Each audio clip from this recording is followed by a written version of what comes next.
Okay, welcome back. Today we look at the last area here. Alright, so I've actually prepared a few handouts over here. Yes, ISA 710. For those people that haven't got it yet, you can take it from here. Or you can also look at, I think I've given this out to the normal class students here who don't have ISA 710. One, two.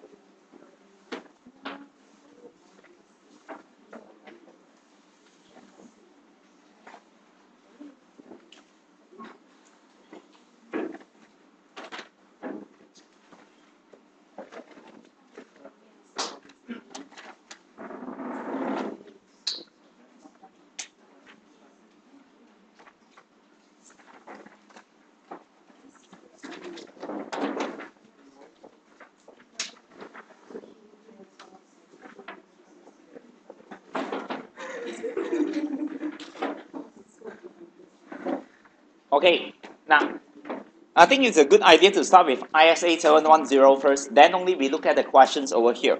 We got to prioritize a bit since we don't have a lot of time. So let's take a look at this one.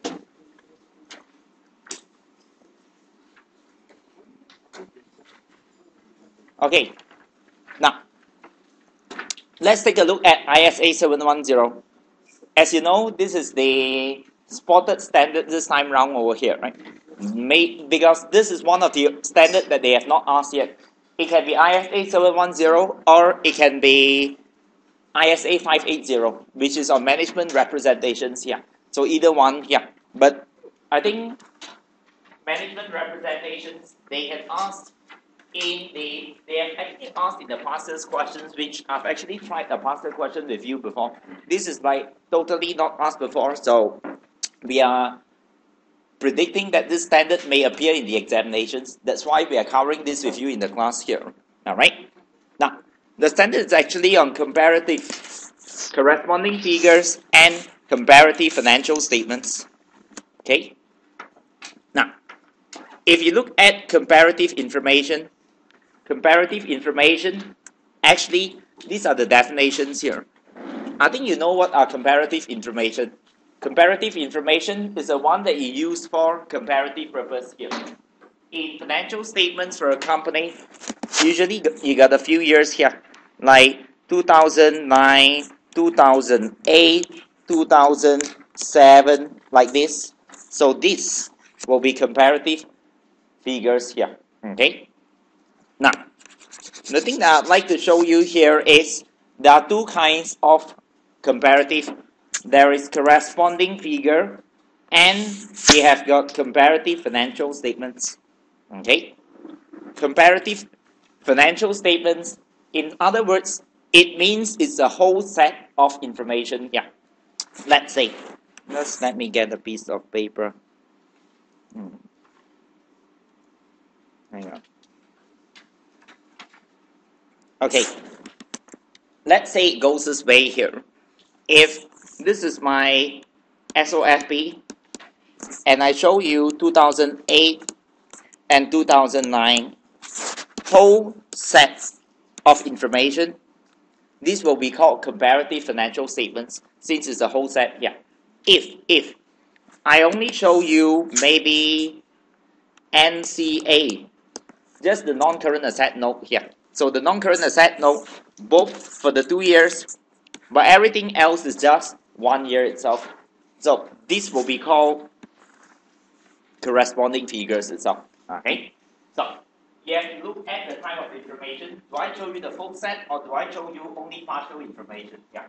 Partial corresponding figures. Full set, then you get comparative financial statements. So look at whether it's partial or full set here. Okay. Actually, these things affects audit reporting. Whether it's full set or whether it's partial, it affects audit reporting here. Why? Let's look at the definition here first. Corresponding figures are amounts or other disclosures from the preceding period, must be prior period information, included as part of the current period financial statements, which are intended to be read in relation to the amounts and other disclosures relating to the current period. That means These are supposed to be supporting figures. It's not supposed to be standalone. It's supposed to be supporting the current year information. Okay? Now, those corresponding figures are not presented as complete financial statements, not the full set. Alright? Now, if you compare it to comparative financial statements, which is the next one, you take a look at it. Comparative financial statements are amounts and other disclosures for the preceding period included for comparison but do not form parts of the current period financial statements. You see the difference here? Okay. It's for comparison, but it's not part of the current year. You have the whole set of information. Okay. Now, show you something. This is the part that you need to focus on here. Yes. Comparative financial, this one. Full set. This one. Okay. And corresponding figures means partial, just a few information here. Okay. But you have to be careful. Comparative information, I don't know. There are two types of comparative information. If it's comparative financial statements, then it's full set here. So if you ask me comparative, I don't know what are you referring to. It can be comparative information or comparative financial statements. Okay? Right. Let's go on. It actually affects audit reporting. If you look at audit reporting, I've got corresponding figures and comparative financial statements here. Okay? Now, if this is corresponding figure, meaning partial set, partial, then what happens? The audit report only refer to financial statements of the current period. That means, I'll show you the example later. That means, right, your audit report, you will not be referring to the prior periods over here. Alright, by the way, I see the attendance list being passed around here. The attendance list, if you attended the past few classes, please backdate your attendance here, as in you signed for this yesterday's class, last week's class, and so on, because today is the first day you're seeing the attendance list here. Somehow it was always in the class, but it was just stuck here. The class was too exciting. We didn't pass the list around over here. Now, let's see. Let's look at this. So, come back here. If it's partial, your audit report only refers to the current year here. Okay? If it's comparative financial statements, this will be like full set already. If it's like a full set here, what do? You have to refer to each period. Okay? Now, you probably don't really know what it means yet, but I can show you here. I have the example below. Let me show you what I mean here. Now, look at the illustration. It's actually just quite long because of the illustration here. You look at the illustration. Illustration 1 is for corresponding figures. Okay? And illustration 3, comparative financial information. So you look at the difference between that.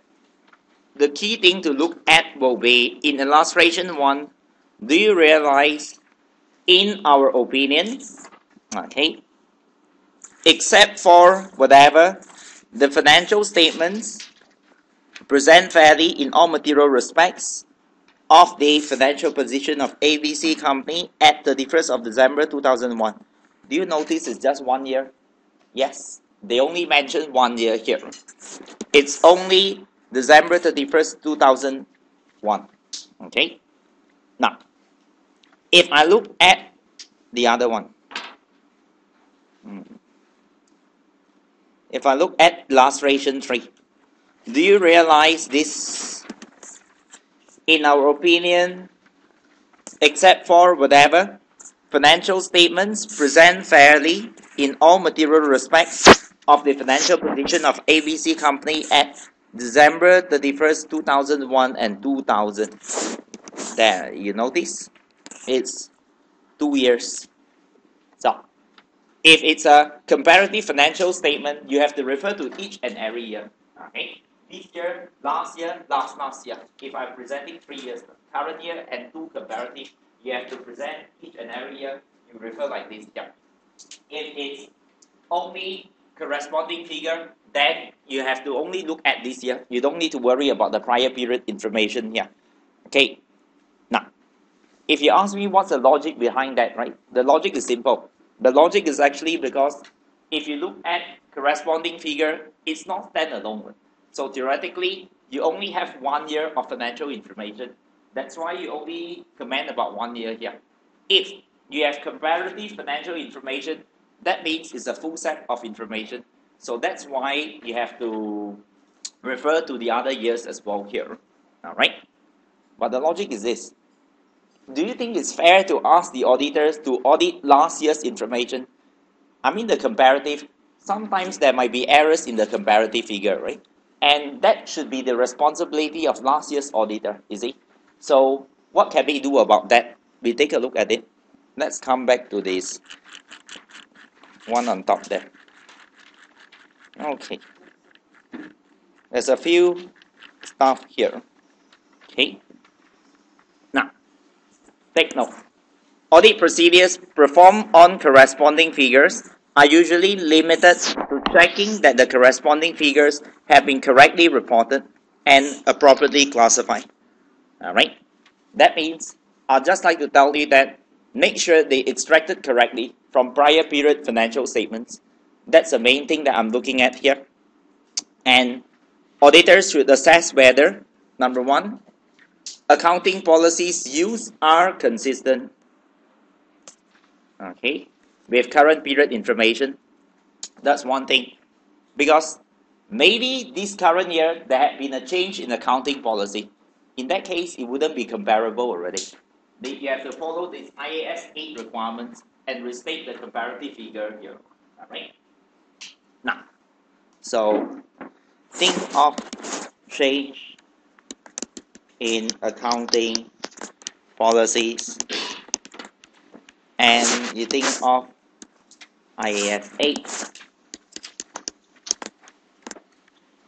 Okay, then look at the other one here. Corresponding figures agree with the amounts and other disclosures presented in a prior period. Consistency as well here, making sure it's extracted correctly. Okay, now I'd like to go on here. A bit of issue on reporting here as well. Comparative presented as corresponding figure and comparative presented as comparative financial statements. What's the difference between the two? Okay, I got a bit ahead of myself earlier. I told you this one already. I showed you the example earlier, right? If it is corresponding figure, then you only refer to current year here. You see? The audit report will only make any specific reference to corresponding figures if there was a modification in the prior year. Alright? In other words, I'm trying to tell you that you don't need to refer to prior period unless the prior period information was modified. Then you can refer to it here. Okay? Right. I'll go on. We look at the second one here. Here, if it's presented as comparative financial statement, to cut a long story short, it can qualify 1 year and unqualify the other year. Because it's all standalone information here. So maybe last year can be qualified, this year can be unqualified here. You see? Auditors may express modified opinion or include emphasis of matter with one or more financial statements and issue different report on another. Just think of it as standalone. You have many sets of financial statements. That's why it can have many different reports here. Okay? That's it. Any questions? Clear? Looks like there's nothing much over here, but actually this is what the standard is all about here.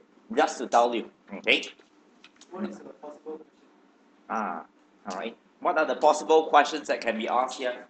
They can ask you what are the types of comparative information, I suppose. So, you remember the question in the mock test? They were asking what are the types of BFI. So perhaps they could ask you what are the types of comparative information.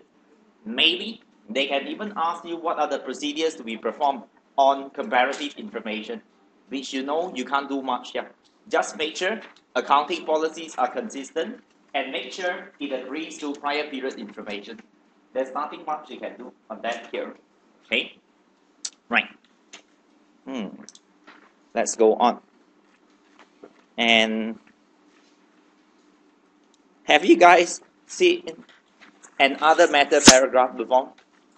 This is another matter paragraph.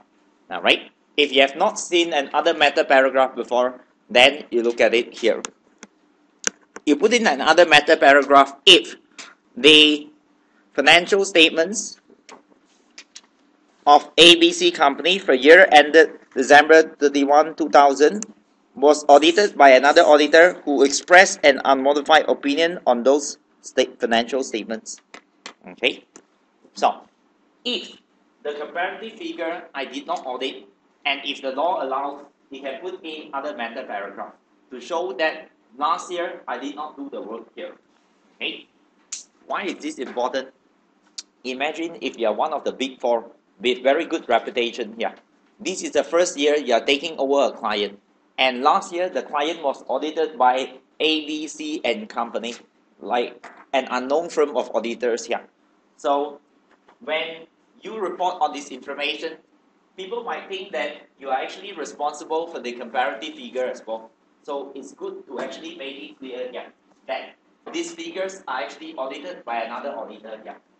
But I just want to ask you, do you think people actually read this thing in detail and, go and look at all those responsibilities kind of thing here? Okay. But it's good to have it. Nevertheless, it's always good to have it over here. Okay. I'm done with the standard. Do you have any questions to ask? Anything?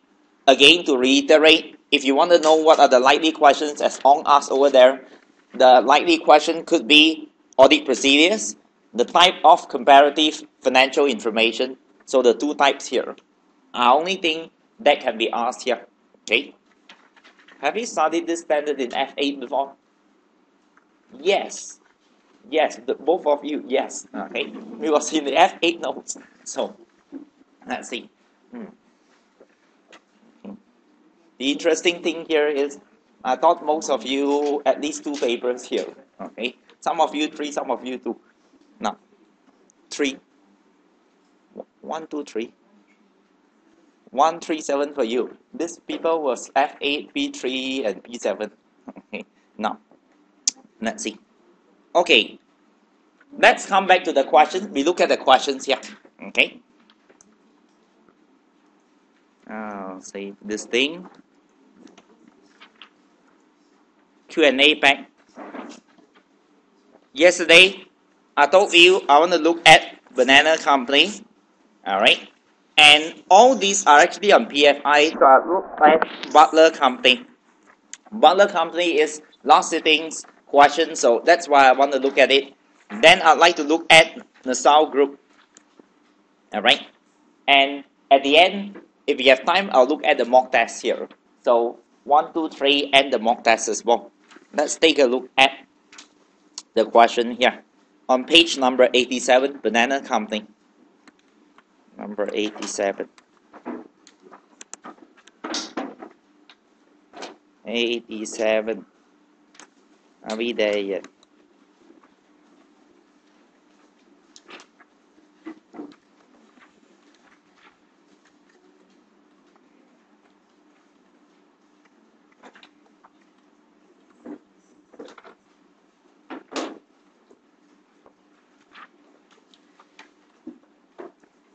Okay, let's see.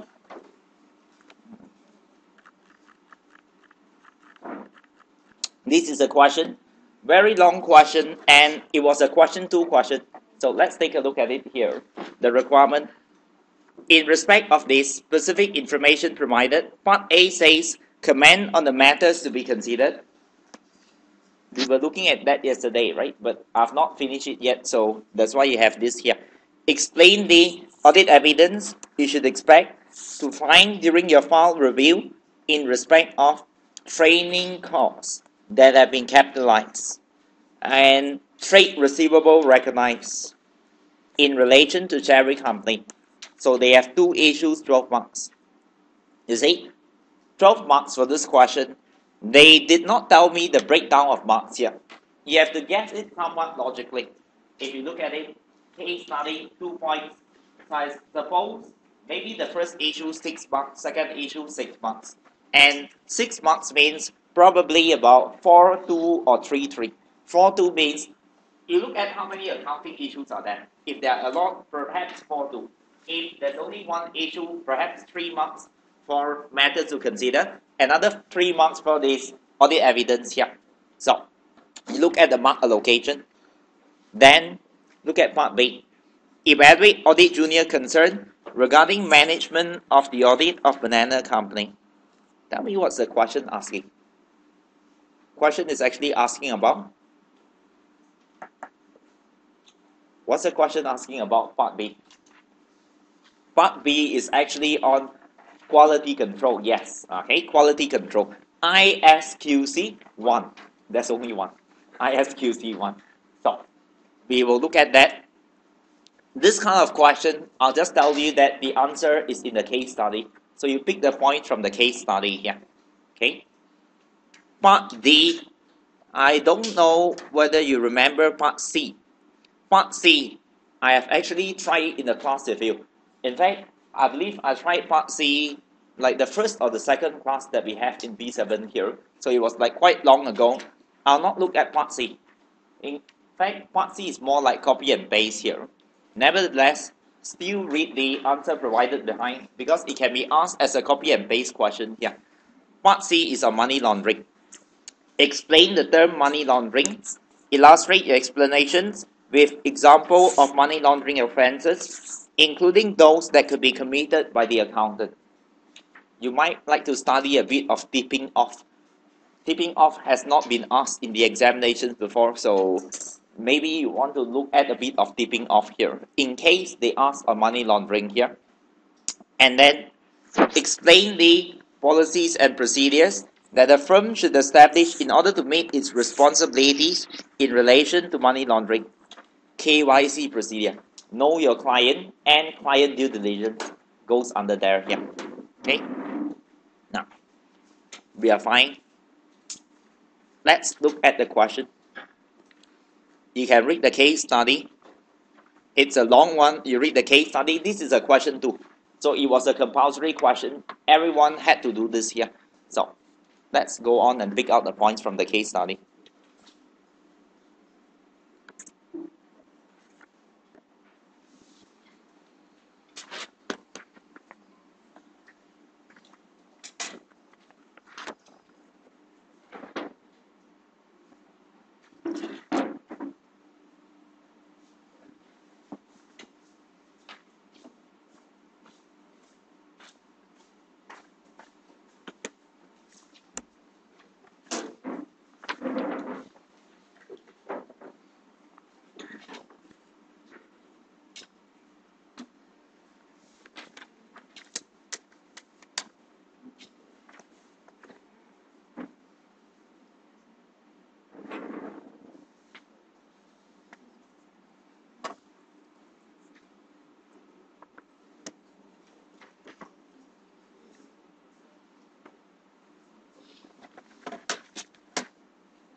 Okay, right. Let's take a look at the case study together. You are a manager in Banana and Company, a firm of chartered certified accountants. You have been temporarily assigned as an audit manager to the audit of Banana Company because the engagement manager has been taken ill.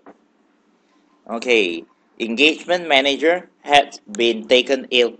So I am the temporary audit manager. So I'm bringing a fresh perspective to the audit. I think I like to look at some quality control problems. So let's go on. The final audit of Banana Company for the year ended 30th of September 2009 is nearing completion, and you are now reviewing audit files and discussing the audit with junior members of the audit team. I think the examiner wrote an article and told us these kind of questions are always nearing completion. So I'm doing quality control. Now, Banana Company designs and manufactures equipment. I like the industry. Designs and manufactures equipment. I don't know why I like it yet, but I just like it because somehow in P7 it's quite helpful to focus on the industry, the dates, and so on here, such as cranes and scaffolding, which are used in the construction industry. The equipment usually follows a standard design, but sometimes Banana Company designs specific items for customers according to contractually agreed specifications. I think you will know why is it useful later. They sometimes design specific item for customers according to contractually agreed specification. Maybe there's a bit of IAS 11.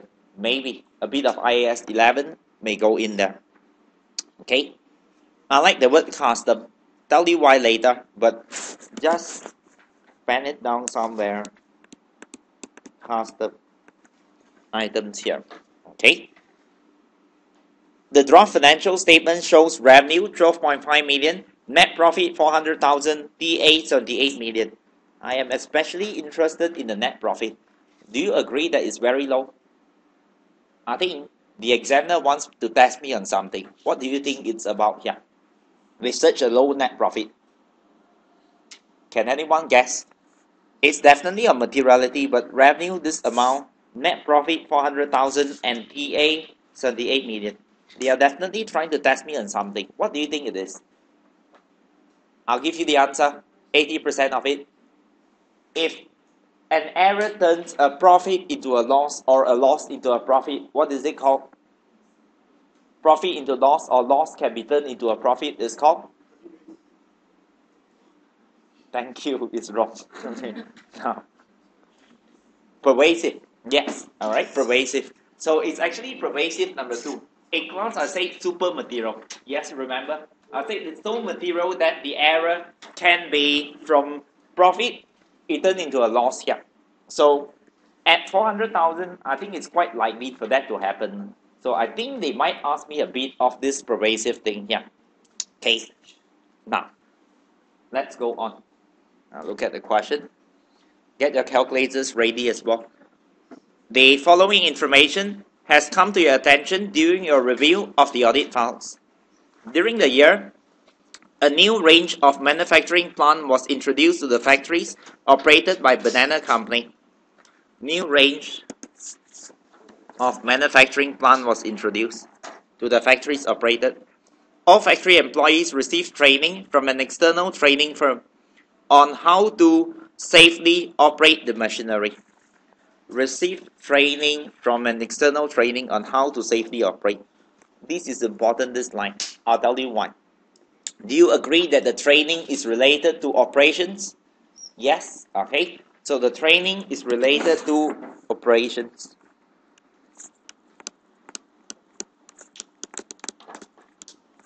I think you remember a bit of IAS 16, don't you? Something about operations here. Cannot capitalize. Now, at a total cost of 500,000. Okay, when you see numbers, immediately you want to calculate materiality. Let's see what's wrong with it first. This is supposed to be training cost. So I think training cost should be calculated against PBT. Should calculate this against PBT here. Now, training costs have been capitalized in the cost of the new machinery. Capitalized into the cost of the new machinery. Don't you think the examiner is trying to help you? I mean, this is like easy, really easy. IAS 16 and 38. 38 intangible asset says training costs cannot be capitalized. Tell me why not. Control, all right? You cannot control training. What if I can demonstrate that I can control the employee? Can I capitalize? If I want to debate with you, I say that this is like my employee signed a contract already and cannot leave for the next 100 years. Or for life contract here. This guy works for my company for a long time, so I suppose he will be ongoing in my company. Can it be recognized in that case here? Why not? Yes, okay. Now, he might die. If I say, actually, right, you have to look at the situation here. If this is a normal occurrence, all right? If this is a normal occurrence, as in, this is common industry practice that if you want to work for me, you have to sign a life contract kind of thing. I'm making a hypothetical assumption. You have to sign a life contract, and we know that employees generally don't die in this industry because it's not something dangerous. It's something quite safe here. Generally, employees don't die, and we foresee they can last up to this amount. In that case, I suppose they can demonstrate control here. Okay, so you have to look at the situation. But as auditors, let's give them benefit of the doubt. I'll have to prove control. All right, let's see, can they control the employees or not? Can anyone tell me how to prove control? I think you know how to prove control. What kind of audit evidence do you need? HR records. HR records can show the control. How long do they work for in the company? What else would you like to look for apart from HR records? Employment contract. Employment contract can show, can you resign from the company or not here? Okay, right. So they want to capitalize into the cost of the new machinery. That means, I think I must calculate against TA as well.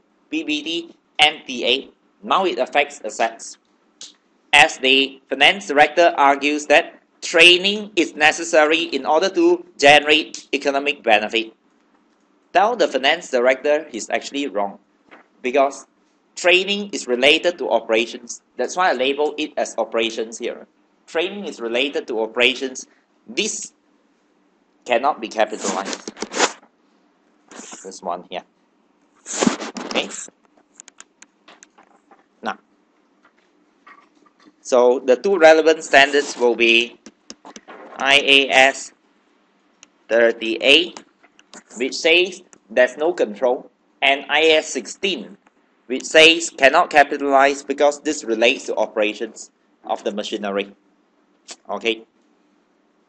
Now, would you like to quickly calculate materiality? I'm not producing the full answer.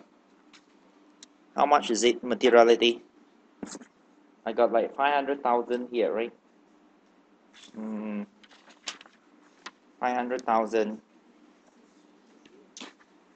It's actually 125% of net profit. 125% of net profit. And actually, if you look at total assets, it's very low here, 0 point something percent. 0.6% of TA. Okay. So is it material to TA? I don't think so. It's only 0.6%, so I don't think it's material to TA. Is it material to net profit? Definitely. Alright. Can this thing wipe off my entire net profit or not? Yes, right? Because it's supposed to be capitalized. Sorry, it's supposed to be written off. If I write off the amount, it will wipe off my net profit. Because my net profit currently, it's 400,000. The cost is 500,000. So if you expense off the profit for the year, my profit will be wiped off here. Now, so the last line that you will mention here is the effect on audit reporting. Do you think this is pervasive? You agree that this is a material misstatement, okay? Do you think it's pervasive? Okay, pervasive number one. Is the effect confined to certain areas? The effect, is it confined to certain areas? Yes, I think the effect is confined to certain areas here. Now, secondly, do you think it's very material to the extent that it can turn a profit into a loss here? I think yes, now it's clear that it turns a profit into a loss. So this is a rare case that it's actually pervasive here. Okay? Now, I'll go on. What kind of audit opinion will you issue if it's pervasive? Adverse opinion. Okay. Pervasive material misstatement, adverse opinion. So that's the audit opinion here. Let's go on to the second paragraph. After the year end, Cherry Company, a major customer with whom Banana Company has several significant contracts, announced its insolvency, bankruptcy. And this is a customer. IAS 1. Why 1? Sorry? Why did you say IAS 1? You are actually quite correct. Your point can be accepted, but why did you say IAS 1? You should be telling me going concern. Alright? Is this a major customer or not? They say several significant contracts. If my customer goes bankrupt in the construction industry, I think you will owe me a lot of money. And if you cannot pay, it can affect my going concern as well. So you can go along that direction here if you want to. Let's go on. And that procedures to shut down the company had commenced. Administrators of Cherry suggested that company may be able to pay approximately 25% of the amount owed to its trade receivables. That means 75% is like I have to write off already. A trade receivables of 300,000 is recognized on Banana Company's statement of financial position in respect of this customer. Trade receivable 300,000. Okay. Clearly, what's the standard? IAS 39. Okay. Financial instruments. This thing actually it's impaired already. So you have to value it at fair value. Yeah. My trade receivables has been impaired. So please value this as at the fair value. Yeah. How much is a fair value? 300,000. I can only collect 25%, right? 300,000, 25%. I can only collect 25,000. Sorry, 75,000. Okay. Only 75,000 collectible.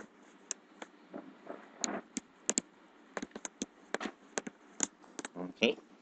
Now, so I go on. Are there any other accounting standards? I saw IAS 39. Okay. Yes, you must calculate materiality as well for this one here. Okay. Now, let's. Sorry. Okay. This case, right? Materiality is a bit special. You have to calculate two times here. First thing, you can calculate the materiality of the whole figure here.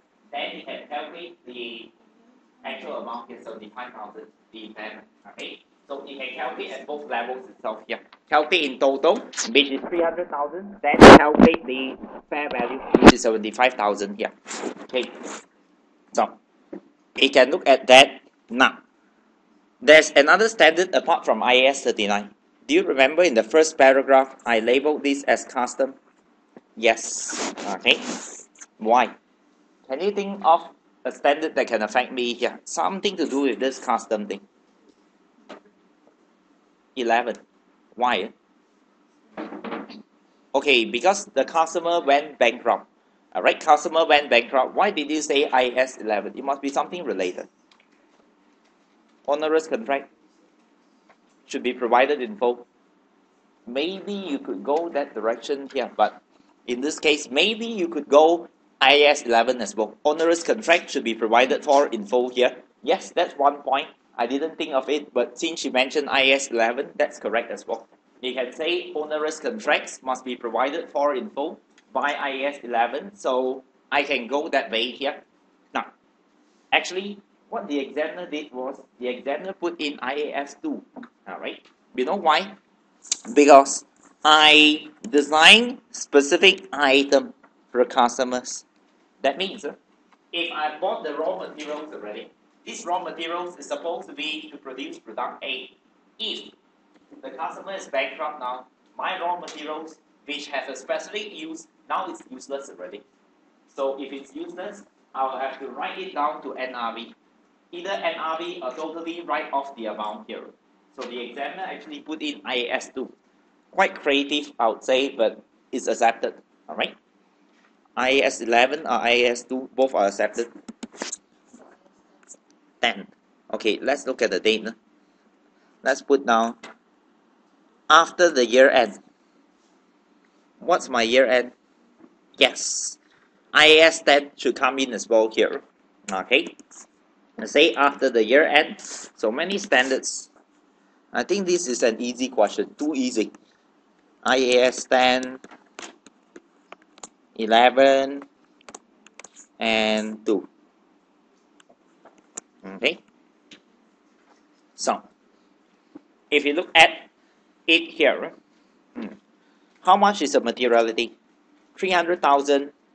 I should calculate the gains, TA, and PBT. Maybe revenue as well, since this is something that might affect the revenue here. Alright, calculate against all three. In terms of revenue, it's actually 2.4% of revenue. 2.4% revenue.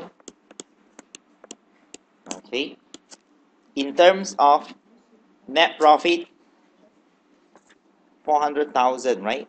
It's actually 75%.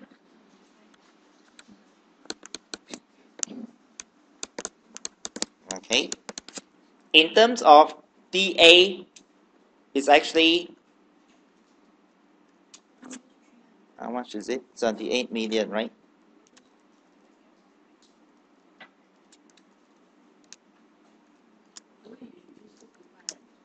I'll have to use both.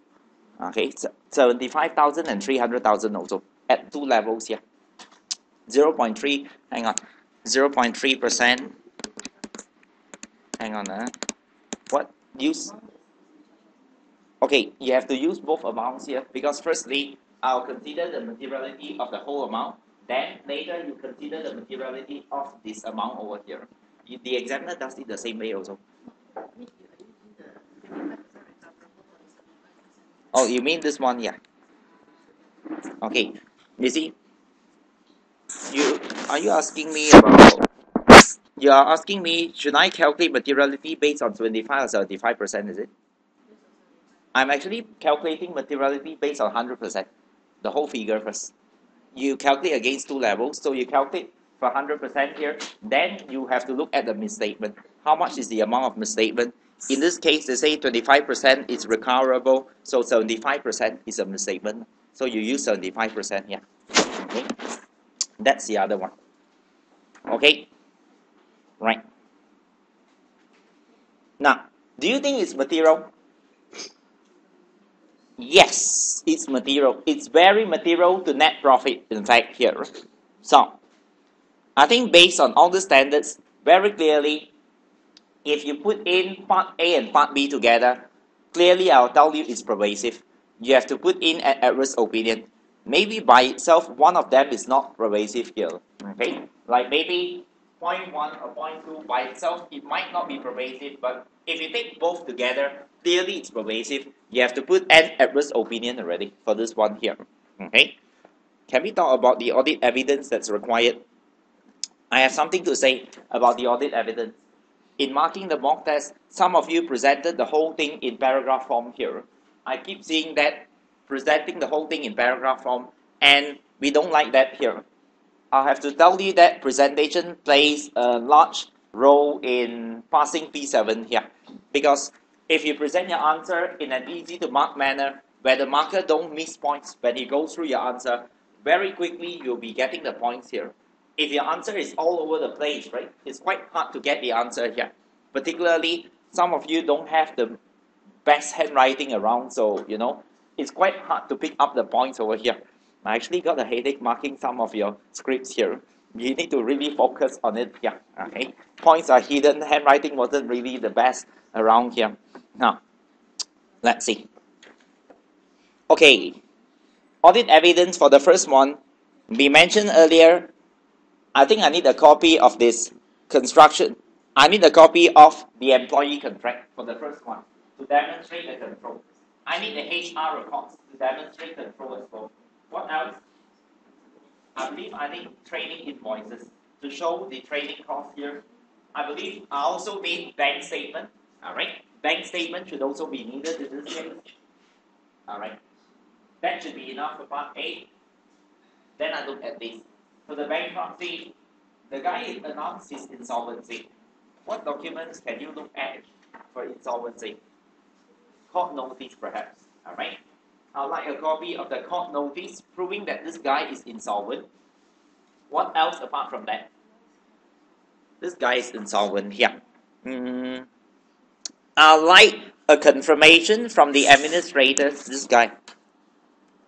Confirmation from administrators that they can pay 25%. That's important for me as well. Alright. What else? I'd also like to look at the financial statements. Make sure that the trade receivable is really 300,000 to begin with here. Should be enough with all those. Okay. Now, if you are ready, let's go on to the next part of the question. What do I have next? Do you have anything to add on before I continue? Insurance policy, if it is covered. What insurance policy? Oh, okay. You mean like insurance policy for bad debts? You mean like factoring kind of thing? Okay. You might like to go in that direction here, but there are so many other points. Why would you like to go to that direction here? Alright. But yes, you can actually comment on that. I'm just afraid that the examiner might say this is not the main point here. Since there are so many good points, you should be looking at the main points instead of the sub points here. Okay. But insurance policy, some companies, they have credit insurance. In case the receivables cannot pay, you might be able to claim here. So, yep, you can go that direction. Now, let's go on. Any other points that you'd like to add on? Fine. Okay. Now, this is the other part of the question, which is on quality control. In addition, one of the junior members of the audit team voiced concerns over how the audit had been managed. Junior said the following. How many marks is that? I need to pick it based on the marks. Part A done. Part B 10. 10, how many points do I need? About, yes, 1.5 marks per point. One of the errors that a lot of candidates made in the mock test was you did not write enough points. Alright? 10 mark question, only about 5 points. 5 is not enough here. Right. Let's see. In addition, one of the junior members of the audit team voiced concerns on how the audit has been managed. Junior said the following. Now, I have only worked on 2 audits prior to being assigned to the audit team of Banana Company. Only worked on 2 audits. I think maybe lack of experience. Staff assignment. But let's not jump to conclusions first. I have to link everything together. Maybe there's a lack of experience. I was expecting to attend a meeting at the start of the audit where the audit partner and other senior members of the audit team discussed the audit, but no meeting was held. This is definitely a quality control problem. No planning meeting. That's the first one. Okay. So, your point should be there was no planning meeting held at the start of the audit. But please tell me what's the problem. What do you actually do in a planning meeting? You brief all the staff, alright? You brief the staff, the team members, telling them the audit approach to be used, what are the high-risk areas, so at least everyone have an idea. If there is no planning meeting, people will not be briefed, so the audit might be conducted haphazardly. Quality might be reduced. Okay? Now, let's go on. In addition, audit manager had been away on holiday for 3 weeks and left a senior in charge. I think this is a risk, but what do you say? Audit manager had been away on holiday for 3 weeks and left a senior in charge. However, the senior was busy with other assignments, so not always available. Definitely the second problem. You see the problem? Poor supervision, I suppose. There's no one to supervise and advise this person here. That's the second thing. Okay? Now, I'll go on further. No planning meeting, the first point. Second point, poor supervision. Next. As given the task of auditing goodwill. Do you get a junior to audit goodwill? Goodwill. Do you get a junior to audit goodwill? Do you think goodwill is something easy to audit? To us, it's easy in class because we audit everything. Okay, we have audited more difficult things here. In real life, in practice, you don't get junior to audit goodwill because goodwill is judgmental. All right, goodwill after you calculate impairment, that part is judgmental here. So, judgmental areas, you need to get someone experienced to audit it here. This guy has only worked on 2 prior audits. I don't think he have experience. You might as well tell him don't audit because he wouldn't know how to audit and the senior is always busy. You ask him, he's not available to advise us here. So, very bad quality. Alright. As given the task of auditing the goodwill, how do you explain that? Poor staff assignment. It should be assigning staff based on experience and the risk. If it's a high risk area, assign someone more experience here. Point number 3. Okay. Done. Which arose on an acquisition made during the year. I also worked on the audit of inventory.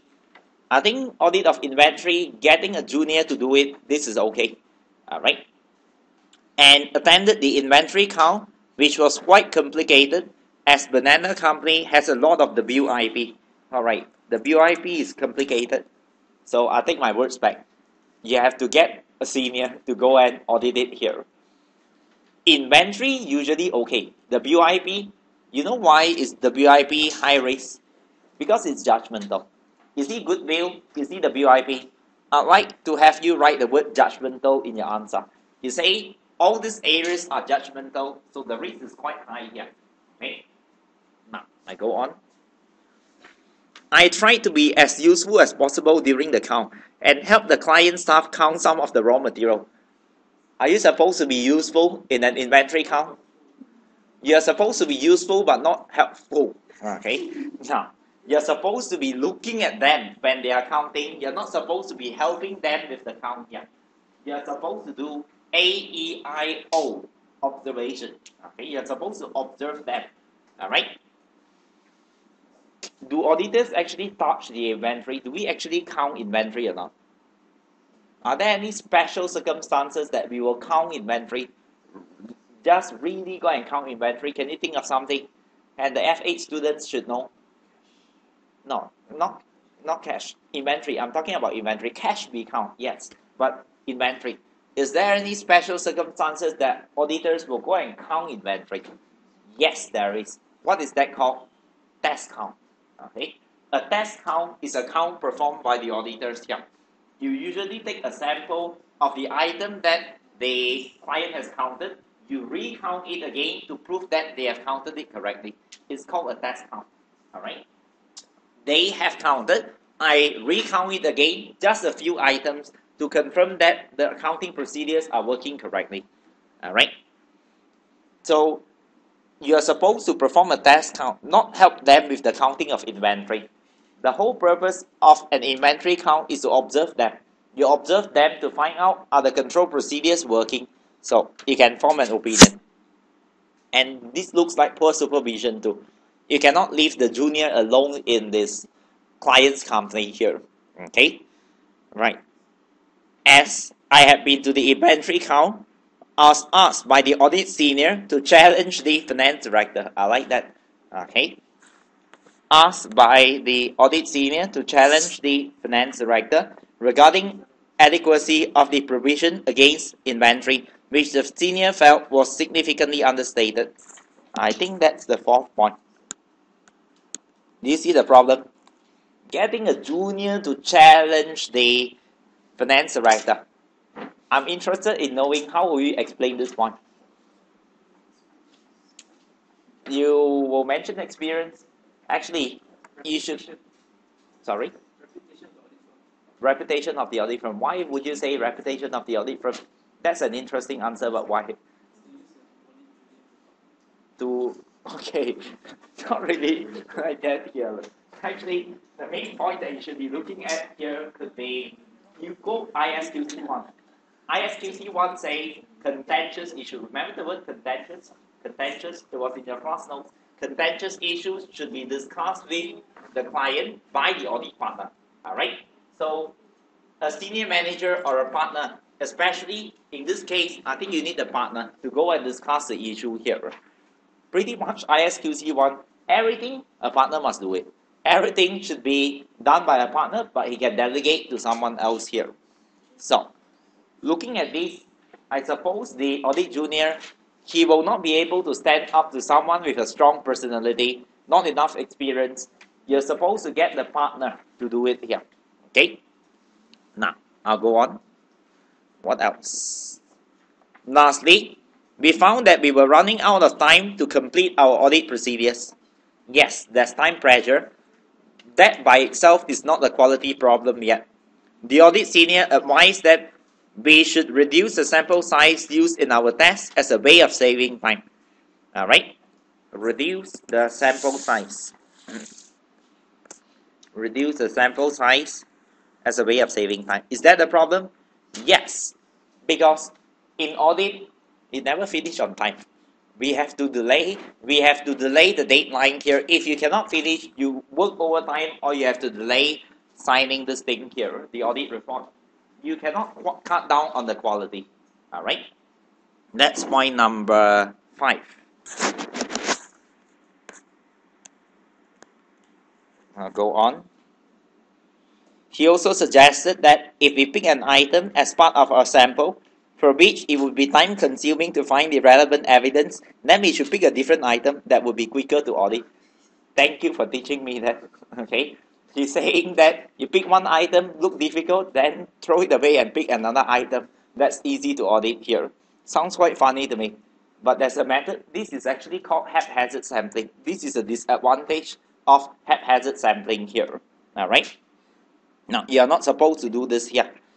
You will mention that there is a danger that that item that is difficult to audit might contain errors here. After all, if I commit fraud, I'll do it in those items that are highly complex. I'll hide in those areas here. Okay?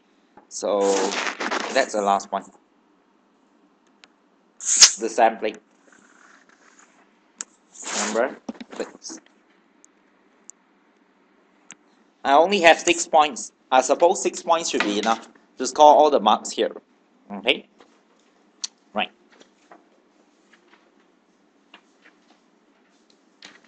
Let's see. So you are just supposed to pick this thing out and produce a full answer. It's okay. Okay. Do you have any questions on this question? Any queries before I go on further? Clear? Do you think this is a difficult question? It was December 2009, a very recent question here. So if they ask something like this, I think people will be happy. Okay, right. Let's go on further. What other question would I like to look at?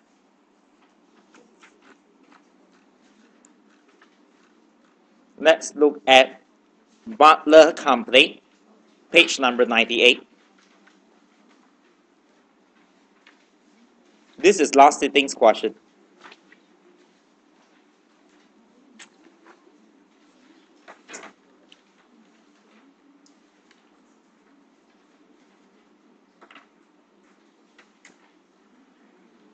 Yep. Last sitting's question. Let's see.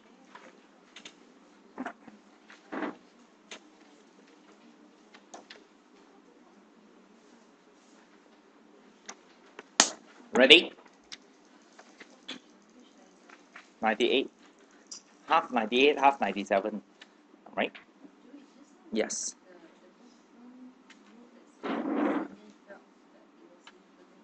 Yes, significantly understated. Okay, what can you think of in that area here? Okay, I think you look at the word feeling, right? Felt that it was significantly understated in the question just now. But the thing here is, if you feel something is understated, you're supposed to go and check it here. That's why he's saying go and challenge the finance director. In fact, in real life, auditors have to try to hypothesize and try to prove those hypotheses here. So they are just using the word feeling. I don't see any problem with that.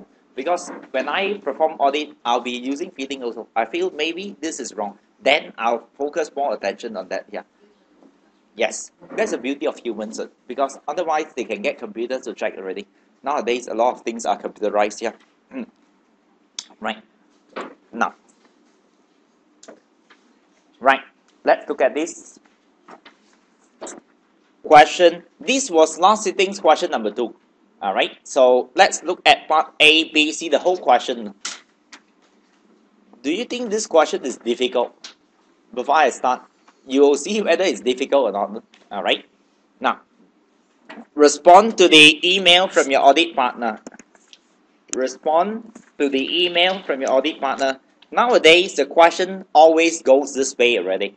They will ask you to respond to the email from your audit partner. Please do not get scared in the exams. You will get 2 questions, perhaps question 1 and 2 that goes this way here. The only difference is when you read the question, you don't know what they are asking because it's just like this here. The technique is immediately when you look at question like this, you find the email. Where's the email?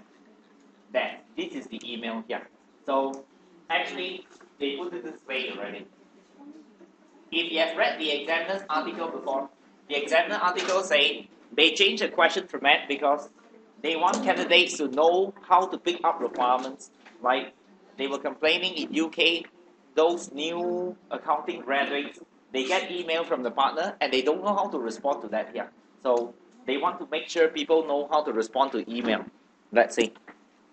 Okay, let's look at the email here. Okay, this is a technique.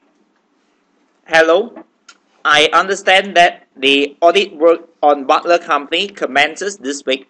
I am concerned about the future of the company as against a background of economic recession. Sales have been declining. I think something to do with going concern immediately.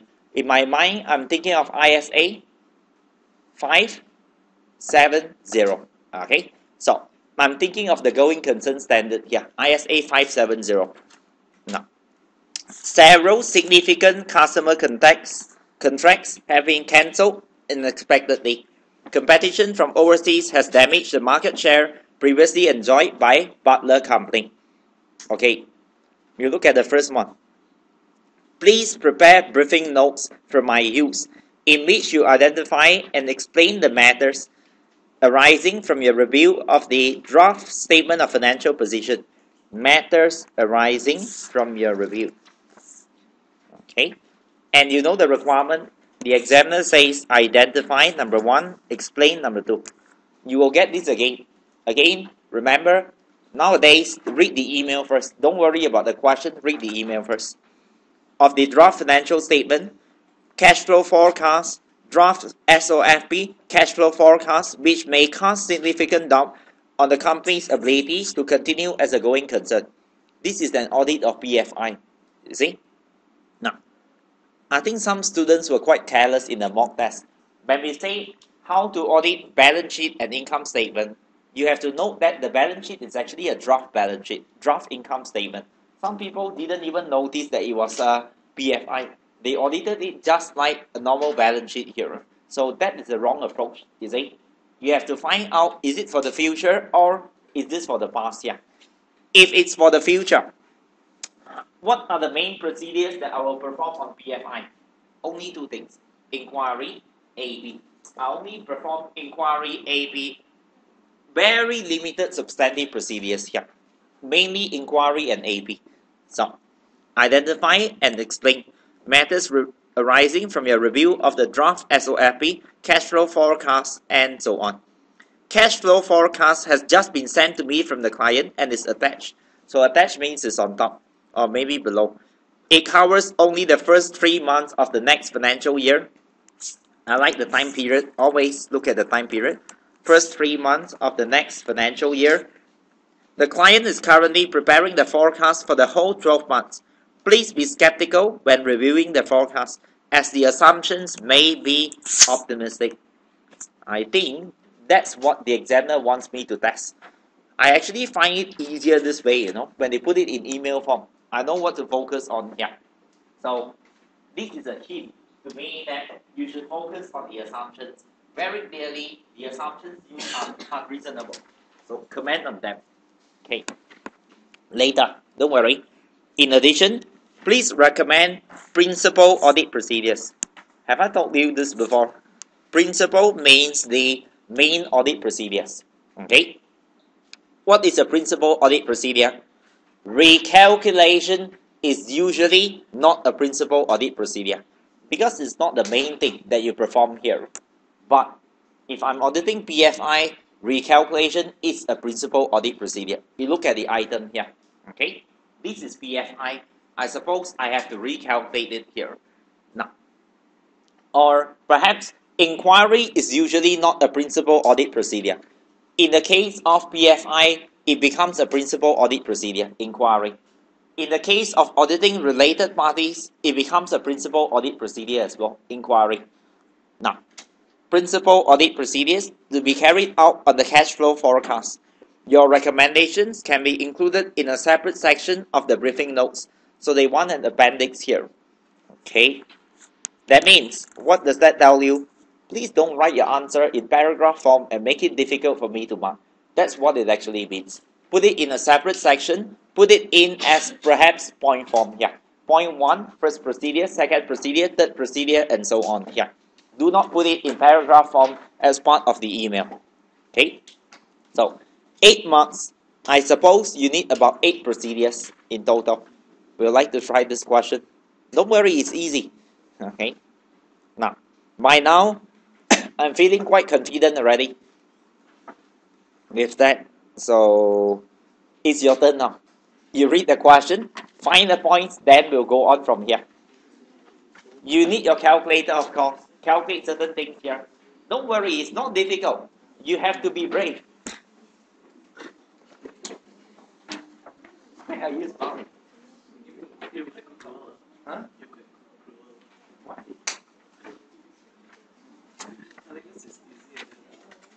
It's really easy. You tell me after the question, right? In about like 10 minutes time when we go through this thing, you tell me whether it's easy or not. It's just scary. There's a difference between difficult and scary. It's scary, but it's actually easy.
can I discuss it with you? I think some of you are lost, but honestly, if you look at the question here, do you find it easy? No, not at all. Do you know how to start even? Firstly, tell me what is the question asking? The question is actually asking what are the matters to consider when auditing this cash flow forecast and draft balance sheet. Yeah. So what are the matters to consider? You know already. This thing is actually PFI. So I'm supposed to comment on the assumptions used. Do you think this is reasonable or not? That's my job here. Okay. I have to comment on the reasonableness. So let's take a look at this. I'll go through the question with you. Okay. Now, I have non-current asset. Always pay attention to the direction here. Firstly, I'll read the whole thing. Butler Company is a new audit client of your firm. New audit client. You are the manager responsible for the audit of financial statements for the year ended 31st of March 2011. Pay attention to the year end as well. 31st of May 2011. Butler Company designs and manufactures aircraft engines. Pay attention to this. Aircraft engines and spare parts and a subsidiary of a multinational group. Subsidiary of a multinational group. If you talk about going concern, I'm thinking of support letter. Is there a support letter from the parent company? Maybe points like that. But let's go on. Extracts from the draft financial statements are shown below. So you got the SOFP. It's always good practice to determine the direction that the figures move here. So, I have actual, I have draft. Non-current assets, the first one, this is it. Just to make sure I don't look at the wrong line here. Intangible assets in note 1. So, 180, 200. What is in note 1? You go on. I think I need to comment on that here. The notes will provide the answer. So you look at note 1. Okay. Intangible assets comprise goodwill on acquisition of subsidiary, 80 million, and development costs capitalized on engine development projects, 120 million. Okay, I think there are two things that you have to mention here. Goodwill on the acquisition of subsidiaries and development costs capitalized on engine development projects. Okay, tell me something about these 2 points. Can you see something or not? Let's do it on a point-by-point basis. Yeah. Say something. Let's talk about goodwill or the acquisition of subsidiaries of 80 million here.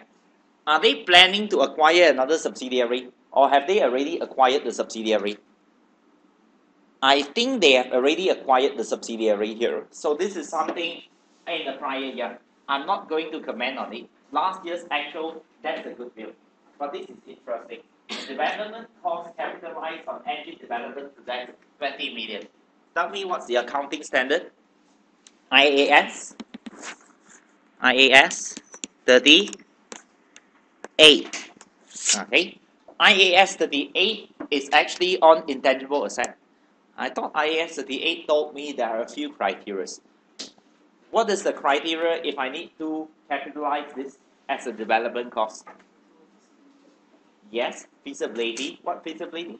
Technical feasibility. Apart from that, financial feasibility. Yes. Do you think I satisfy the technical feasibility criteria? I don't know. The question didn't tell me. So I'll just assume yes. Alright, I'll be giving them the benefit of the doubt. Do you think I satisfy financial feasibility? Financial. Do you think I have money to develop the product out of this? I don't think so. There you go. You got your first point. Your first point is they might fail the financial feasibility test. So why are you capitalizing? Is it? IAS 38 requires financial feasibility. Did anyone spot that point? No? Okay. Alright, it's difficult. Now, the first point is on financial feasibility.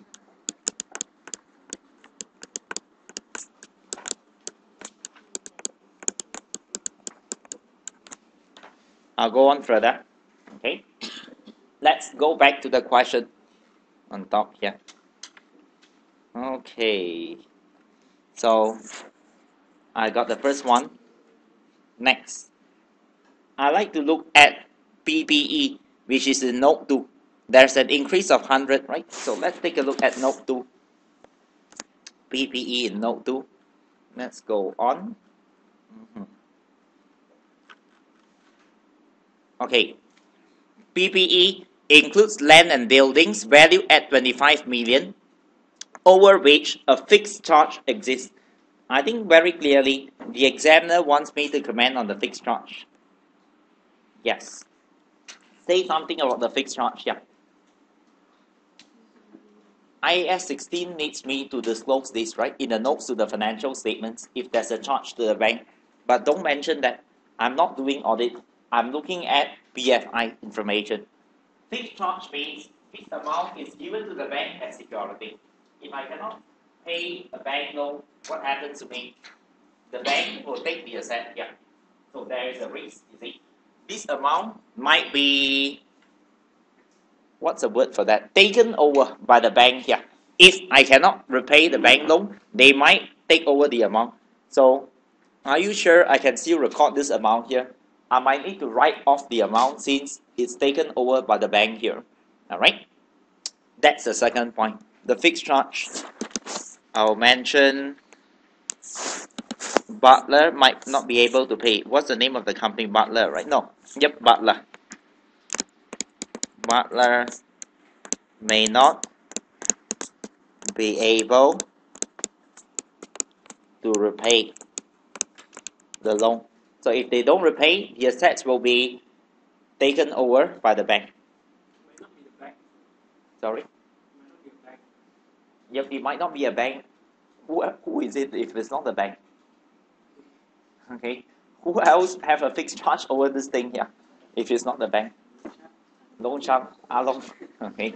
Now, let's see. We go on further. With loan shark, then very easy. Just report to the MCA guy, the special loan shark department person. You don't need to pay. Now, let's see. We go on further. Note 3. Okay, let's come back to the question. I got 2 points ready, easy. I'll tick off the second one. Deferred tax asset, note 3. Wow, huge increase, 20 to 235. When you write your answer, please calculate the percentage of increase. So you have to comment on that, yeah. So, note 3, deferred tax asset. I'll go on to the deferred tax. Where is it? Note 3. Deferred tax has arisen following several loss-making years suffered by the company. Loss-making years suffered by the company. The asset represent tax benefit of unutilized tax losses carried forward. Tell me what's the standard? IAS 12. And I think last week we tried a question on deferred tax here. Yes. Okay. IAS 12.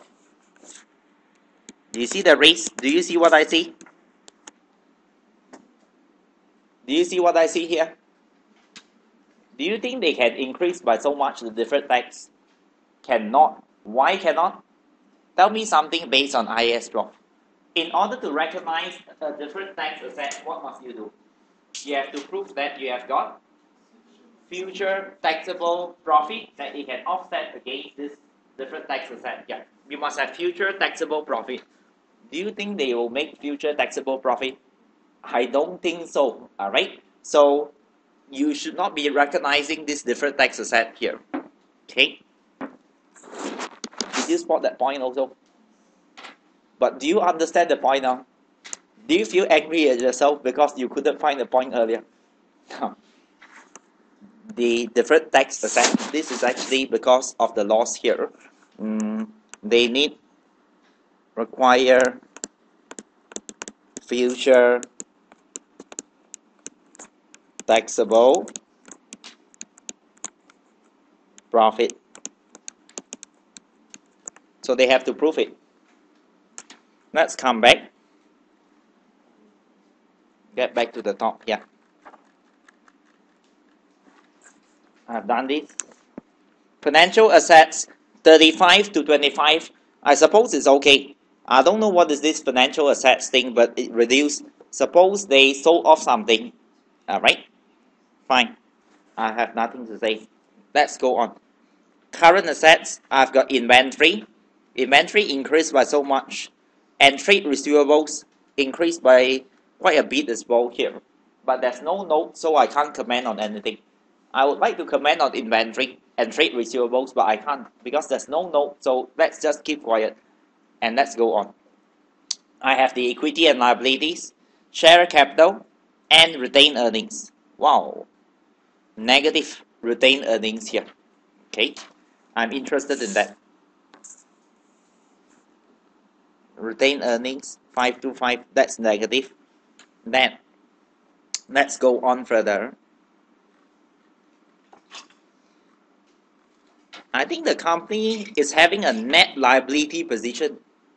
Yes, it looks like the company is in a net liability position here. Instead of net assets, this company don't have net assets. It's net liabilities here. Alright? So this is another indicator of going concern problems. Most companies must have net assets here, but in this case, due to this huge negative retained earnings, they are having a net liability position. You can see that here. See 225 equity and liabilities 225 minus of everything, still you get that here. But let's go on further first. Next, non-current liabilities. I have long-term borrowings in note 4 and provisions in note 5. Okay, let's look at note 4 and note 5. Note 4, what is in note 4?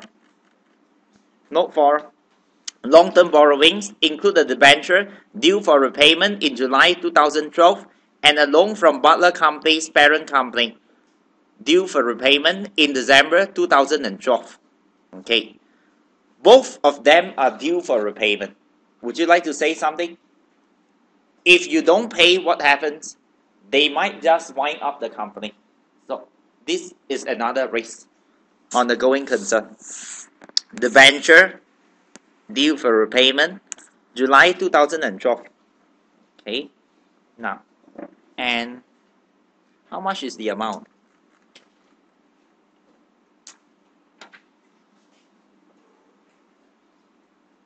Do you can calculate the difference over here, no? 1009 minus 1350, 550.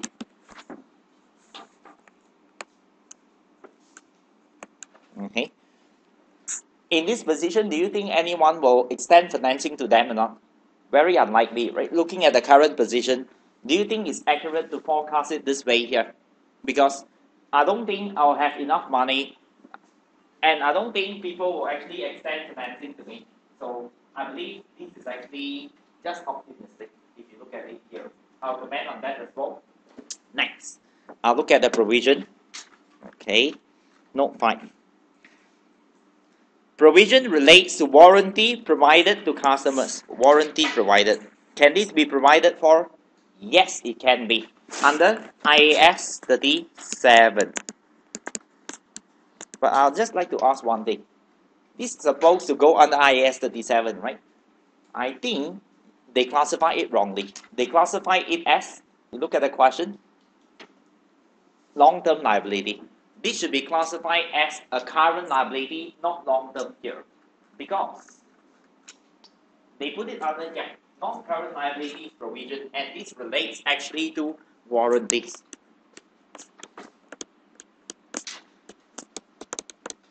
So you know they classified wrongly. Why do you think they classified wrongly? I think they want to misrepresent the current ratio. If they put it under current liability, the current ratio will be affected here.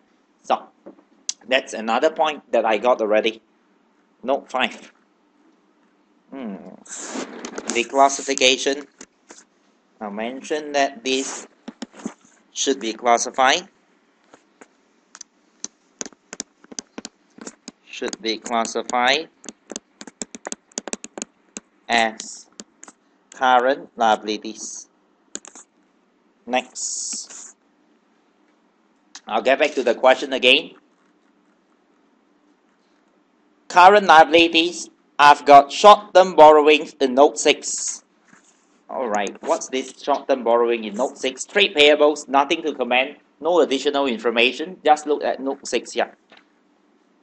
Short-term borrowings comprise an overdraft, 25 million, short-term loan, 60 million, due for repayment, and a bank loan, 715 million, repayable in September 2011.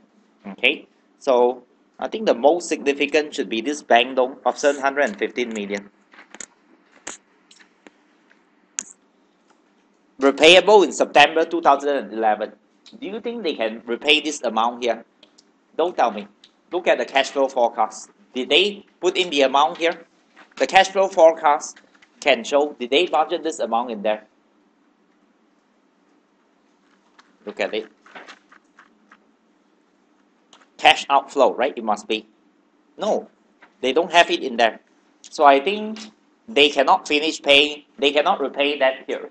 It's very likely that this company will be moved up in the next few months here. When all these things become due, they will get into problems. Unless the parent company extend financing to them, then maybe it might help the problem here. Okay? How many points do I have now? I've got 6, alright? About 6 or 7 points here. Okay? Fine. Now, any comments, anything that you'd like to add on first before I go on? I've not finished the question yet.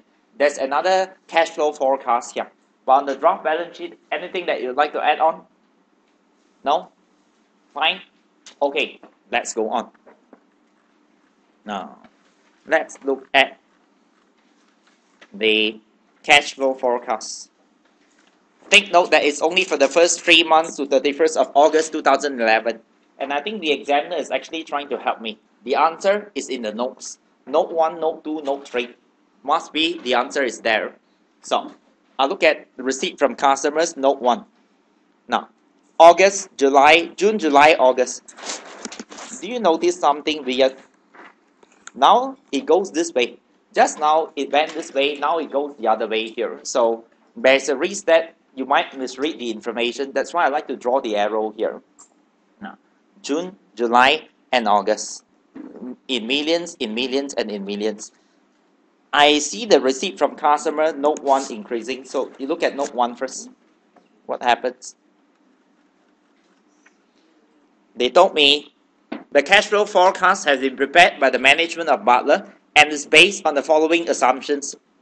Cash receipt from customers should accelerate given the anticipated improvement in economic conditions. Do you trust that?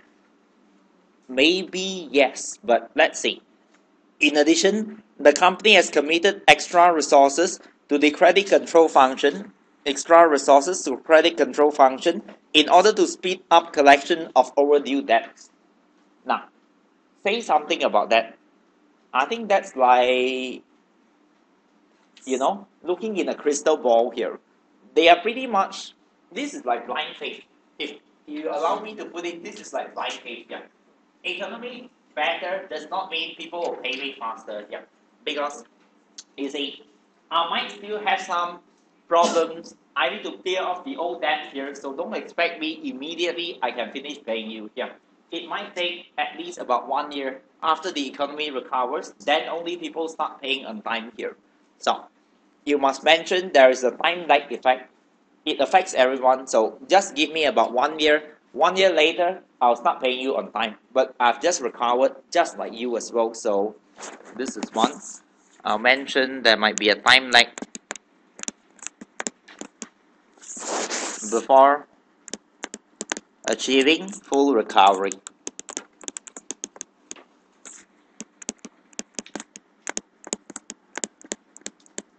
Okay. Now, next, I will go on further. Loan receipt Note 2. Oh, so fast they have already put in the Note 2 loan receipt already. What's in Note 2? Loan expected to be received in July 2011, currently being negotiated with our parent company, Ruberry Company. Do you think the parent company will lend the money to them? I don't know what type of parent is this. Some kind of parent company, you're on your own here. some other kind of parent company, they might want to look at group synergy kind of things here. So I think if I'm the parent company, I might not extend financing. So in this case here, I know this is pretty much not really a loan. This is called a donation. I'll have to write off the amount if I extend it to you. So why are you counting the chickens before they hatch? You see, note 2, you are already putting it in your cash flow forecast here. I don't think they will extend the financing to you. You should write that. Okay, except the part about counting the chickens, but I suppose the exact, if you write it properly, you could write that as well here. Okay, now government subsidy, note 3. I have a subsidy of 50. Let's see, what's that here? Let's look at note 3. Government subsidy will be received once our application has been approved. Subsidy is awarded to companies in areas of high unemployment and subsidize the wages and salaries paid to staff. Once our application has been approved, subsidizes the wages and salaries paid to staff. Would you like to say something about this? How much is the amount? 50. Yep, 50. Anything that you'd like to add on? Government subsidy, are they actually going to subsidize up to 50 million a month? You see, that's quite a lot of money. I can tell by looking at the size of the company. You look at the draft balance sheet, then you can tell that 50 million is quite a lot of money. This 50 might be quite optimistic.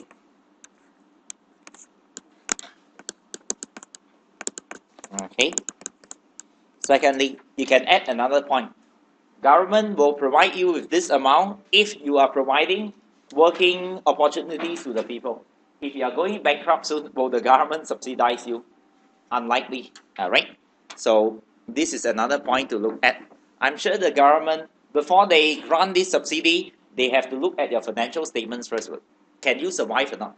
If you can survive, you are in good position. Suppose they will subsidize some of it here.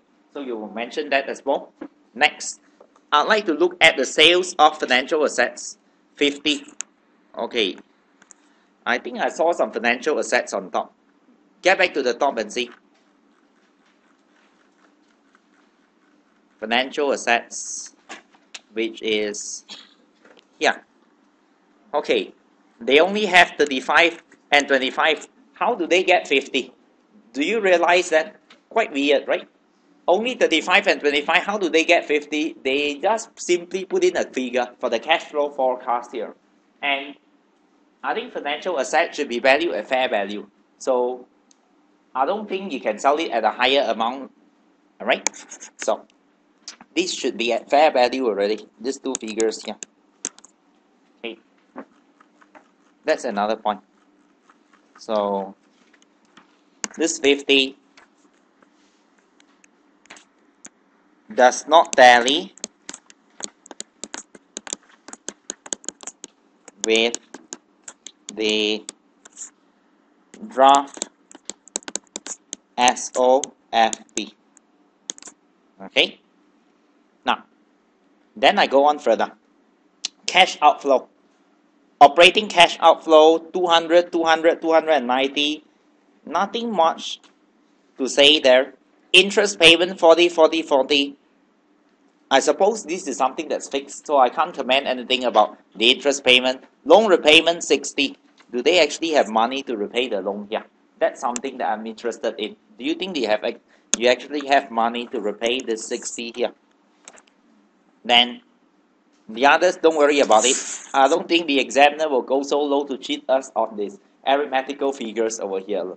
So just save time on that, right? I'm done. I have 10 marks now, I believe.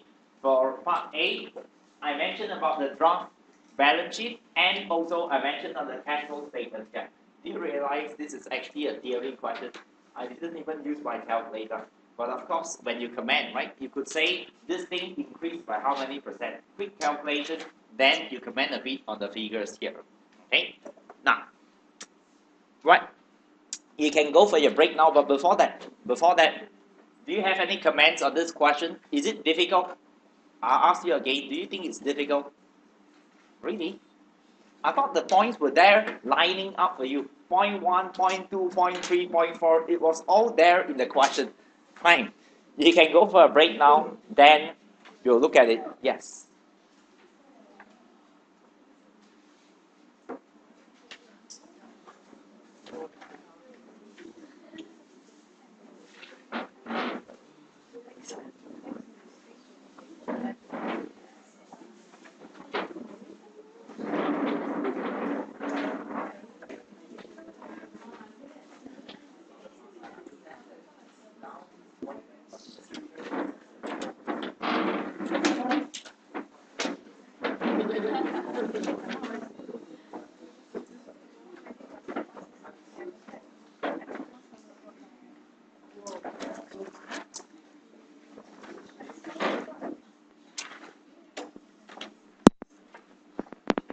Now, I have just finished one part actually.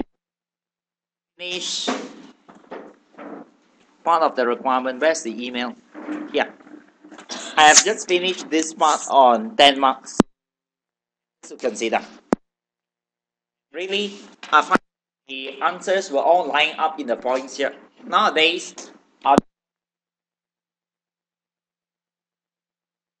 she's 7 and she so when you just keep telling yourself that the answer is in there, the answer is in there, the answer is in there, and it's in there. Alright, the answer is definitely in the question itself, so just pick it from the question. That's it. P7 is like a spot and bean contest. Alright, spot the points and get the marks here. So let's go on. In part 2, you got the 8 marks kind of thing. Okay. In addition, please recommend the principal audit procedures to be carried out on cash flow forecast. Please be careful. I only want it for the cash flow forecast. I don't want it for the other one. I only want it for the cash flow forecast. And let's start discussing a bit of that here. They have 8 points, right? I think I have enough time to produce a quick answer for this here. Very quick one. Let's see. I need 8 points here. It's always beneficial to practice some audit procedures. And I'd like to put the question beside me. Where is it? Yeah. Cash flow forecast. Where is the cash flow forecast? Okay. Now, remember one thing before you start the answer. What are your main audit procedures? Only 2 things. Number 1, AP. Number 2, inquiry. So you'll be basing your answer mostly on AP and inquiry. Now, let's go through item by item here. The first one is a receipt from customers, which is in note 1. What would you like to do? I think you have to perform some inquiry.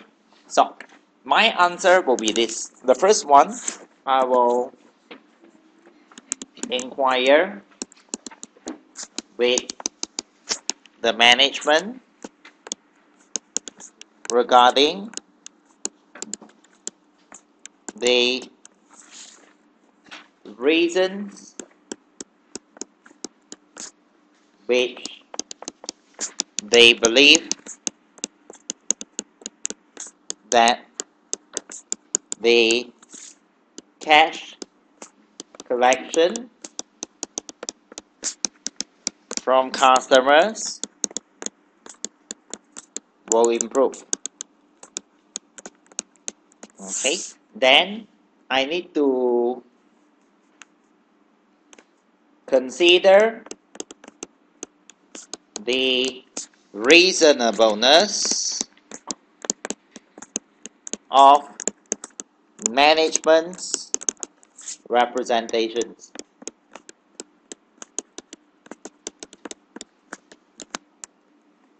Okay, can still read the handwriting, right? Now, I have the first point.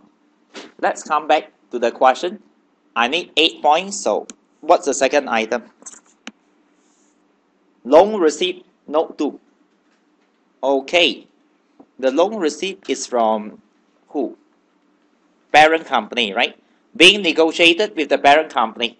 What would you like to do with the loan receipt? This is a parent company. Alright?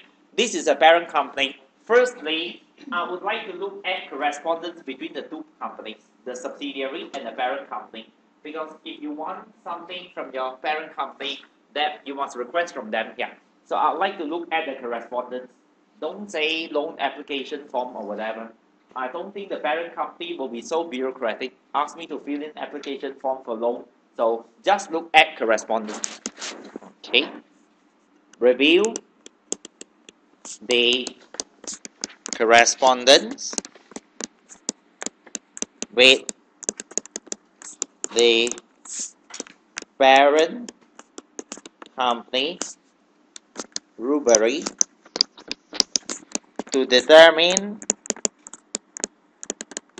if the loan will be granted. You see, when I mention the procedure, I always write the reason. Why? Because to determine if the loan will be granted. So that's what you do here. Okay. What else?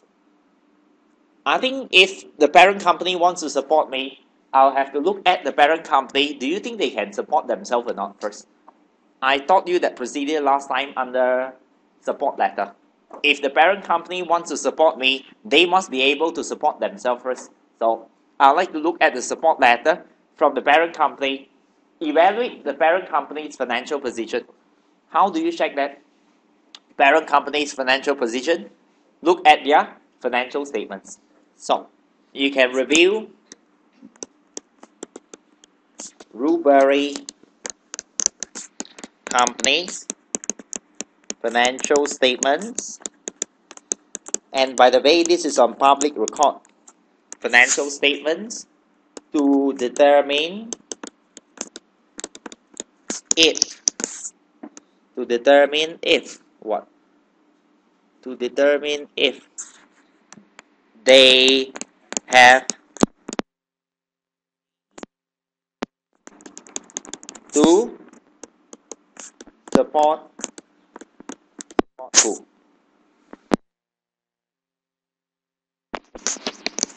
Company. Now I got 1 point already. I have 3 now. Let's come back to the question. Okay. Now, I have a government subsidy. I suppose there must be some correspondence with the government here. Okay.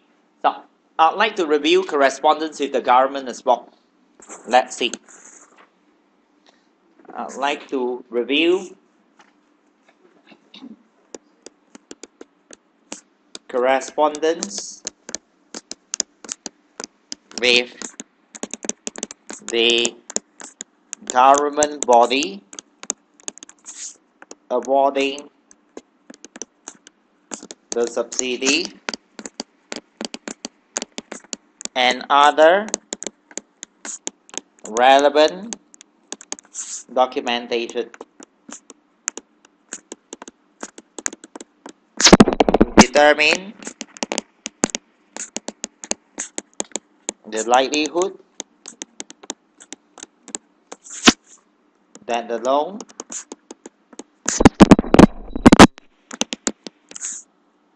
subsidy will be granted, not loan, subsidy will be granted. Okay, how many points do I have now? 1, 2, 3, 4. I need 4 more. Let's come back here. Let's reserve 1 point for recalculate the cash flow forecast. That's another point also. Recalculate always works. Recalculate the cash flow forecast to prove, to substantiate arithmetical accuracy. Arithmetical accuracy. Okay, right. Then let's come back. Let me just close this file. Okay. Operating cash outflows 200, 200, 290. Nothing much that I can do here. Okay. Interest payments.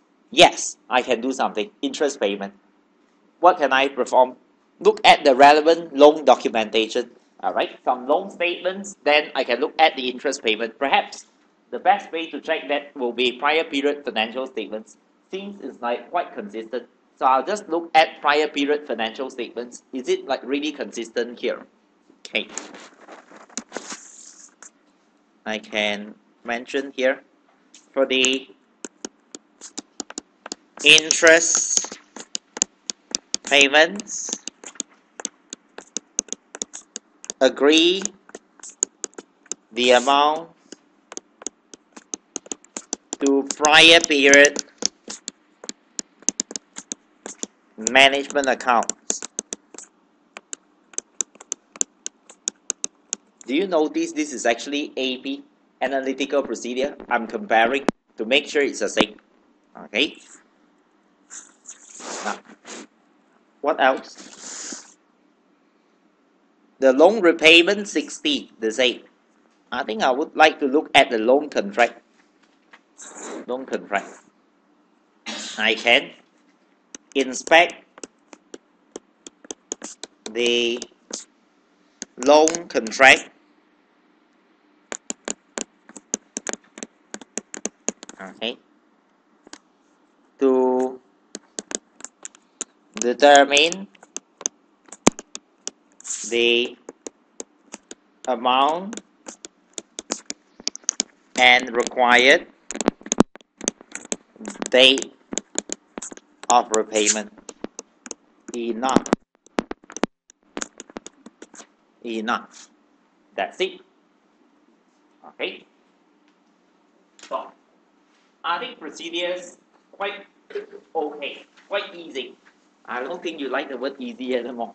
But you just pick it from the question here. Each and every point, think of relevant documentation, then it should be fine here. You want more points? If you want more points, I'll tell you. I'm not writing them, but I can tell you. You see the opening cash and the closing cash. What can you do? Look at the. How do I check this opening cash? Especially this one, the first year, the first month. Look at the cash book. The cash book can show the cash balance here. So you can watch the closing and opening cash position back to the cash book. You can do that, right? Any other questions? No? Yeah. Sorry, I can't hear you. Sale of financial assets. Sale of financial assets. What would you like to mention on this? Yes. It does not tally. You can compare that to this amount budgeted for in this financial statements, the SOFP here. Yes, you can mention that also. Okay, that's another point. See, there's a lot of things that you can write here. No, I'm fine. Then let's go on to part B of the question. We still have one question left. Okay, let's look at part B. Part B required if audit procedures indicate that one or more material uncertainties exist regarding Butler Company's ability to continue as a going concern. What is that? Oh, okay, that's part of the requirement itself. So, explain the matters that should be considered. Matters that should be considered in forming the audit opinion and the potential impact on the audit report. Potential impact on the audit report. You know, this is a copy and paste question. ISA 570. That's it. It's a ISA 570. And it's a copy and paste question. They say, given the information provided relating to Butler Company, it is likely that the auditor may conclude on completion of all necessary audit procedures that the use of going concern assumption in the financial statement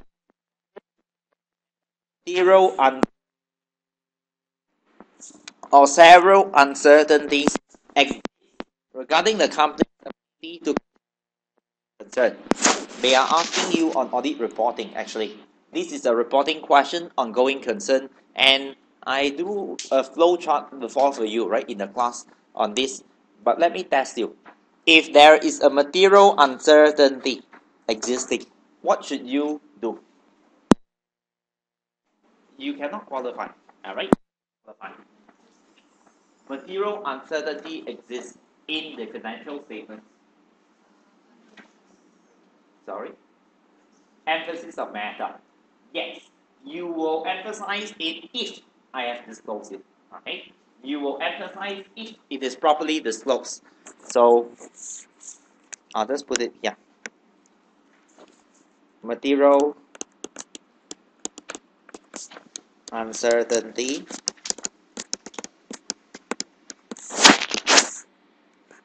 if it is disclosed, then you will put in an EOM paragraph. Emphasis of matter paragraph. Okay? Now, if it is not disclosed, then what should you do? You should not disclose. That means the financial statements is materially misstated. You qualify. Alright? Qualify. That's one. And the other one is they mention several uncertainties. What if there are several uncertainties? Several uncertainties. If there are several uncertainties, what do? You will have to put in one uncertainty, still okay, but several uncertainties, disclaimer of opinion. Disclaimer of opinion. Okay, I think you explain all these. Disclaimer, you will get 7 marks here. It's based on this actually. So, I'll go on further. Any comments on this question? In total, the question gives us 27 marks. I have tried many of last sitting's question. I've tried last sitting question number 1 with you in the normal class here. Last sitting question number 1, I think I tried it in the interim revision class. Yep, we tried that here. Then question number 2, we have finished it today. Question number 3, we tried the first day of the revision class as well here. And question number 4, I believe it was on due diligence. We tried in one of the last classes. Question number 5, next. Let's look at question number 5 now. Okay. Please read the examiner comments. It's very valuable, especially if you were in last sitting's examination. So you can see what went wrong here. Okay. The next one is Nassau group. So let's take a look at the last question on Nassau group. This was last sitting's question number 5. Let's take a look.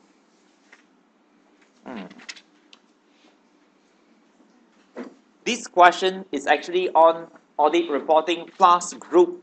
Alright? Audit reporting plus group. What do we have here? Identify and explain matters that should be considered and actions that should be taken. Matters to be considered and actions that should be taken by the group audit engagement team in forming an opinion on the consolidated financial statements of the Nassau group. Alright?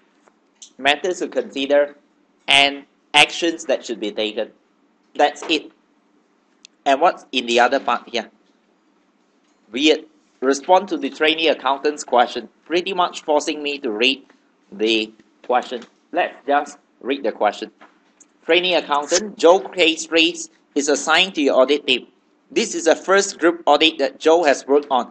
Joe made the following comment regarding the group audit. I understand that in a group audit engagement, one of the requirements is to design and perform audit procedures on the consolidation process. Design and perform audit procedures on the consolidation process.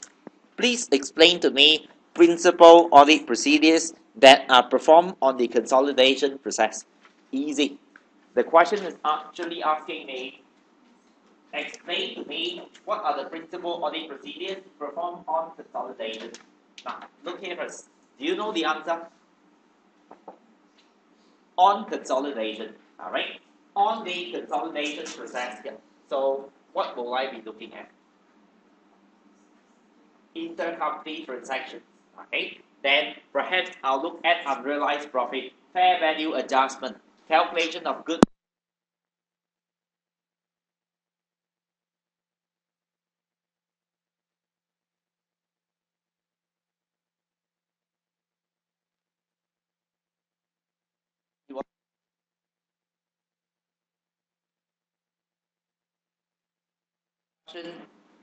the requirement was worded differently. The answer is the same actually.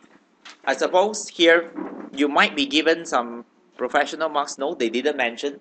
But the way that you explain must be like responding to a query.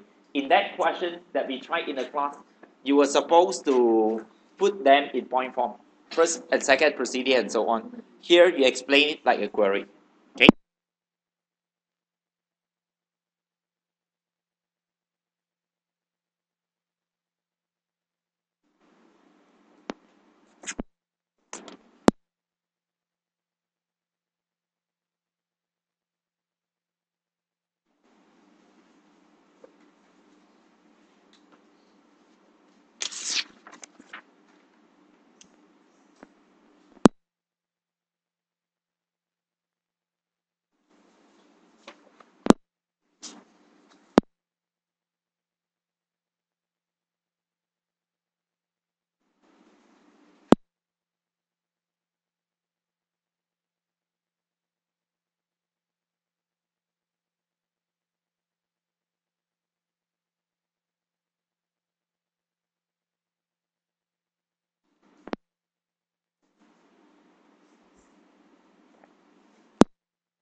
Maybe you'll change your mind after this. You are the manager responsible of the parent parent company and 6 subsidiaries. The audit of all individual companies' financial statements is almost complete, and you are currently carrying out the audit of the consolidated financial statements. I'm focusing on the group. One of the subsidiaries, Exuma Company, is audited by another firm. How do you pronounce that name? Jailers and Company. Your firm has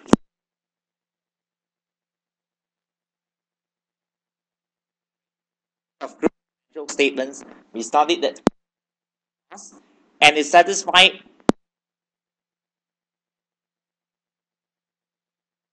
Okay, you have received a draft audit report on Exuma Company's financial and extract from which. So I think I have to look at the report. Okay, do you have any matters to consider yet? Not yet. I don't have anything. So starting, but let's see. The answer is always in the case study. I told you. So there you go. Basis for opinion. Extract.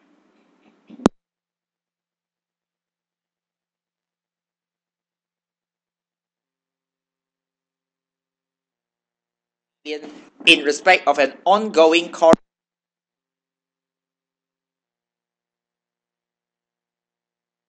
statements, management has not recognized the provision but has disclosed the situation as a contingent liability.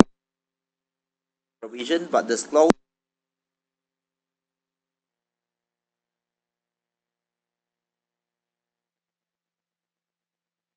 past event, probable outflow of economic benefit, and a reliable estimate can be made clearly. Those are the requirements of IAS 37. The result of past event, probable outflow, reliable estimate, IAS 37. IAS 37. Audit evidence that have been met be recognized. According net profit and shareholders equity should be reduced by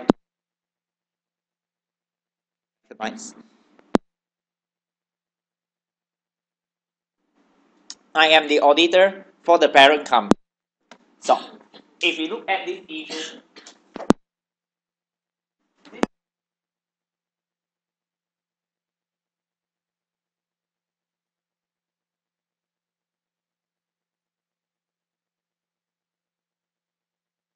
so the first way is to ask the subsidiary to change it. If the subsidiary don't want to change it, you can adjust upon consolidation. It should be fine too. When you calculate materiality for this question, make sure you calculate against two levels: subsidiary level and group level. Alright? Subsidiary level and group level. Do you remember we tried a question in the class? This was the first audit report question that we tried. Almost the same as December 2002 sitting, question number 4. Alright, almost the same style here. Then we go on. Let's look at the other part. Yeah. Qualified opinion, extract. In our opinion, except described in the basis of qualified opinion paragraph, financial statements give a fair view of financial position as at 31st of March 2011. An extract of note 12 to Exuma Company's financial statements is so. What do I have here?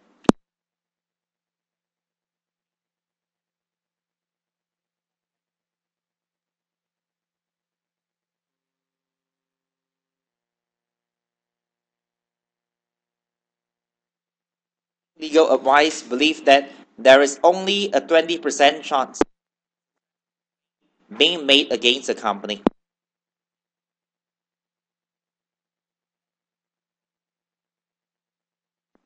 You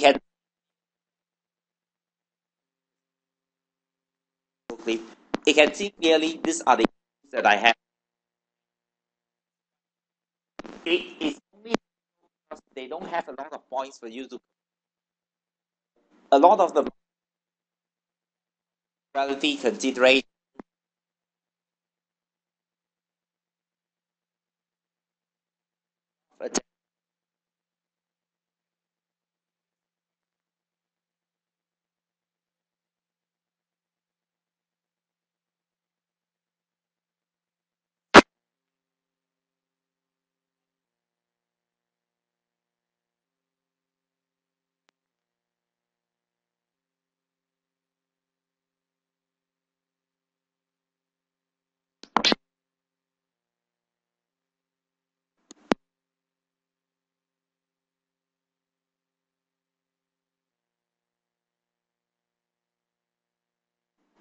What do I have?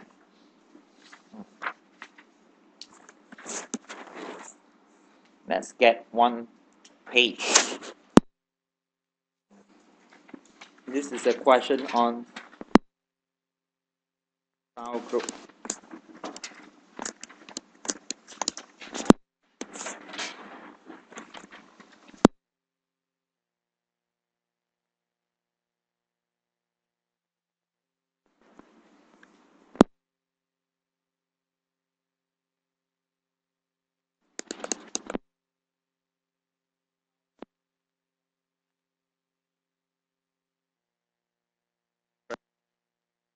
subsidiary.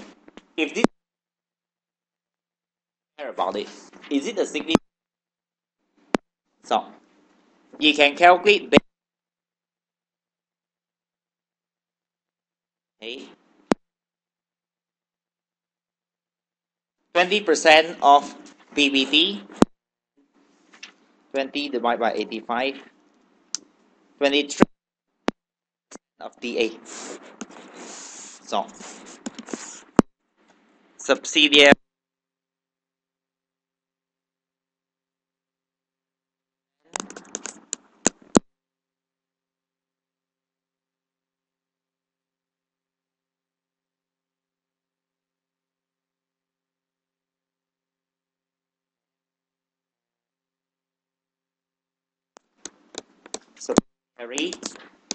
is material.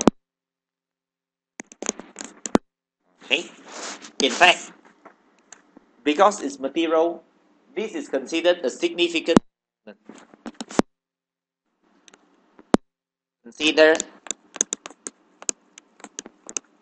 a significant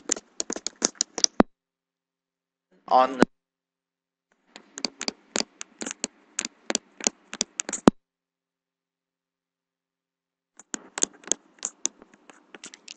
cell group.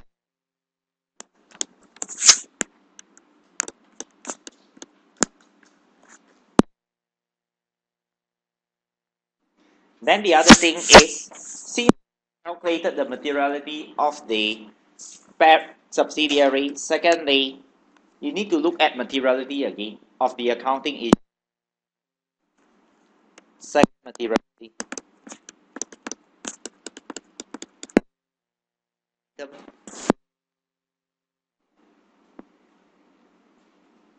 2 million. 2 million.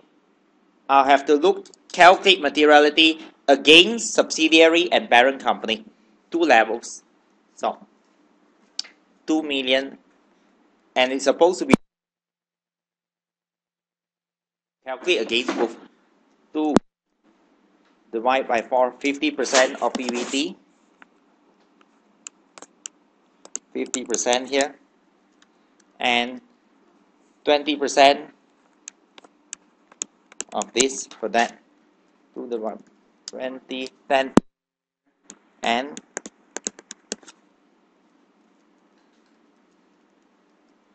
about 2%, 2.3, 2.4%.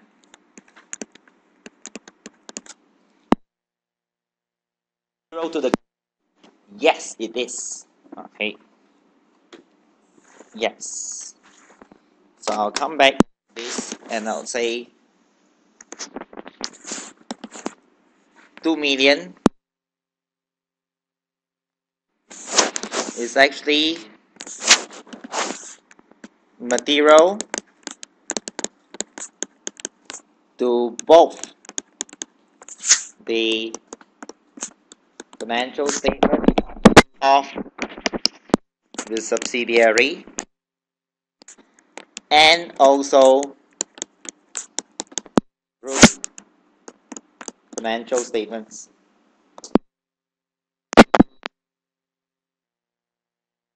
At this level, but please insert the calculations here. Next, come back. First step, talk about materiality. Identify accounting standards.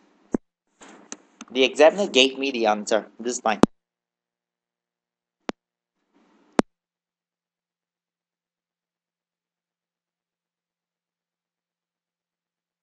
This is the answer. Company is facing damage of 2 million, more fully explained in note 12. Not recognized. Provision should be made. And yes, that's it here.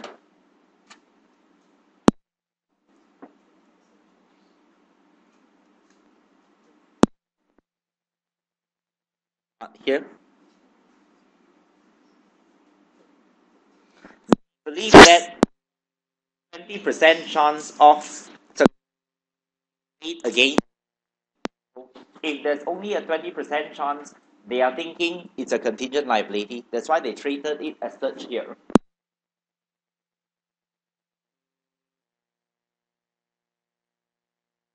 the lawyers, then maybe you can treat it as a contingent liability.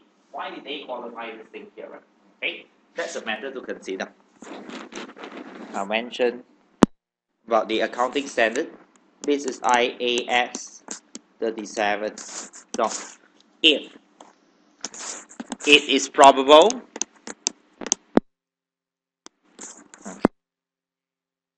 there is an obligation and it can be estimated,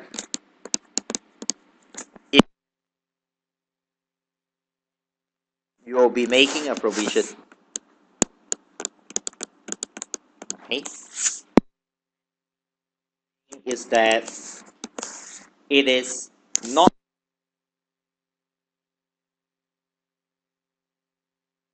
only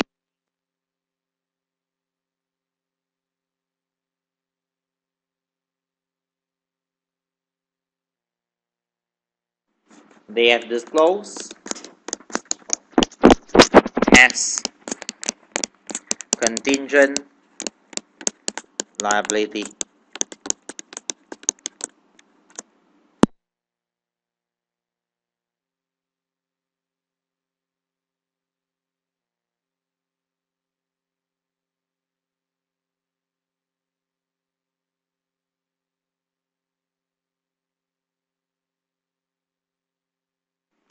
Can be substantiate the accounting treatment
parent company should request subsidiary to correct the financial statement. Ask them to change it. Then the effect on reporting.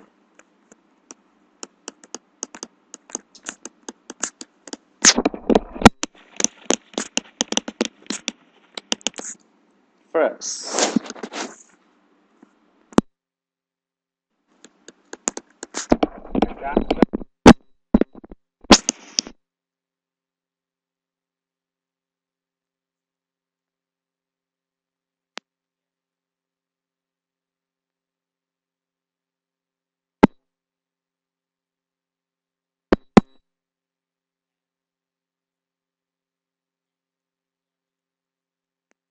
financial audit report. Report we are qualified.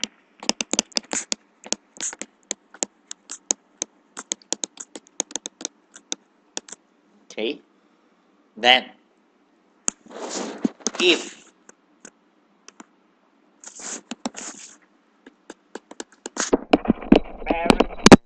if subsidiary don't change.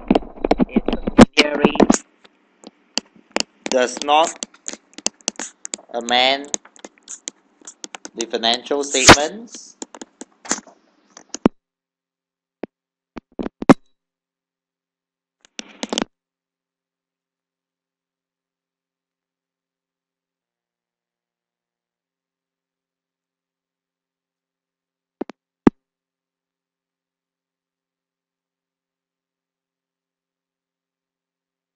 parent company, subsidiary qualified. So audit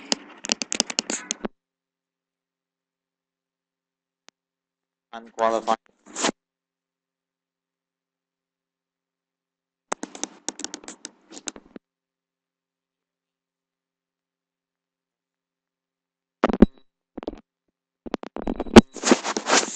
You have to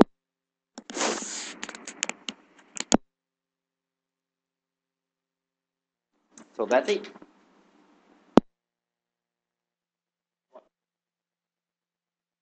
That's the whole question. Alright.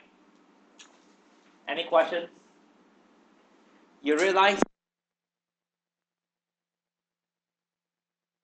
different and in the question itself.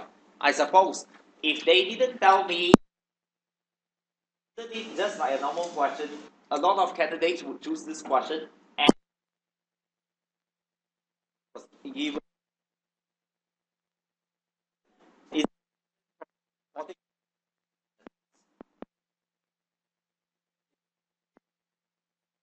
about 3 questions in the normal class, which was like this here. You pick up perhaps it was a bit different because it was in a group audit scenario, which we tried one question like this in the class as well. Okay, in fact, let me show you the question that we tried. Let me just show you the should be this one.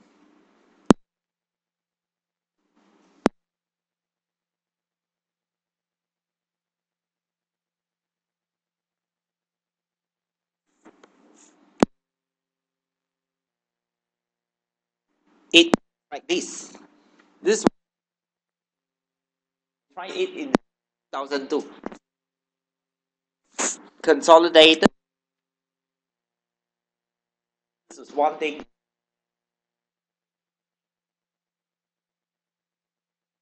What's the name of the company? Nassau Group here.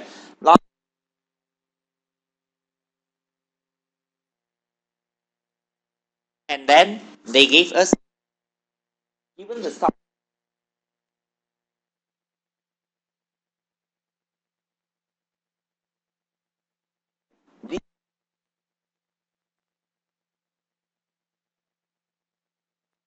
Since the answer was already given, it was purely a reporting question here. Alright? So that's it. Of course, it cannot be 100% the same, but same here. Tell me the question is difficult. We have actually tried it before in the class. And yes, last sitting as well. Now, come back. I'm done with this.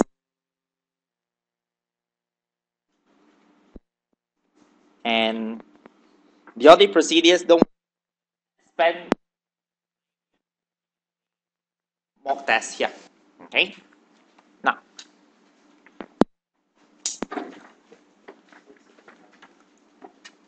the rest of time, we still have a bit of time.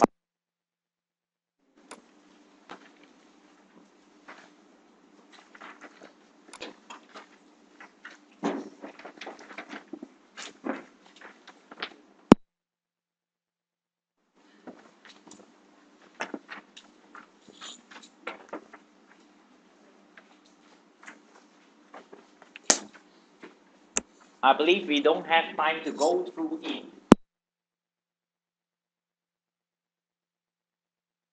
By the way, the mock test answers yet. It's over here. Mock test answers. I'll just leave it here on this table. You can take it later. And who have not signed the attendance link? Everyone signed it already, so fine. Okay. Now, let's look at this question. Part A. Identify and describe principal business risks for Bifare. Identify and describe principal business risks. For this question, right, what is important here is you must pick out the point from the case study and please describe why is that a risk here. I find that in some of the scripts, they pick out the risk but didn't describe why is that a risk to me here. Please tell me what is the risk. Alright? Now, 12 marks. The other most common mistake, when I mark the mock test, I realized that students did not write enough points for this here. How many points will you need? Perhaps about 9 will do here. Alright? And are there 9 points in the case study? There are the model answer, which you got a copy of that. There are many points in there, yeah. Okay. So identify, perhaps about half mark for identify. Describe, you get about 1 mark here. The principal business risk for Bifare. And then I look at part B. Just remember, when you are writing the business risk, keep telling me what is the risk. What is the risk and why is it a risk? How can it happen? Why is it a risk? Okay. Now, then part B. Identify any audit risks. Identify audit risks. Remember the technique again. Audit risks, 3 types. Overstatement, understatement, lack of disclosure. And it must be either an inherent risk or control risk or detection risk here. More heavily loaded towards inherent risk and control risk. So, audit risk, in addition to the business risk you have identified, and describe the effect that the company's plans will have on the audit plan. In addition to the business risk, describe the effect on the company's plan will have on the audit plan. You see, a lot of students this part leniently. A lot of students identified the audit risk correctly. Having paid attention in the class, you found the points and so on, but you did not mention about how do we handle the risk. Actually, you must tell me how do we handle the risk. For example, maybe you say there is a risk of inventory obsolescence. So you have to pay attention to the safety of inventory when you audit that here. What is the response to that? Okay, that was one thing on part B. And then if you look at make use of AP, how the audit team may make use of AP. 1 point, you see, brief outline. Outline a general approach to that, yeah. In the Bifare audit for the year ended 30th of June 2007, and any issue with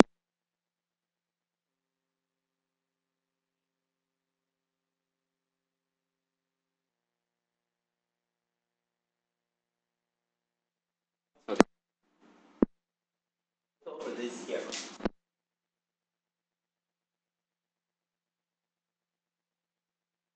This is from ISA 520. Number 1, the risk assessment stage. SAP, substantive analytical procedure. Especially if the item is quite predictable and high volume, I can perform SAP. Good items would be sales. And I've got high volume, we can perform SAP on sales.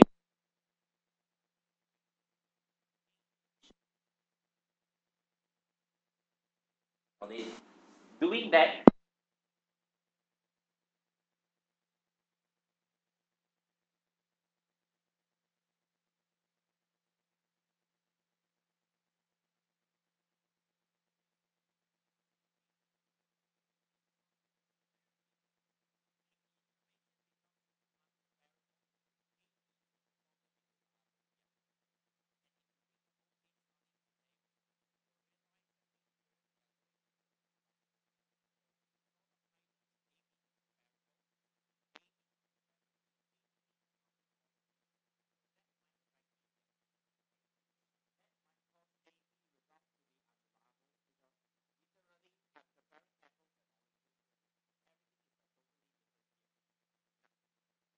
Go on. That's the first question here. You have to look at the model answer for the points here. If you look at the second question on Applewood Engineering, this was a PFI question. PFI has been asked like nearly every sitting this time here. For the past like 2 or 3 sittings, they had a bit on PFI. Now, let's look at the requirement.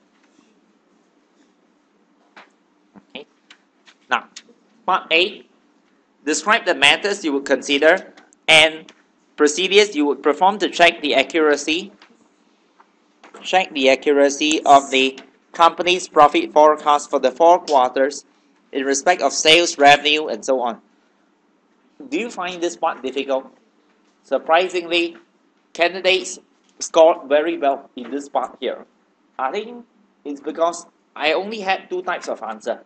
Those people that totally left it blank or just wrote 1 sentence, or those people that did very well in this part here. Why?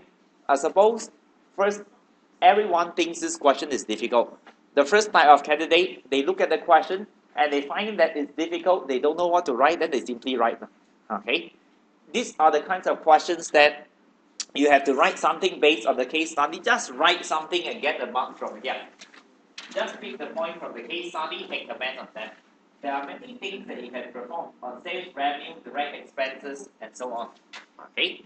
The other kind of candidate panicked when they saw this kind of question and didn't write anything at all. That's bad because there are very easy points to be gained here. Looking at the case study, I don't have time to go on in detail. The other part on part B, describe procedures that you would perform to check accuracy of company's balance sheet and SOFP for the 4 quarters here. Simple question on audit procedures as well. Again, candidates that tried part A usually did part B quite well as well. Describe the procedures you would perform to check accuracy of the balance sheet. Take note that you're auditing PFI, you're actually not auditing normal financial statements. So your procedures might be loaded towards inquiries, AP, that kind of thing. If you look at part C was a question to reward the brave students. Now, let's see. Discuss whether the company's profit forecast and projected balance sheet SOFP is realistic, optimistic, or pessimistic. Now you have to tell me, is it realistic, optimistic, or pessimistic? You should briefly give reasons to justify your opinion. This is purely a question to reward the brave students, and some students say it's pessimistic. I highly suspect people don't know the meaning of pessimistic. Really, I think they don't know what's the meaning of pessimistic, because I look at the explanation. You wanted to say over there to tell you pessimistic means they have a lack of confidence here. They have no confidence. To put it in simple words, optimistic, too much confidence, overconfident. So you are actually supposed to say the line that we took in the model answer was it was very optimistic. You look at a lot of the figures, it's like purely based on gas flow. A good example will be the Butler Company question that we discussed just a few minutes ago. In that question, everything was very optimistic. They thought sales would be very high. Immediately when the economy recovered, then money would come in here and the cash flow position. That was it actually. Okay, that's the part here. Need to give. You can write general items and get marks for this one. Let's look at part D. Describe what you understand by the comment briefly on the level of assurance provided by a review of such information. Good answers should go this line. Firstly, tell me PFI is related to the future. You get 1 mark for that. Then, second mark, tell me that there are projections and there are forecasts. Then you get few marks from there. For projection, you talk about forecast. Then what else? You will talk about the standard as well. ISAE, which is used to audit this here. And then finally, tell me that you will be getting negative assurance. Negative assurance, nothing has come to our opinion here. So, that's it. You get 4 marks for mentioning that thing here. A lot of candidates got full marks for this part. Those that caught on and mentioned that, all of them get full marks here.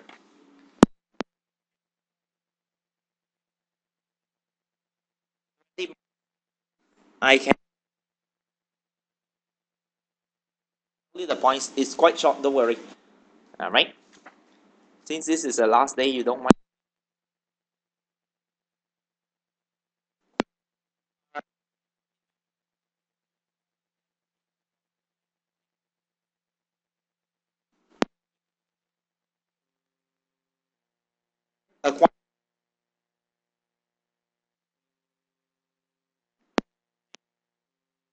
Our competitor went into liquidation. I think candidates did not write enough points. In most of the answers that I marked, I did not get enough points.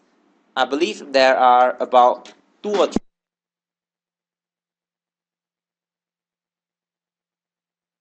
awareness of accounting standards.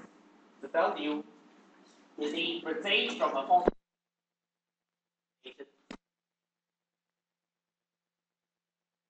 I can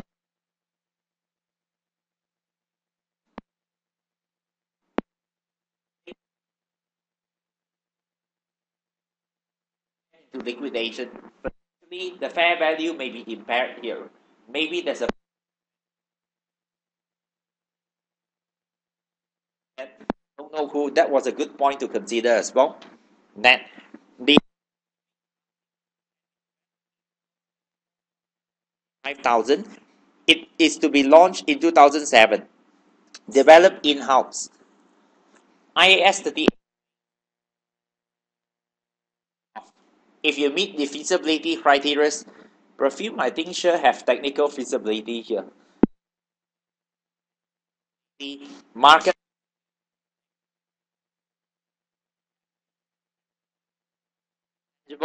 non-current assets under the title brands.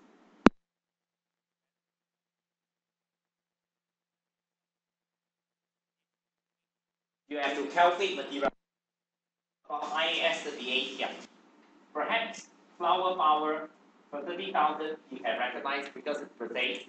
Now, there is a risk that sweet nothings cannot be recognized. You have to look at the development cost. Now, that's pretty much it. Then start talking about audit evidence here. Copy of the purchase contract, bank statement. Okay, you go that direction. Let's look at the second one. Alpha Twitter moved to new premises during the year. Acquired a lease on a building for a 15-year period for the first 3, which people say finance lease, some people say operating lease. What do you think? If it's operating lease, if it's a finance lease, to the person leasing the asset here. So, I am leasing for 15 years building. How long can the building last? 60 to 70 years. Where do you get a figure? She just mentioned 60 to 70 and I don't know where she got that from, but fine. Buildings can last for a long time here. That's the point that we are trying to make. I think this might be. Let's go on. Each are rent free. 18%, 18,000 per annum. This is the value. I believe this needs to be expensed off to the income statement. Lease bears the benefit of a maintenance contract being included within the cost. Bears the benefit of a maintenance contract being included within the cost. That means they are maintaining it for me also, no? The building. Risk and rewards maintains it. The owner of the building maintains it. So tell me what kind of lease is this? Operating significant customization of the interior of the building was undertaken before Alpha Sweden moved in. This cost was borne by Alpha. Confuse us a bit. Now it looks like a finance lease here. Now, take note that who maintains the building, the only way to find out will be read the contract, the lease contract I can roughly find out who maintains the building and so on here. So, you will get 6 marks for this.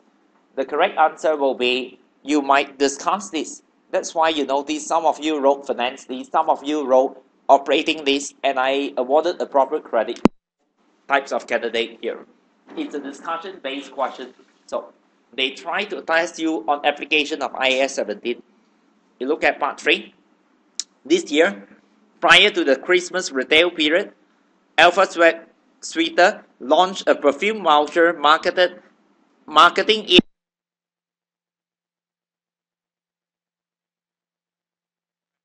20% of revenue for the year. Indications are that vouchers are commonly used as Christmas presents, 5% redeemed in December, 85% in January, 7% in February, 3% are outstanding. It's supposed to be revenue recognition. You are supposed to recognize it in the correct accounting period. Very surprising, most candidates, actually nearly all candidates that tried this question got it correct. All candidates got this correct, yeah. I suppose IAS 18 is quite a common standard, so clearly they saw it here. So, fine. No problem. Yeah. And then you get some audit evidence. This question, overall, I think it's okay. This is not a past year question. Not tried it before. That was the whole point of the mock test anyway. Let's go on to the last one. Top company. You are the partner in charge of quality control for your firm. Top. Following issues have arisen in connection with 3 clients. So, the first one, I got 5 marks for this. Your firm has carried out the audit of Daedalus, a listed company for a number of years. You might see a familiarity thread here. It's supposed to be an ethics question. In 2004 and 2006, audit opinion was qualified.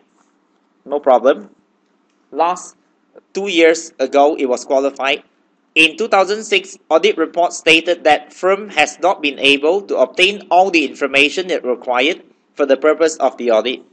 This is called a limitation on scope, or nowadays inability to obtain SAAE. Go on. And the auditors could not ascertain if Daedalus has kept proper accounting records. Audit opinion for 2005 was unqualified. Now, there is a risk here. There is a risk of negligence, you see. In 2005, it was unqualified. In August 2007, Regulatory Commission announced that company had inflated fees. In September 2007, CEO was arrested for embezzlement, and in October 2007, he was fired from the company. So, this question is an ethics question. Actually, the main point here is there is a risk of negligence. We might not have audited this properly here. A lot of people discuss some side points which was not the main thing here. We wanted there was a risk of negligence. Action. Lawyer, what can I do? Okay, along that line here. Refer to part B. Part B, top just won the tender.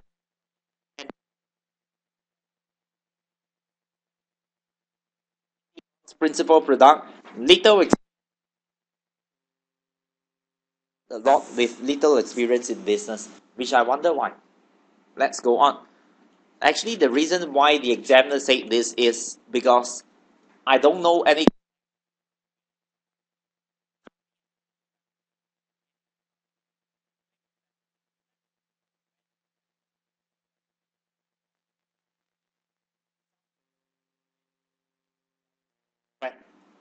If you mention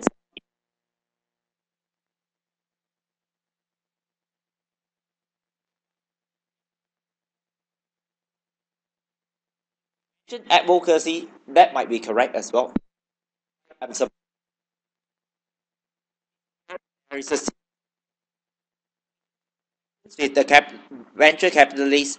Audit senior had asked audit partner if journals might indicate has taken place.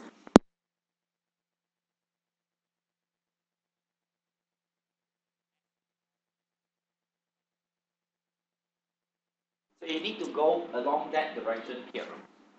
Journals indicate money laundering have taken place.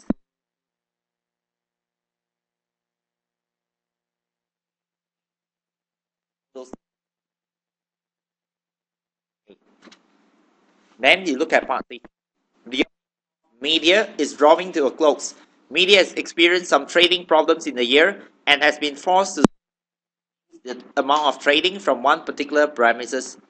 However, the directors have stated that the reduction in trading does not constitute an impairment in the value of the premises. A lot of students were overly concerned about the impairment. This must be something to do with the cash gen.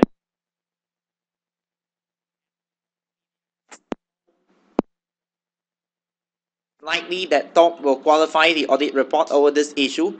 Managing Director of Company, Jason Argonaut, has told the audit senior that he will seek to obtain a second opinion. You know how to get the marks of this? The main issue here will be second opinion. A lot of people, perhaps 80% of the students, makes the main point. CA allows this. Not recommended. Both sets of auditors should work closely, and you should explain a bit on the risk here. The main point was not on the impairment. The main point was on the second opinion here. Okay, that's it. And part D, a bit on advocacy thread, pretty much a bonus to help people pass the examinations. So that's all the questions. That's the end.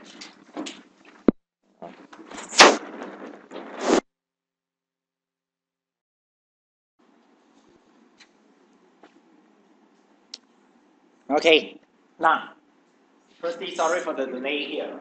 Okay, for setting up the recording software over here. All right. Now, I'd like to continue with the questions pack, the one that I left off over here. All right. Now, tomorrow's class, I'll be covering a few things with you here. Today, I'll be looking at those questions. Tomorrow, I'd like to discuss a mock test with you, and I'd also like to look at the ISA with you here. There's one standard that I have not covered with you yet here. So, let us take a look at this. Where is it? The question and answer pack, which is over here. Hang on. Okay, so we stop at question number this one here. So we can start today with Prescott Company on page number 76. So take a look at that. Okay, to revise with you, on the first day of the class, we have finished the ethics area and all the reporting area here. Ethics and reporting was finished on the first day, and then looking at audit risk and financial statement and business risk, we finished that on the second day, and today is supposed to be the third day, so I'm looking at the other areas here. Okay, so the first one will be Prescott Company question on page number 76. Let's take a look.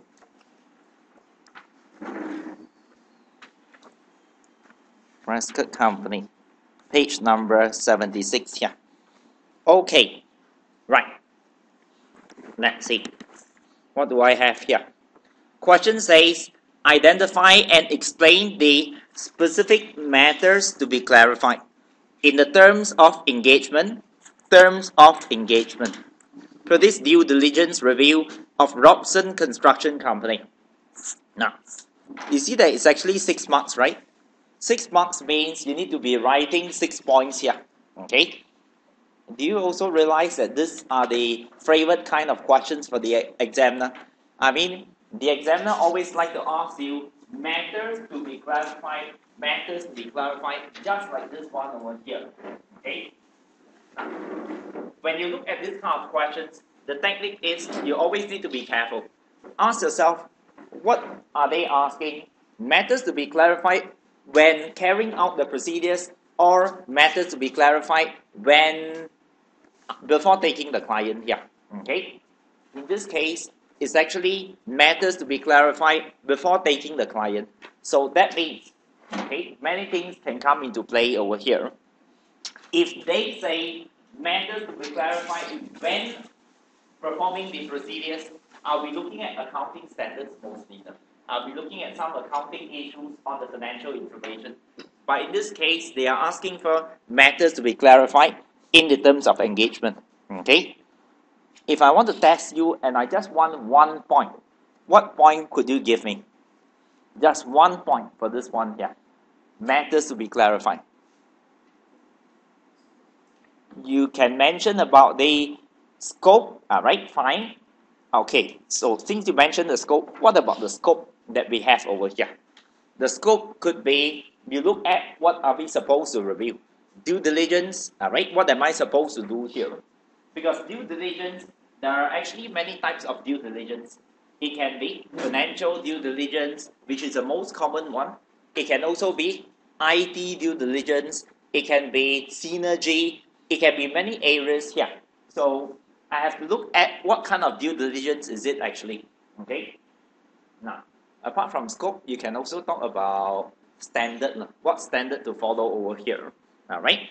So if it's review, maybe I can follow ISRE, the International Standards of Review Engagement here.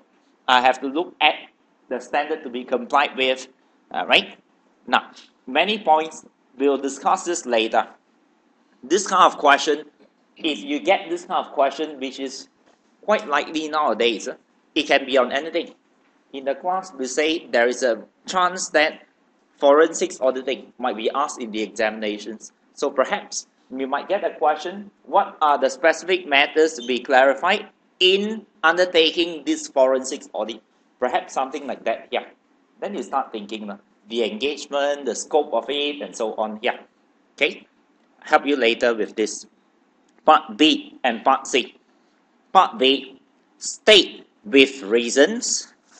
They want the reasons, principal, additional information that should be made available for your review of Robson Construction Company.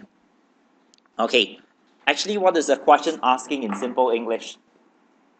Question is actually asking for the types of information that you will need over here. Alright? So, perhaps if you read through the case study, you will see that they are being sued by someone. I remember they were being sued by someone here. So, maybe you might want to get a legal confirmation. That could be one of the points over here.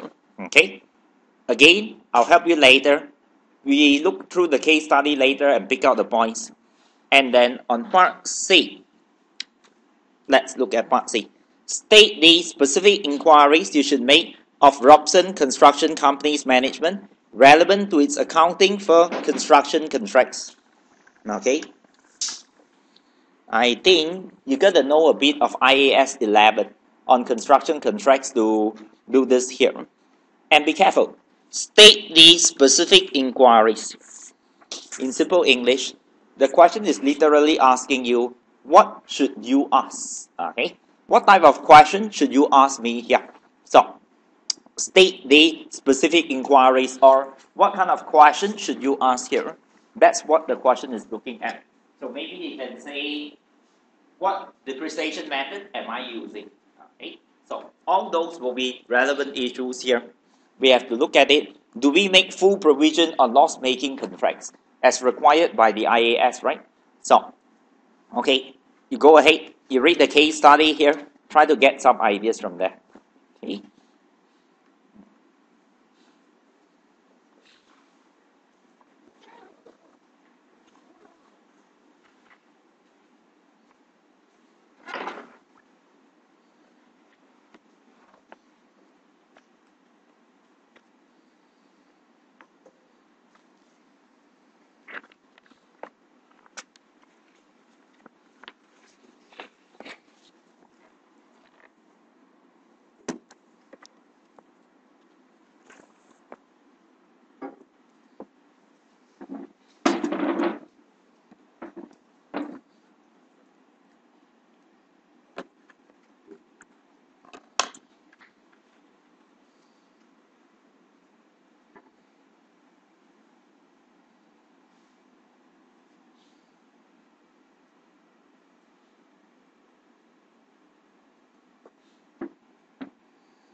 Okay?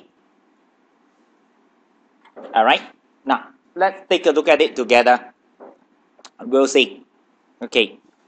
My question is saying that Prescott Company, June 2006, your audit client, Prescott Company, is a national hotel group with substantial cash resources. Okay. Substantial cash resource. Substantial cash resource means I can actually acquire another company easily. So it's good for me. That's why I'm quite interested in the word substantial cash resources. I have enough resources to acquire another company. Alright? Now, its accounting systems, its accounting functions are well managed and group accounting policies are rigorously applied. Something interesting to me as well. I would like to look at the accounting policies. What kind of accounting policies are this here? Later. Okay. Now, company's financial year ends 31st of December. In P7, you always like to pay attention to the year end. Alright? So, I'll go on.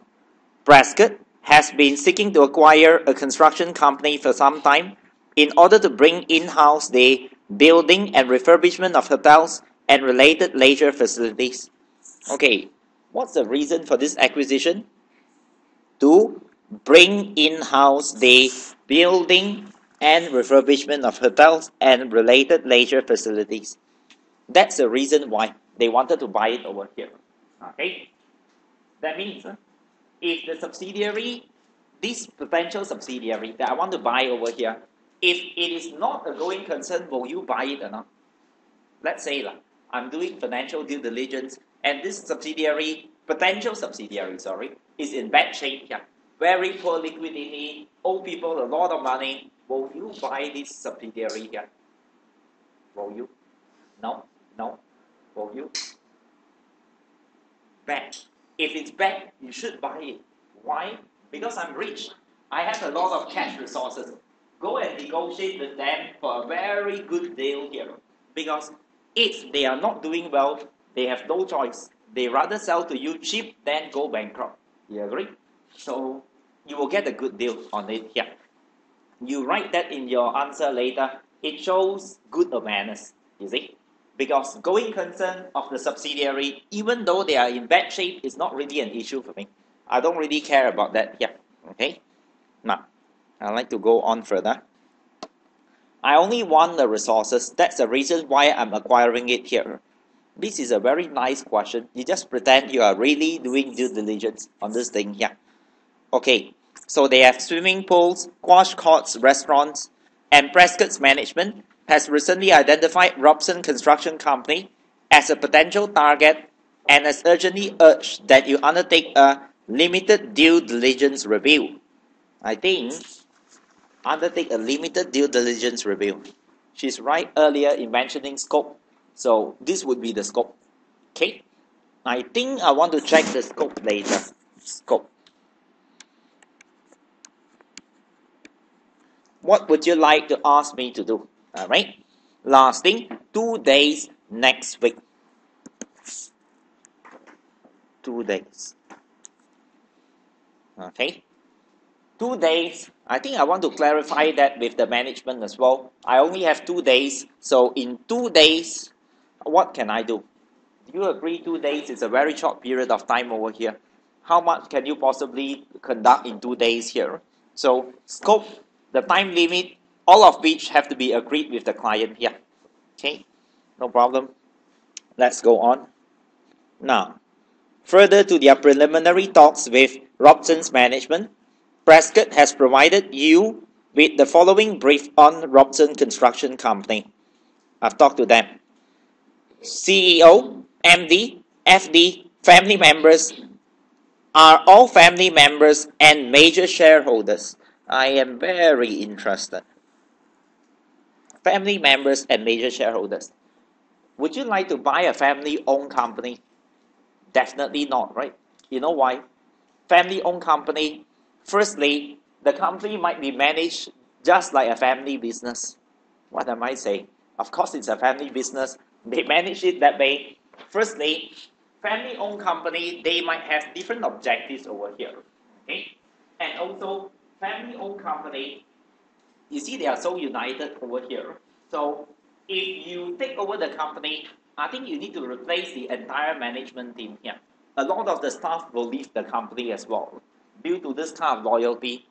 Perhaps because it's a family-owned company, I might sign a contract with myself, a golden handshake kind of a thing here. So if you sack me from the company, so-called, you need to compensate me like 3 years of salary, some kind of golden handshake. Yeah, it's my company. I can sign some kind of contracts like that here. All right.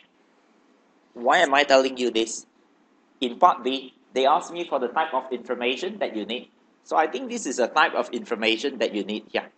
I would like to have the service contracts of the directors, all of them. The director service contract, yeah. You agree? Okay. I got the first one.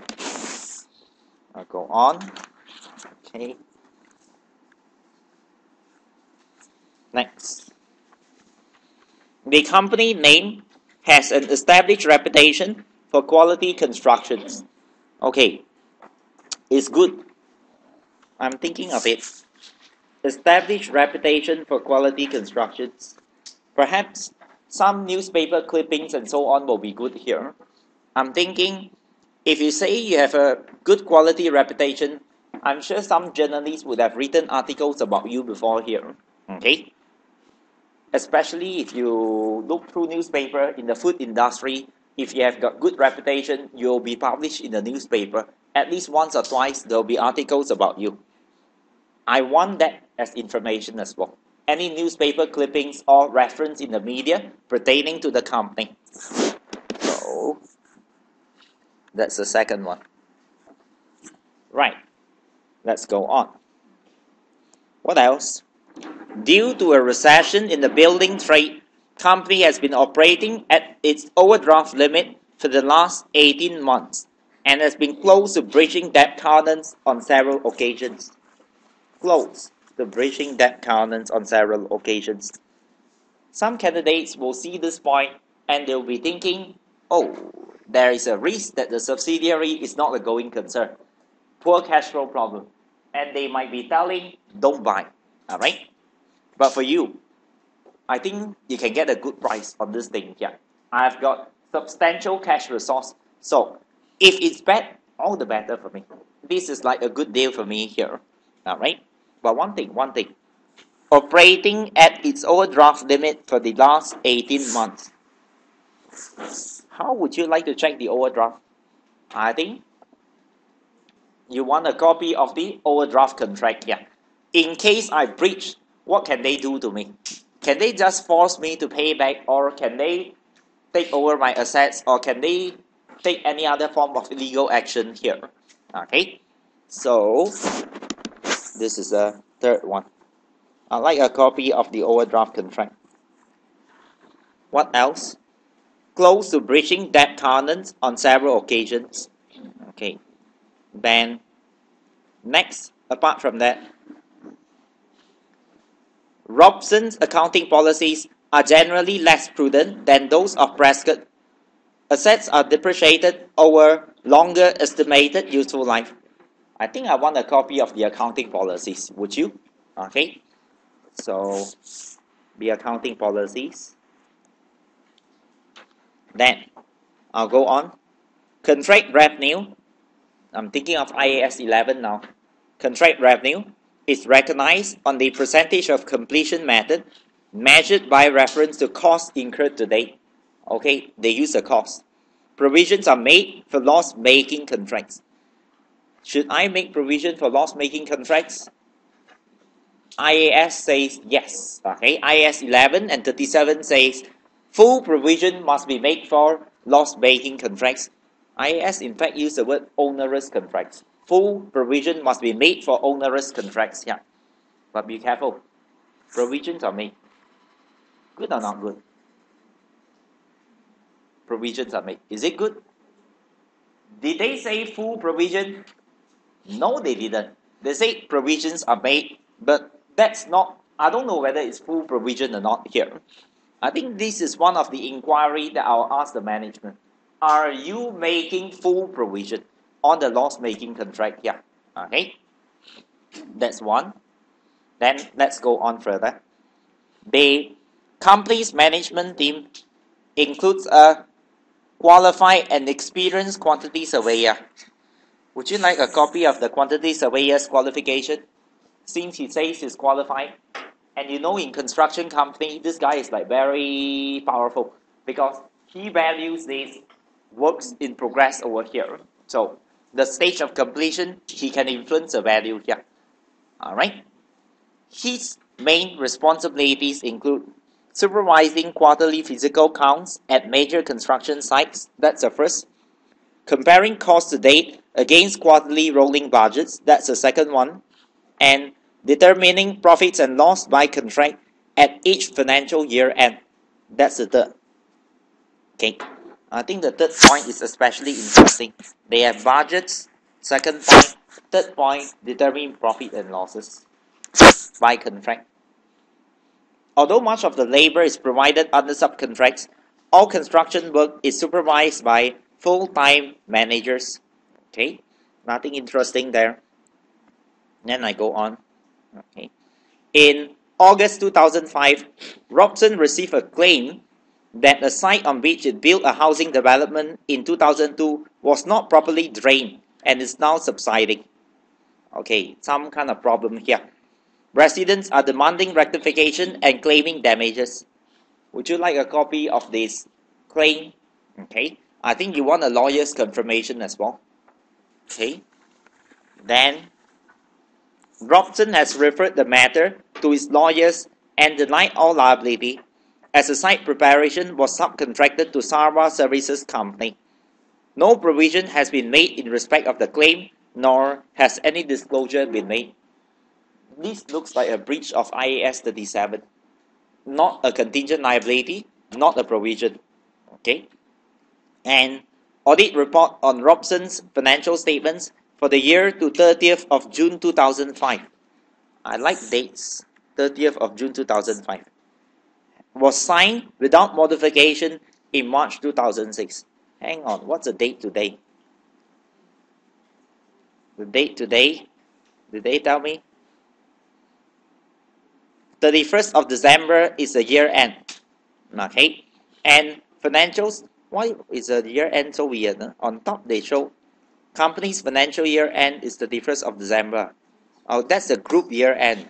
Okay, and then this is the year end. Signed without modification in March 2006. Okay, fine. Now, no issues over here. But I don't have the date right now here. Okay, so based on that, I think I know what to write for these points over here. So let's produce the answer and get the marks here.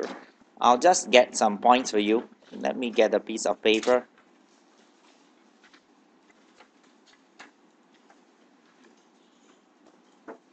Okay. Okay. This is this Sarva company question. Okay. I'll just write some short points for you. Robson Construction Company. What's the name of the question? Prescott Company.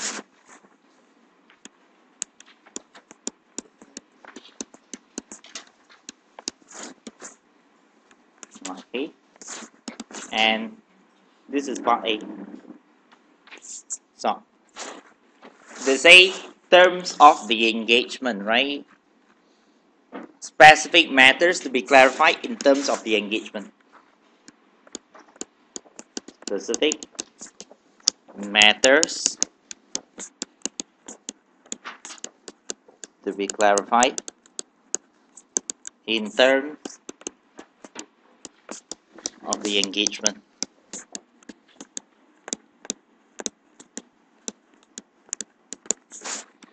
Okay, no problem. The first thing, I think you want to put in the scope, like we mentioned earlier. I'd like to put in the scope. of the audit. I'll just write in short points over here. Scope. You explain a bit, like what does the engagement cover? For example, financial due diligence,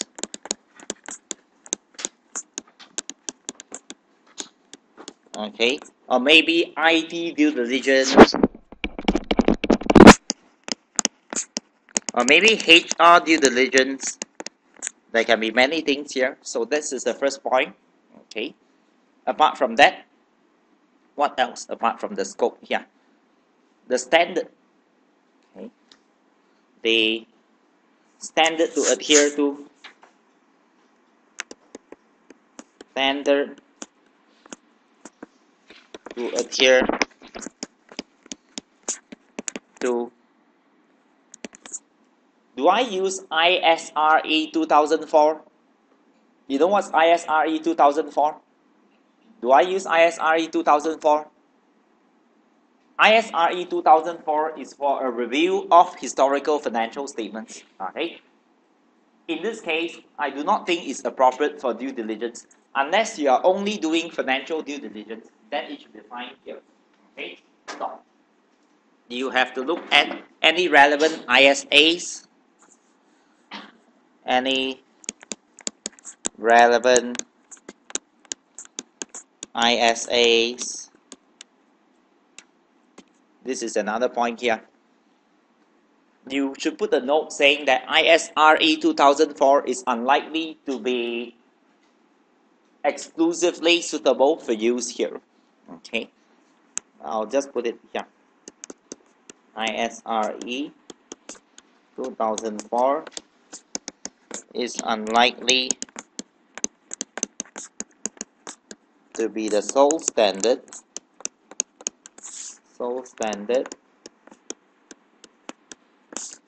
Okay, in applicable here. Applicable. Yeah. Okay. Now, I got 2 points. I need 6. What else? I thought about the date also. I only have 2 days next week, right? So, you talk about the time frame.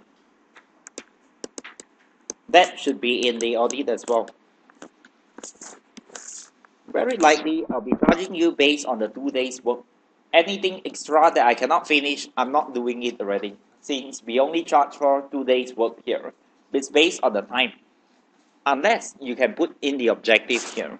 So the time frame, 2 days next week.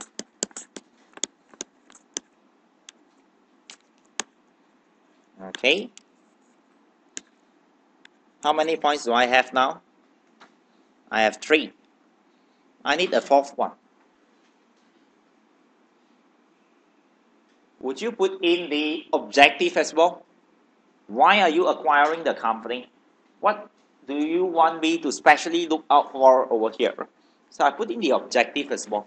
Okay. The objective. Perhaps the objective, you can look at stuff like the purpose of the DD, due diligence. In this case, I am mainly looking at what did the question ask for? The question mentioned to bring in-house building and refurbishment of hotels and related leisure facilities. Okay. The client wishes to bring in-house the refurbishment of hotels and related leisure facilities.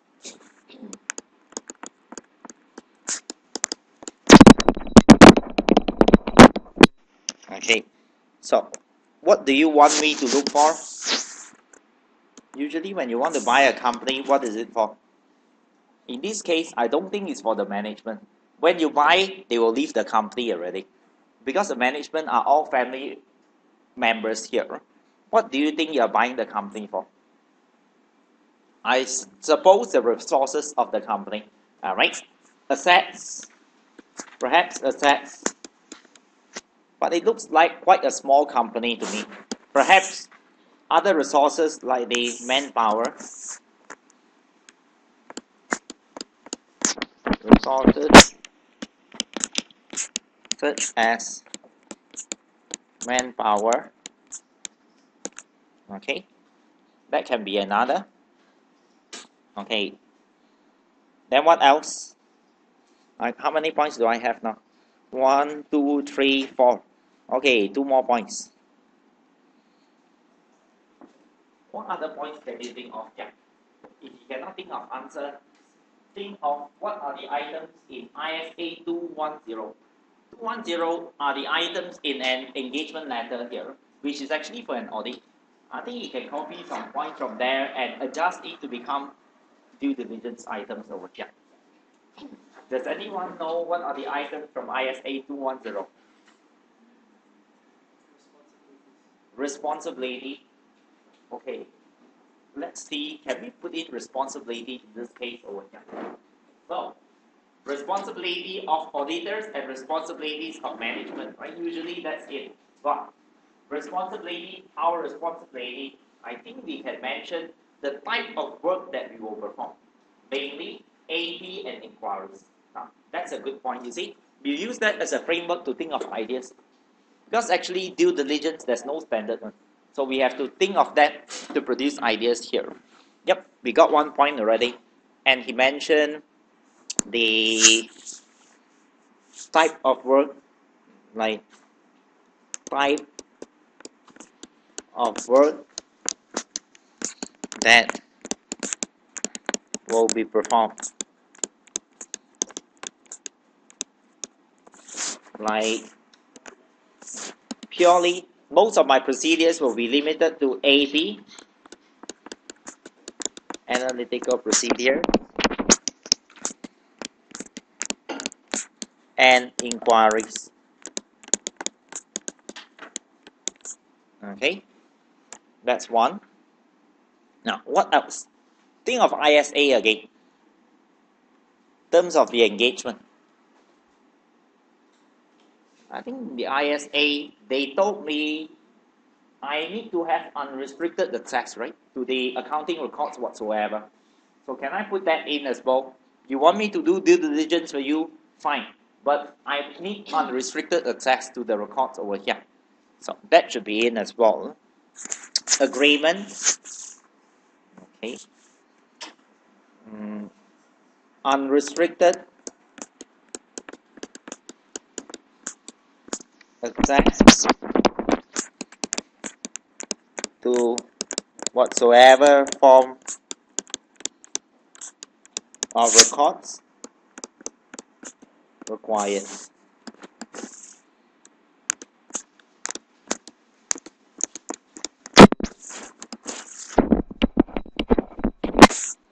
Okay. And then, what else? Apart from that, 1, 2, 3, 4, 5, 6. Oh, finish. Okay, just nice here. I'm just afraid of one thing. I noticed that this point on scope and this point on type of work might sound almost the same over here. Alright? Perhaps you might like to combine both points together. But if you put that in, assuming it's just 5 points, right? I need one extra point. What else could I write here? Liability, perhaps disclaimer. What is the type of liability that I'll be liable for here? Can you sue me if I make a mistake here? Any clarification about liability and so on. Okay, clarification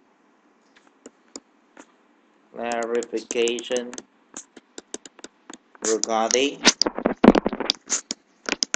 the reviewer's liability. I think it should be smart of you if you put in, I am not detecting fraud, because I'm not auditing, and I am just reviewing here, so fraud cannot be detected. And errors, I don't think I can detect errors also. This is not an audit. Okay, not enough. Okay, right. I am finished with part 8. Would you like to ask any questions? Add on anything? Fine. Yes. Sorry? Fee. Yes. Fee should be possible as well. If the time is in, the fee should be in as well. Maybe a better way of writing that could be the basis of charging. Alright? What basis would you like to charge them? Based on hours worked, based on number of days, based on type of work performed, so the fee should be done as well. Yeah. And you gave me another idea. Perhaps you could also mention the type of report that I'll be providing to you here. Okay. So that's another thing here. See, so many things that you can write on this here. The technique is, think of the ISA related ones like ISA 210, and you know that there are 6 items in an engagement letter here. So you think of that and think of how to change into due diligence here. You have the objective, responsibility, just change it around this way here. Okay, we look at part B. Okay, right. Part B is actually on principal additional information. They want the reason, be careful. So they want this principal additional information. What would you like to request from the client? 8. I think I need 8 items. So I label it on top. I have these family members. So I want the director service contracts. The first item, I like the director's service contracts. Why? Because the directors are family members.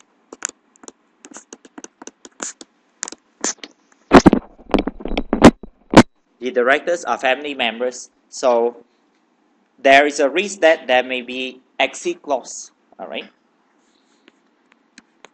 There may be hefty payments.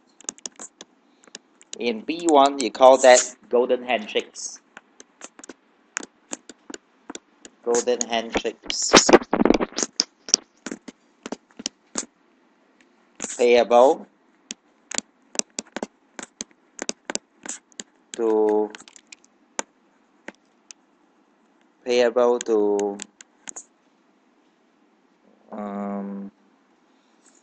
the directors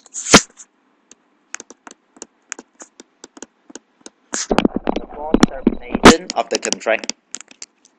Upon termination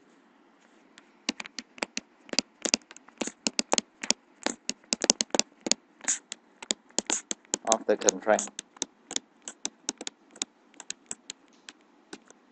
Okay. Right. I got the first point. Then you think of it and see. Apart from that, come back to the question again. I labeled it reputation for quality constructions. So I want some perhaps newspaper clippings or media reports. Okay, media reports,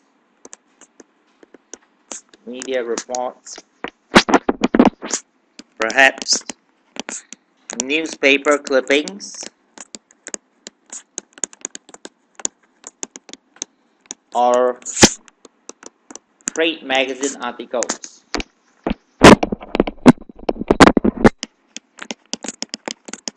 And why do I want this? Related to the company.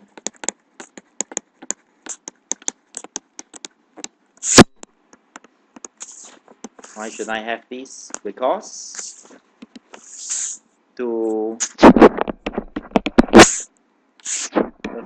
the reputation of the company.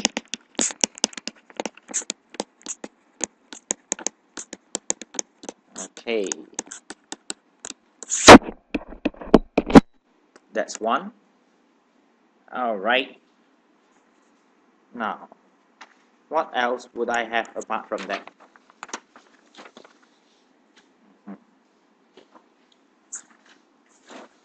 Let's come back here.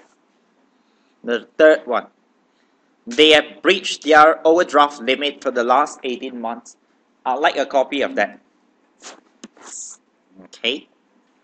I want the overdraft.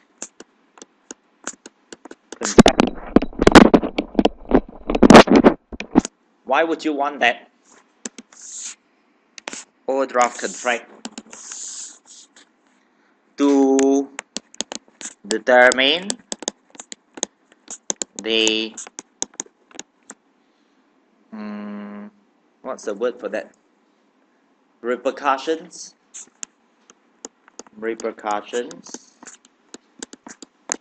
of breaching the covenant.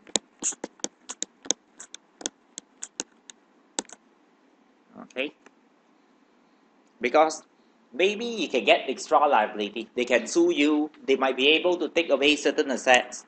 So extra liability may be incurred. Okay. Now, what else?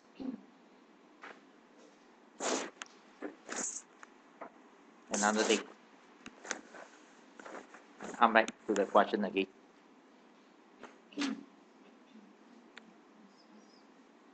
Another point relating to this thing here. I'm thinking, do you know how to audit PFI? Yes, prospective financial information. When I check going concern, I'll have to look at budgets, forecast, discussion with management. Yeah. I think I'd like to get a copy of the forecast and budget to find out do they have any potential going concern problems here. The reason why I want that is because I'm trying to find the position of the company so I know where I stand. What price can I offer to them over here? Okay? But I say I don't mind if the company is almost going bankrupt. Even better for me. Okay? So when you write the reason later, don't say that it's because I want to buy a financially strong company. It's just because I want to ascertain the financial position here. So perhaps like the forecast or budgets. Example, cash forecast.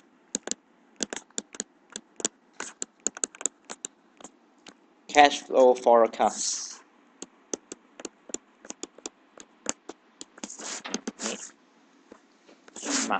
Why? To ascertain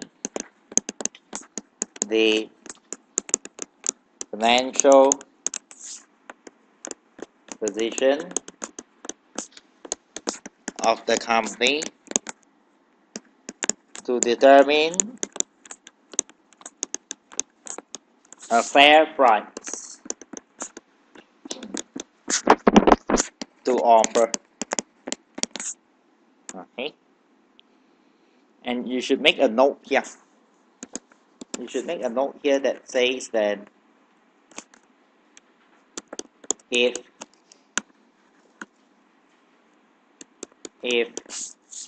what's the name of the company? Robson, is it? Yes. If Robson is in poor financial health, okay, a better deal may be negotiated. A better deal may be negotiated. Okay. The parent company is cash rich. Company is cash rich. So you can like inject money into this company and solve the problem here. Okay. Right. What else do I have apart from that? Forecast budget done already. How many points is the question? 8. Provisions. Let me see. I have 1, 2, 3, 4. Only 4. I need a lot more. Okay. Next. Can you tell me how to check accounting policy? How do I check accounting policy? So simple. Maybe it's too simple, you don't know the answer. You look at financial statements, all right? Prior period financial statements to look at the accounting policy disclosed. Why do I need that? Because their accounting policies and mine are different. Theirs are less stringent. So I have to see if I adjust their policy to mine here, what is the overall effect on the financial statements here? Okay, so I'd like to get a copy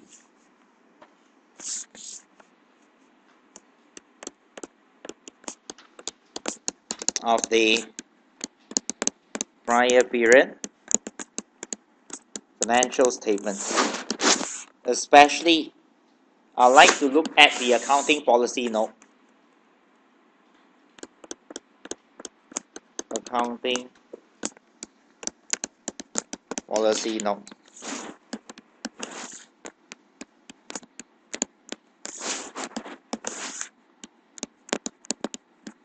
Okay. Now, because I want to see the overall impact, the overall impact of reconciling the differences between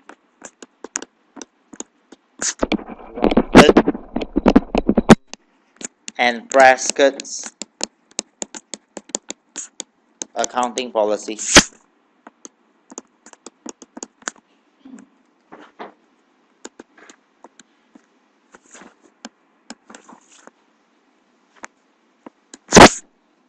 Okay.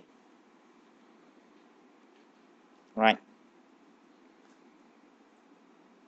And then what else?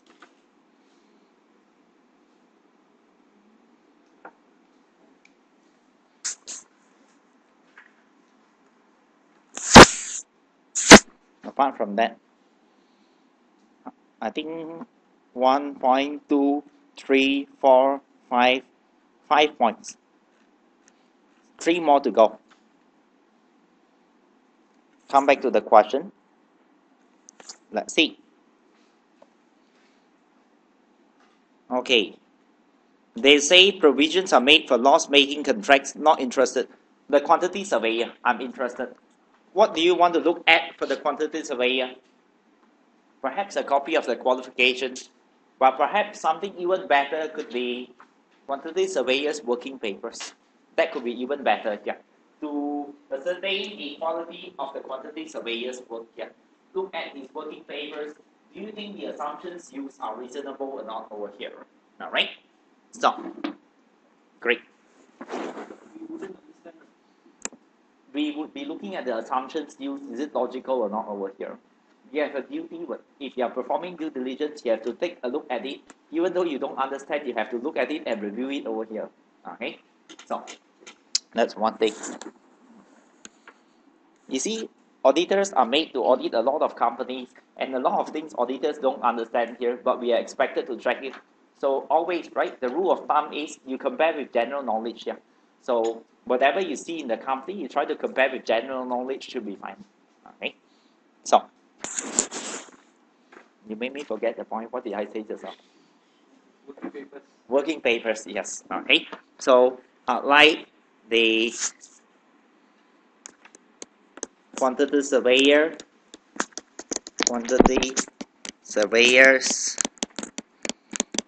working papers. And why do I want to know that? To assess the quality of the quantity surveyors work.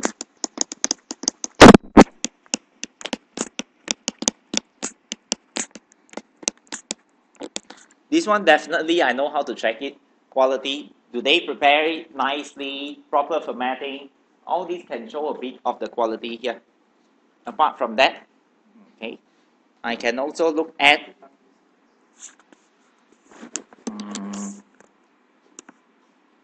the assumptions used. Reasonable of the assumptions used. Okay. Right. I need 2 more points. Actually, right, this question is easy. You can write anything and get the marks here. What else do you want? Contracts. Okay. Yep. What kind of contracts? Contracts for the contracts. What do you mean by that? Yes. Or you want the construction contract? Okay. Okay. All right. Want a copy of that here to determine if there are any onerous contracts or not. Yeah. Yep. All right. So maybe the significant contracts will do since we only have 2 days. So we have significant. Sorry. Okay. Significant construction contracts. Why do I need that here?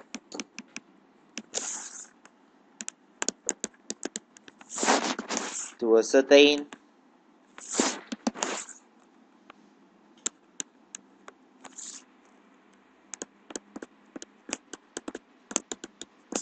the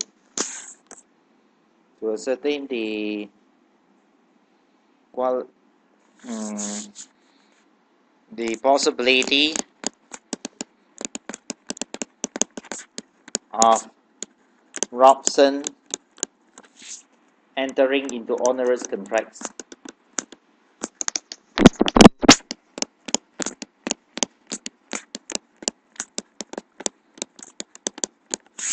Okay. I'll help you with 1 more point. Actually, you can write 2 more, but just to help you with 1 more. What else can you do to check quality? I think it's very important when you take over a company. You like to look at, okay, you say it's physical inspection. I think that one I really don't know how, because it's like specialized knowledge here. I can't go and check the building and all this here. As an auditor, I wouldn't know how to check it here. But really, in real life, you might just go and look at it here. This is like not really under the scope of due diligence really. I suppose my client is an expert in this industry. That's why they want to buy this company here. they should be able to send someone to look at it, the workmanship, the quality, is it good or not good. As an auditor, I like records. What kind of records can I have to look at quality? Correspondence with customers. Customers will complain. If you have bad quality, the customers will complain. So perhaps I'd like a copy of customer correspondence to ascertain the quality of the work. If there's a lot of complaints, that means there might be quality problem. This is the first thing. Maybe correspondence with the legal authorities as well. I suppose even in Malaysia, all the buildings need to be inspected before hand over to the other party over here. They call it this certificate of fitness, all right, CF here. So I have to look at the correspondence. If they send me the letter saying that I have bad quality, so I cannot grant you the CF, then you see that's one of the problem over here. So I mentioned that I think it's good if you have some practical experience in the construction industry over here. General terms to use. Another thing, maybe even I can look at, in construction industry, when you build a particular building, there will be something called retention payment, right? You don't pay off everything. Right? So somewhere around 5% will be a retention payment. Yeah. You finish building the building, after like 6 months, 1 year, okay, confirm the building, no leaks, whatever, then only I pay you the amount over here. So I would like to look at the percentage of retention payment collected. If you collect 100%, good, that means you have got good quality. If you collect less than 100%, that means people have made a lot of claims against you. And I think the only reason for that happening could be you have got bad quality. That's why they keep claiming here leaking, there leaking, then they start deducting against the retention payment over here. Okay? I mentioned that also. What else can I say? I think the lawyer contract. There is something with the lawyer in there as well. So I like correspondence with the lawyers to determine the likely outcome of this Sawa contract. The sinking building or something. There was a sinking building over there. It's subsiding. Okay. Right. Okay. Firstly, now mention correspondence with customers, like to determine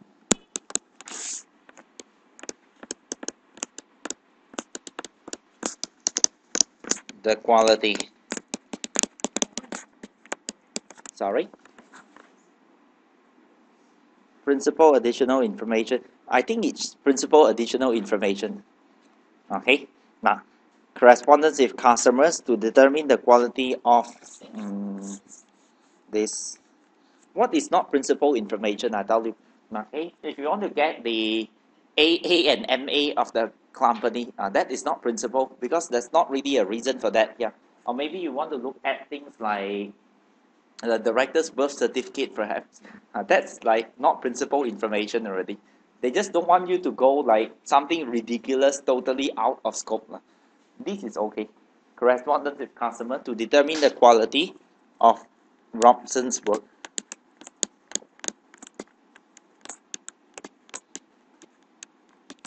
Okay. Now, then I also mentioned the correspondence with the lawyer. Okay. Correspondence with lawyers because you'd like to ascertain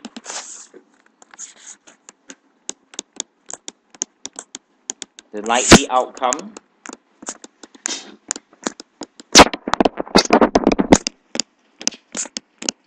of the Sarwa dispute.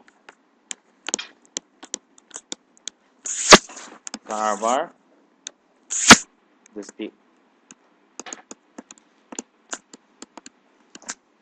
Okay. All right. And then what else?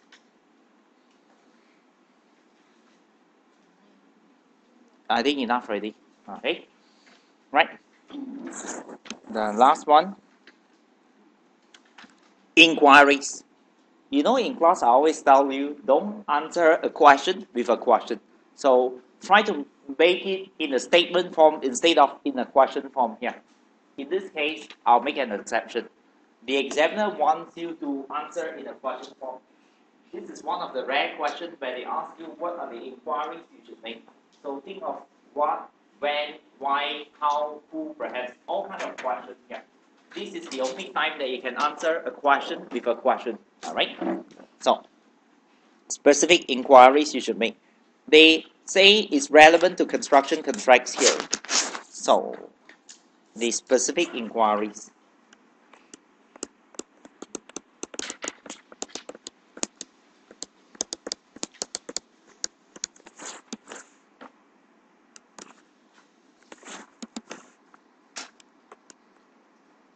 Okay. Now, what do I have here? The first one, I remember the full provision thing. Yes. Full provision made on loss-making contract.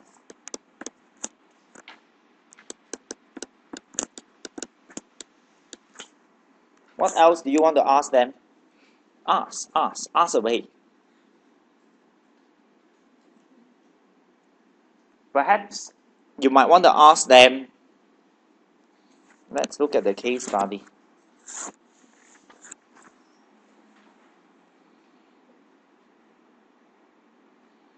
Quantity surveyor.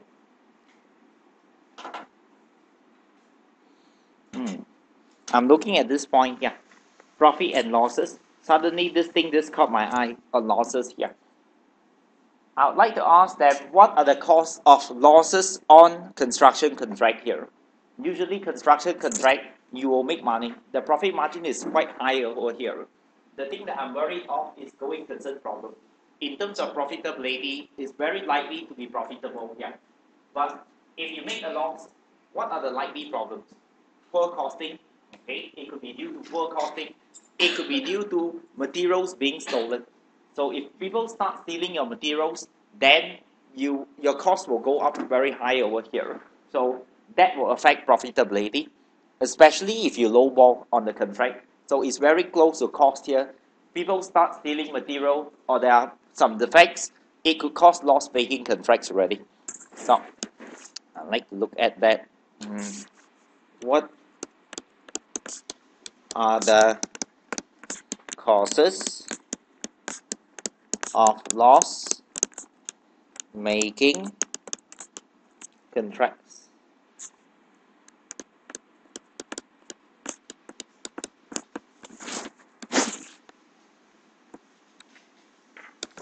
Okay, like for example,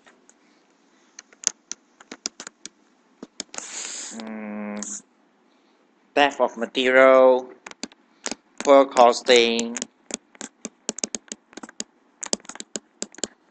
theft of materials,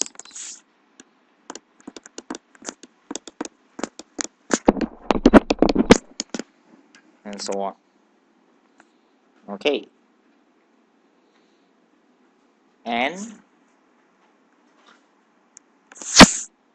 apart from that, you could also look at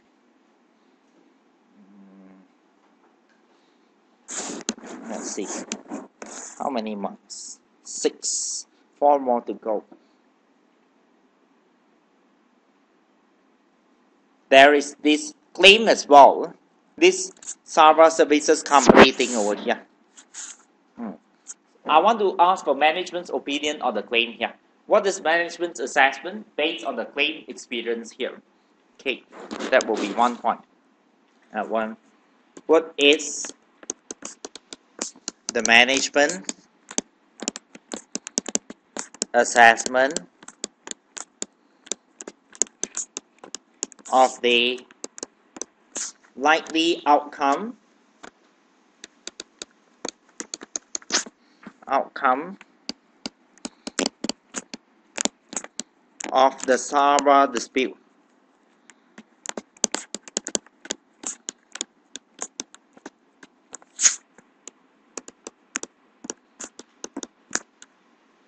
Okay. Yep, I'd like to ask this. And also, apart from that, what else would you like to ask? Management's assessment of the likely outcome of the server dispute. Then we can look at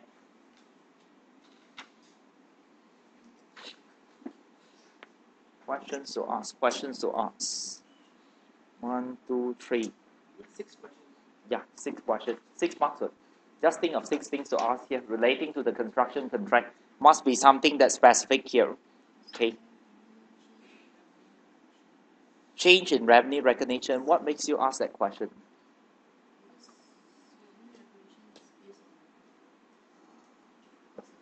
Okay. So if there's change in revenue recognition, there's a wrong estimation of the percentage of completion, is it? Okay. Yep. Fine. Has there been any changes in revenue recognition? Okay. Then explain the reason. Why are you asking that here? So you say change in the revenue recognition may indicate poor costing. Okay. You gave me another idea. I thought about the claims. How many percent of the retention payment has been fully collected? Yeah. What is the percentage of retention payment that has been recovered?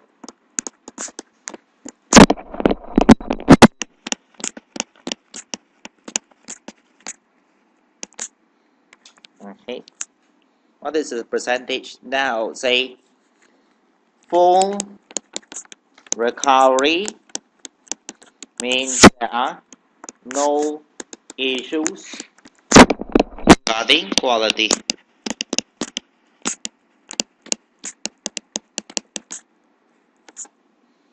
Okay. Now, how many points already? 5. Last one.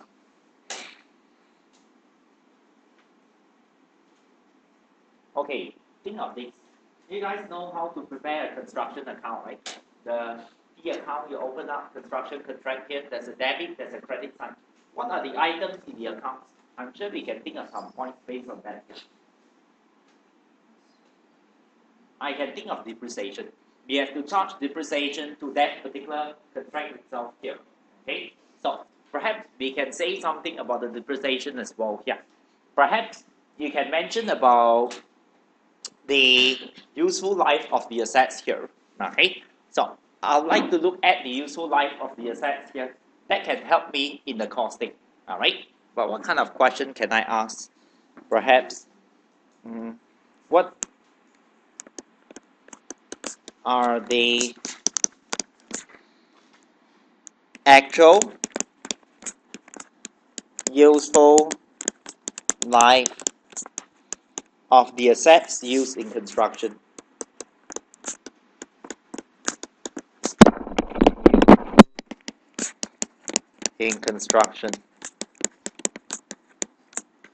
Okay, I'll mention profit or loss also may indicate incorrect estimate.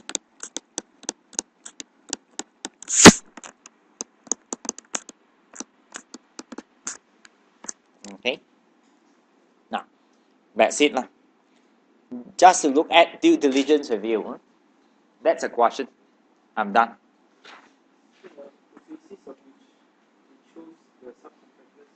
Basis of which they chose the subcontractors. Basis of which they chose the subcontractors. Yes. Okay. Now, but let me look at that first. I think the question says accounting for construction contracts here. So it must be related to accounting issues. Okay. So, right. Let's come back over here. Now, this is a question on due diligence. I did this question in last sitting revision class as well, and I think it paid off because in the exam, you remember the question that we did in the class? Last sitting's question, there was a due diligence question. It sounded almost like this one here. I think this is harder. That one was easier, last sitting's question here. Because last sitting's question, the answer was in the case study already. At least this one, you need to think of the points over here. Alright? And this is a good question to try. Due diligence is always an important area in the exam. Personally, if you ask me, I don't think you will get one full question on that this round here since it has been asked last sitting. However, I think it's always possible if you get a part question somewhere here, maybe embedded as part of question 2, for example, you might get something like that. So that's why we shall not skip this. Okay, let's go on. Now, if you're okay, next I'd like to look at matters and evidence, I believe. Where is it? Yes, matters and evidence. Now, I think if I look at the mock tests, which I've marked already, I noticed that a lot of candidates pass the mock test because of this question. Apparently, some students are very good in accounting standards here, so you discuss a lot of these issues and you get it here. Alright? I only have one comment to make about the matters and evidence question. You must make sure your presentation is appropriate. Like, I noticed one candidate that passed the exam wrote the thing in like paragraph form over here. The thing was like full paragraph form. It was very difficult to pick out the points from this answer here. So a lot of points might be left. I was reading it quite carefully, but in the exams, if they like mark it fast, they might miss points here. So don't be too obsessed with writing in paragraph form here. Alright? If they don't provide you with professional marks, really there's no reason to write in paragraph form here. So you look at the kind of answer. I think short sentences would do to pick out the points here. So you take a look. These kind of questions are called matters and evidence questions, and they are relatively popular in the exams. You see the article written, it's usually at the review stage of the audit. It's part of quality control here. Now the question says, required for each of the above issues, comment on matters you should consider. Number 1, and then evidence that you should expect to find. Number 2. Okay, be careful. Sometimes the question says matters that you should consider and procedures that you should perform. I believe on the first day, I've told you there's a difference between audit procedures and audit evidence here. So make sure you know the difference between the two. In this case, they are asking for evidence.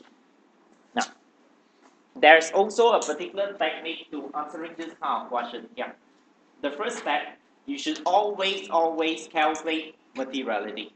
Okay? When you look through this thing, for those of you that don't know, listen here, you should always start with calculation of materiality. Calculation of materiality based on percentage, and then you must say material or not material. You get 1 mark for that over here. Okay? When calculating materiality, there are a few things that you should not do. Number 1, examiner says don't use a scattergun approach, which means you calculate against everything. Calculate against PA, calculate against revenue, calculate against PBT, and then you don't know which is relevant here. I always tell the students, calculate against relevant figure. If this thing affects revenue, calculate against revenue. If this thing, maybe it is a under provision of something, I did not provide for a legal claim here. Then you should only calculate against TA, total assets, because the provision is a liability, and you calculate against PBT, because expense will be affected already. Don't calculate against revenue if I am receiving a claim from someone here. Now, the other thing is you should always state whether it's material or not material here. Okay? Now, let's see. For this one here, matters to consider, audit evidence you'd expect to find here. So, you can read the case study. Go ahead, read the case study here. We'll look at it together.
Okay?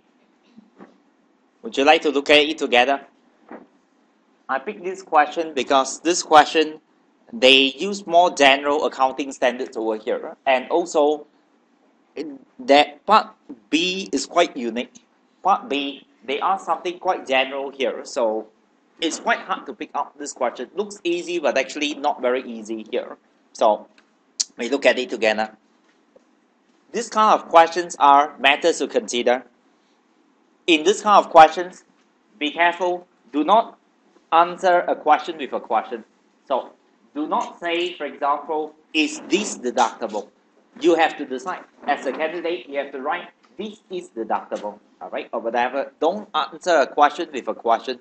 These are the parts here. Okay, now look at it first. You are the manager responsible for the audit of Kevlar Company, private limited company engaged in the manufacture of plastic products. Draft financial statements for the year ended 31st of March show revenue 47.4 million. Revenue, PBT 2 million, and TA 33.8 million. 47.4 million, 2 million, and 33.8 million. Okay. The following issues arising during the final audit have been noted on the schedule of points for your attention. Okay, so the three figures I've highlighted are for materiality calculation. Okay, now look at part A. In April 2005, always pay attention to the date. Maybe there's a bit of IAS 10 sometimes. So April 2005, what's the year end? March 2006. So just 1 year ago. Yes, exactly 1 year ago. No time apportionment problem here. Kepler bought the right to use a landfill site for a period of 15 years. I think 15 years should be the UEL, useful economic life. For 1.1 million, that should be the cost of this particular license here. Okay.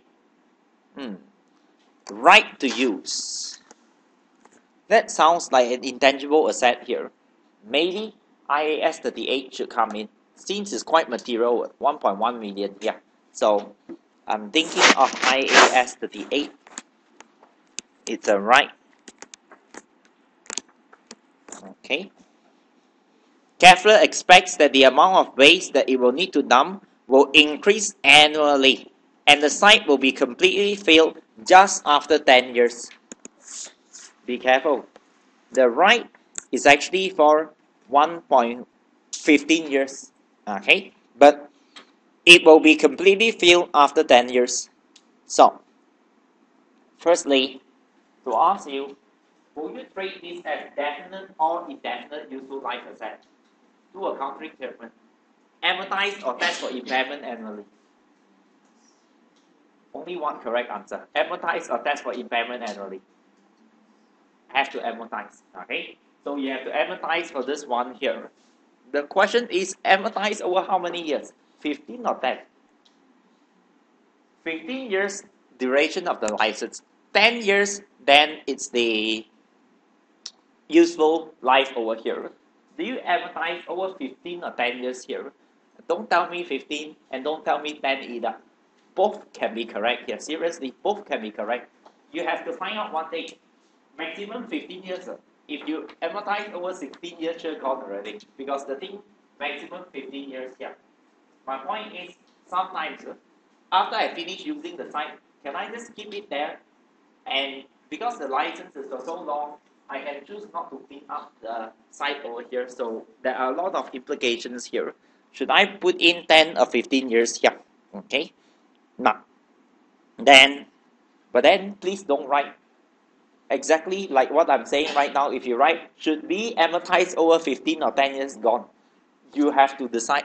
Don't ask the examiner such questions here. Alright?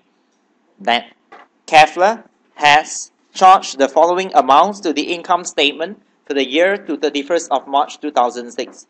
Charge the following amounts. That means the expense of to profit and loss for the year here.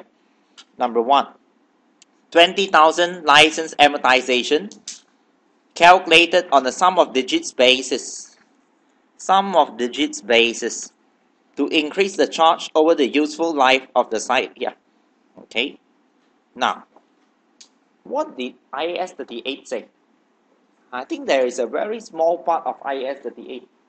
What depreciation method do they prefer? I think they like straight line basis. Alright. IAS 38 says, in the absence of evidence, you have to use straight line basis. Yeah. Can I use sum of digits method? Actually, IAS 38 says, if you can prove that you will be using more, then you can use it over here. If you can prove it, no problem. If you cannot prove it, then you have to be using straight line method. So I'll be looking at how much amount is down here. Okay, which will be quite challenging to test.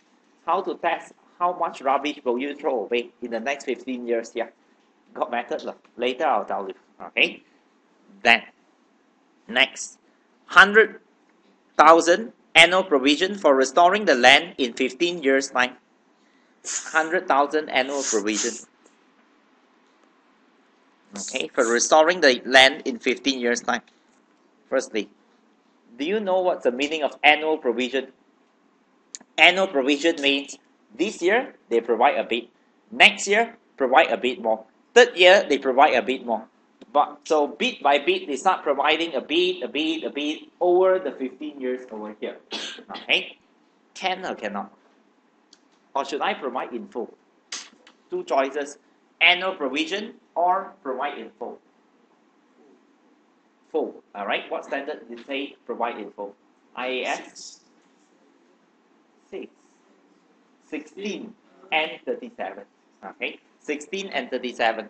IAS 16 says you have to provide for the amount and then you capitalize this cost into the part of cost of the asset here. Okay, this should be called clean up cost. You need to clean up the land here. Make sure the whole amount is recorded in present value. Yeah, have to be discounted to present value. Then you get 1 point for mentioning that here. And also, IS 37, the provision must be made. I think this is probable. There should be a legal obligation, and the amount can be estimated reliably. So, IAS 16 and 37. IAS 16 and 37. Okay. Now, I'll not provide the full answer for you on an answer plan, but a partial answer on the structure, on how you would draft your answer. You could go this way. Okay. Now, for this part, you could go this way here. You always start by materiality calculation.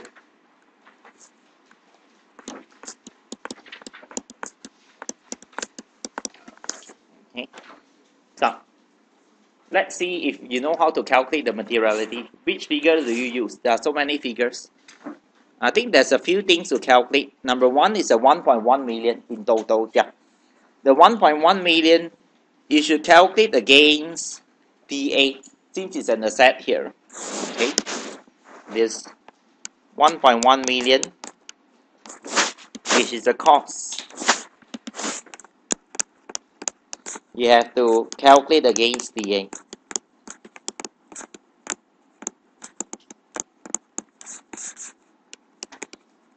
Okay.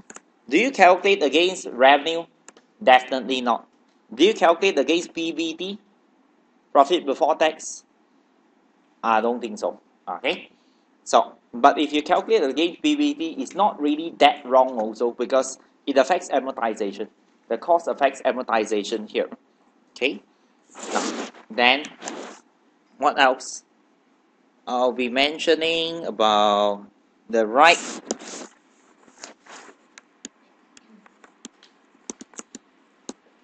This is actually an intangible asset.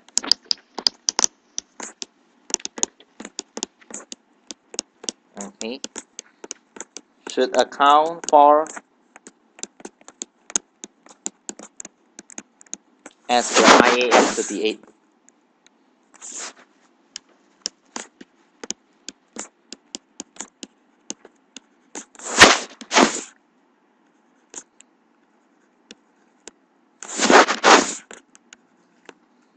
Okay. Then, what else? I'll come back here. I'll pick up the points for you. There's another method to consider. The useful economic life.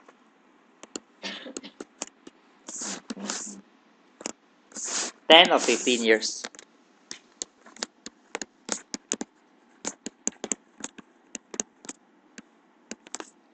Very likely, if it's you, right, will you use 10 or 15 years? Because we need an answer. I'll use 15 years. Okay. But the provision, 10 or 15 years. That one I don't know. When do you want to clean up? Clean up after it's full or clean up after the license expire over here. Okay. Amortization again, I'll amortize over 15 years because the right is for 15 years. But the provision, when you want to calculate present value, do you calculate over 15 years or 10 years? That one I have to ask you. When do you intend to clean up the site here? 10 years clean up or 15 years? They didn't say 10 years. They did say it's cheaper. Maybe in 15 years time there's a special technology to clean up that can be cheaper. We wouldn't know over here. So we don't know. Is it 10 years or 15 years here? Okay. Right. Now, likely should be 15 years. Reflecting the UEL of the license. Okay. Then what else? I say talk about the sum of digits method. Sum of digits. Okay. In IAS 38, by default,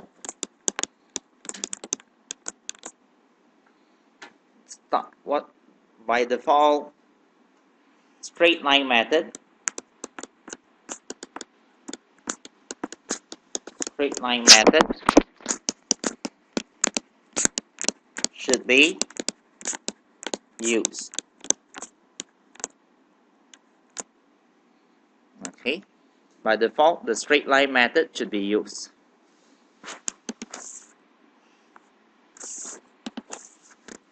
Unless another method presents a truer, is there such a word? Truer and fairer wave. Okay. Now, then next, I thought about the annual provision. Annual provision.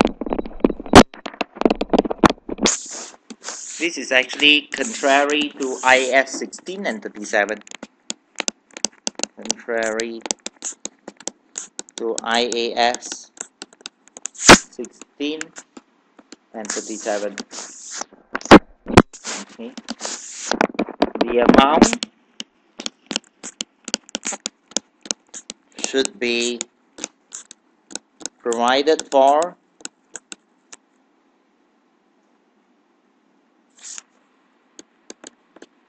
in full at the start of the asset, at the inception. Inception is for lease. At the beginning of the asset, at the starting point of the asset, whatever you use it. The start of the asset or date of recognition of the asset sounds better. Alright? Now, then I say the provision should be at present value. Provision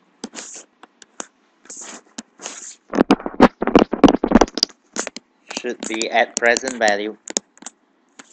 The question here is, should they be using 10 years or 15 years?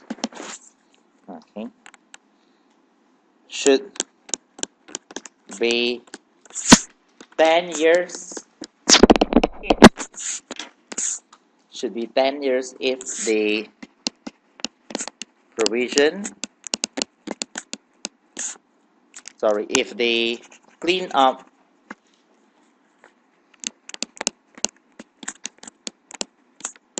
is performed upon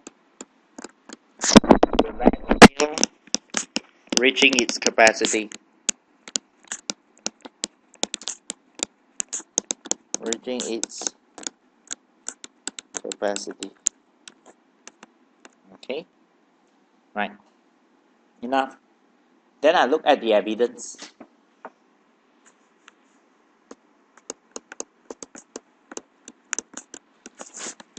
What kind of evidence will you provide? Just a few points will do here. Would you like to get a copy of this right? Alright, you purchase the right? So, copy of the purchase contract. So when you write that time, you should put this. A copy of the purchase contract to determine if a copy of the purchase contract to determine if what's the name of this company? Kepler owns Kepler indeed owns the right. Okay. Now, another thing. Always, if you can't think of points, bank statement usually helps here. If you have purchased, you need bank statement. So you can put in the bank statement here. Okay. Bank statement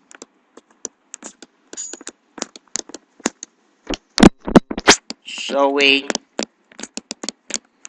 that the amount has been paid to acquire the right.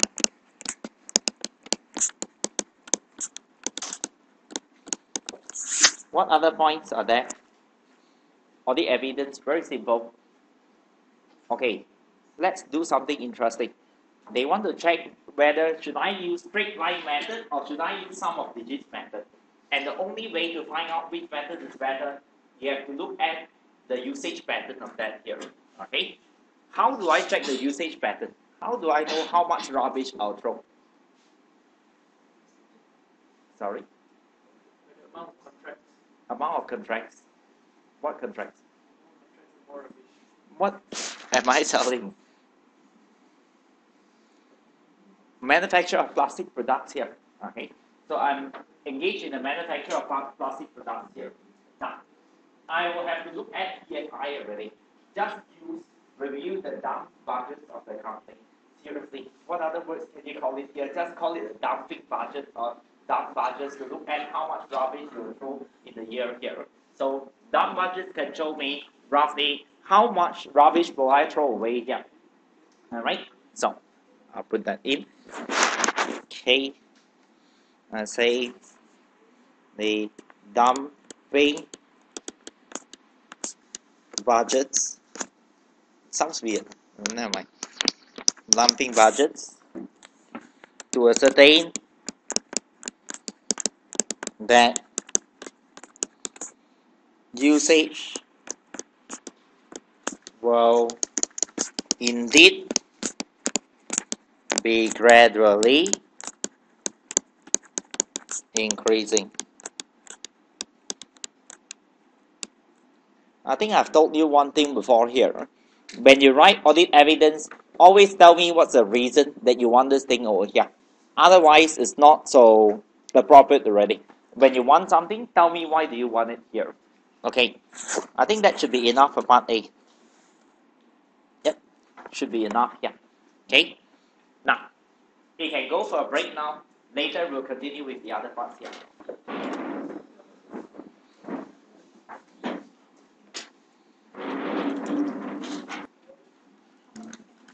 Okay, can we continue? Let's see. Now, I'd like to look at the part B now. I've done part A already, right? So let's look at part B. What do we have in part B? That looks like a party going on. Now, what do I have here? Part B. A sale of industrial equipment to Daking Company in May 2005 resulted in a loss on disposal of 0.3 million. Loss on disposal 0.3 million that has been separately disclosed on the face of the income statement. I like this question, I tell you. They can really think of a lot of points on this one here. I'll help you. The equipment cost 1.2 million when it was purchased in April 1996, being depreciated on a straight line basis over 20 years. Okay, do you agree with me that this question looked too innocent and too straightforward that, it's quite hard to pick any accounting issues out of this thing over here? What can you mention matters to consider? I'll turn on your professional skepticism button.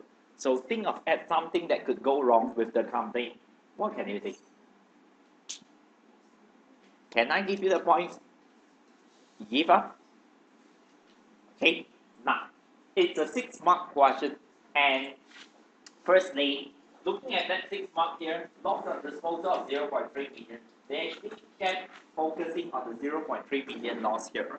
Firstly, they started asking, 0.3 million is about 300,000 over here.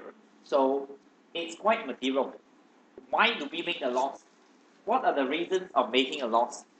When you make a loss, either you sell too cheap here. That's why you make a loss here. Why would you sell it at a lower price than the market value? Maybe it's because it's a related party. Then they start writing about IAS 24 over here. There is a risk that because this is a related party, disclosures are not made. Sale of property to a related party is something of a related party transaction here, and it needs to be disclosed. So that was one thing.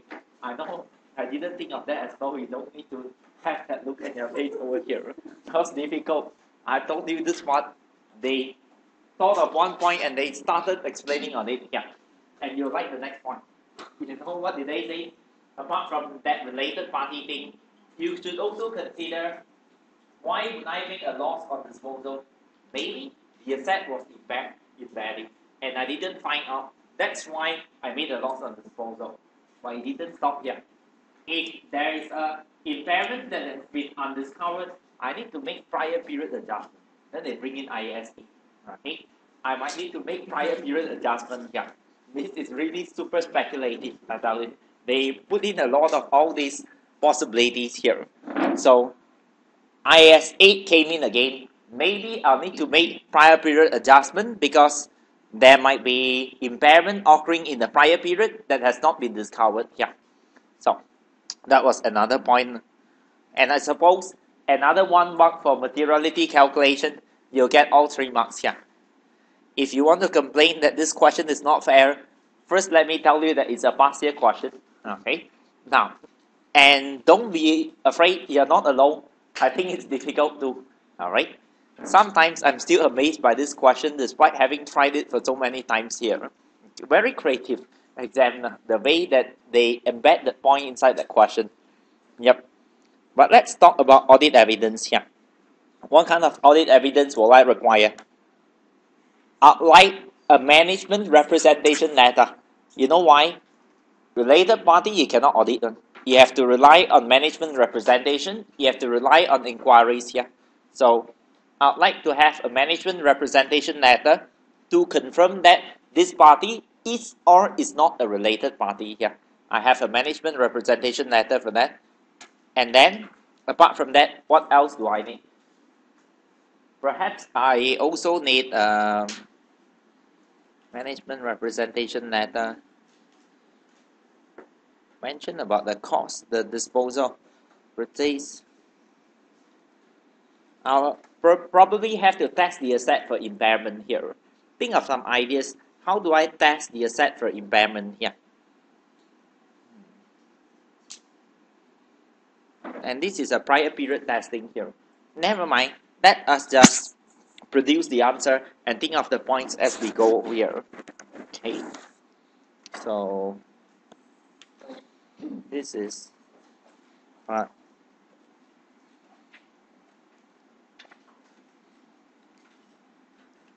B. B. The disposal of asset.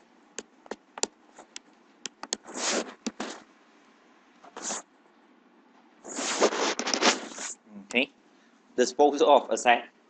And then if you mention disposal of asset first thing,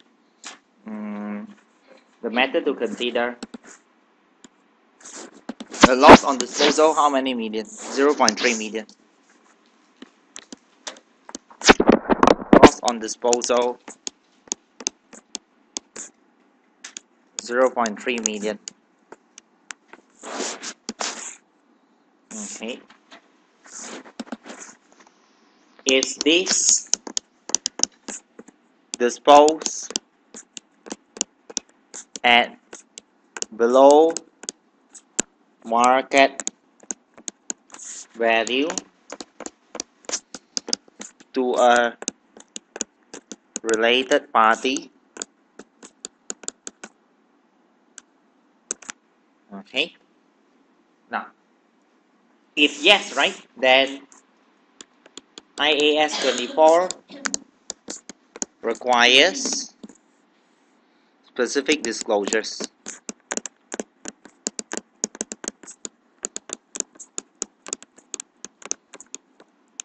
So you mentioned this as the first point here. The second point, what is the reason for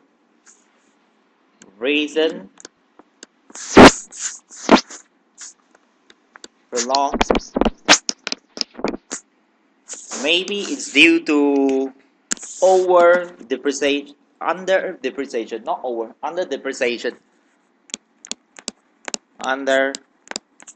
depreciation. Okay, if it's under depreciated, I'll be asking the question, are there any other similar assets that had also been under depreciated? Okay. Are there any similar assets that have been under depreciated?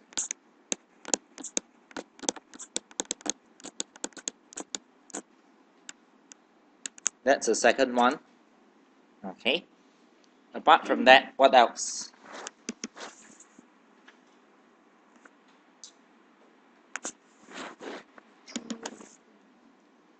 I mentioned about the correction of error here, right?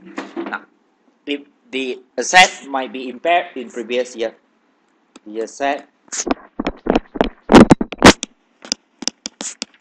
may be impaired in the previous year. So, therefore,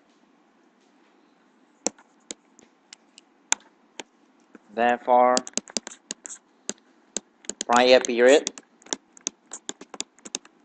correction of error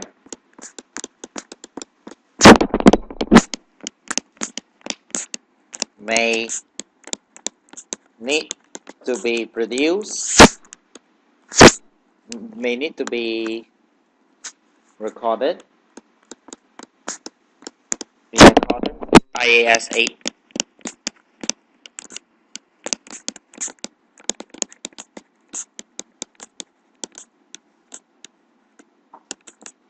Okay, now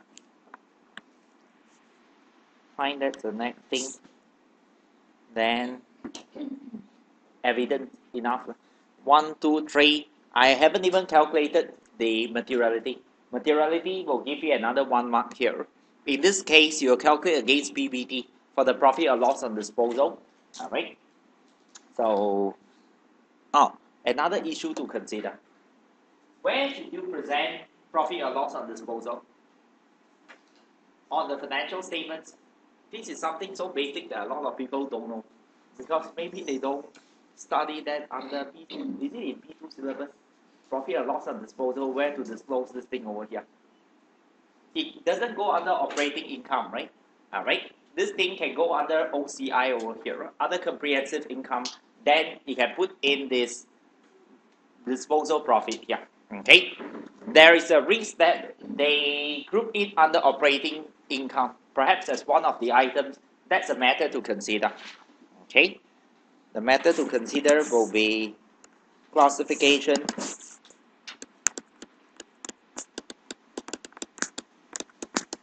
of profit on disposal should be under OCI. Should be in OCI. Okay. Right. Yes. Actually, not really reverse the impairment here. If last year it was already impaired, right, then they will need to perform a prior period adjustment. Okay, because that means last year's financial statements is misstated already. Because the impairment exists at that date, but I didn't discover. That means last year's financial statements had been impaired.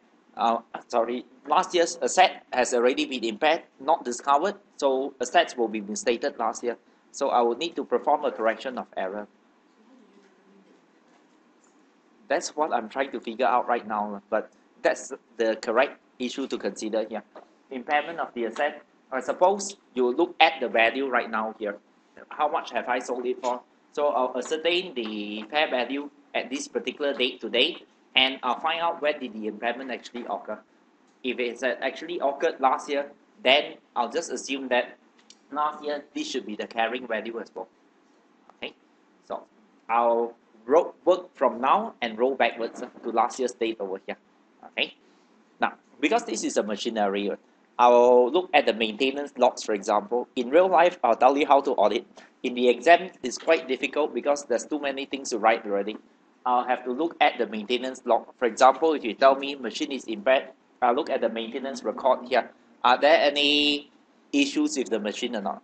If the issue started long ago, that means it has been impaired from long ago here. I'll look at all those indicators. Okay, but you can't write all this in the exams because it's like it can be one whole question by itself. So just go simple on that. Yeah. Okay. Right. Right. Evidence.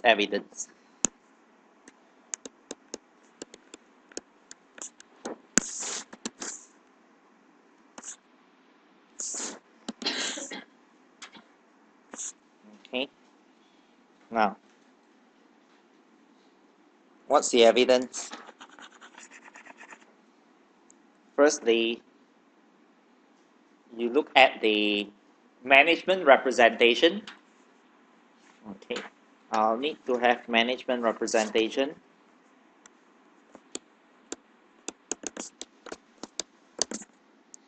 To confirm that the sale is made or not made to a related party. You see, I keep putting down the reason. Related party.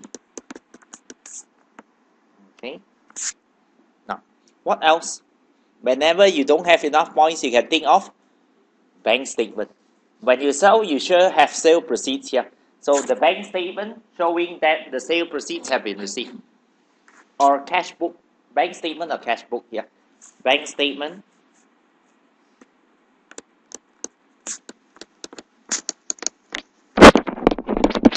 and cash book showing the receipt of the sale proceeds.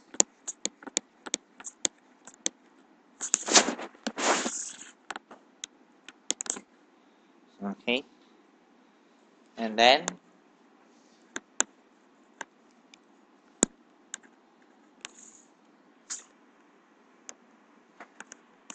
next, I need one last point. Think of something else. Whenever I sell a set, back to basics, very simple. When you sell a set, when you buy a set, it should all be recorded in the non-current asset register. So I'd like to get a copy of the non-current asset register to ensure it's updated. Okay, non-current asset register.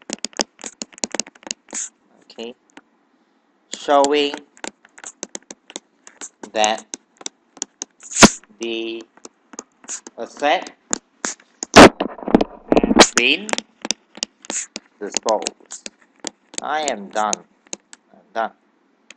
Okay, let's look at part C now.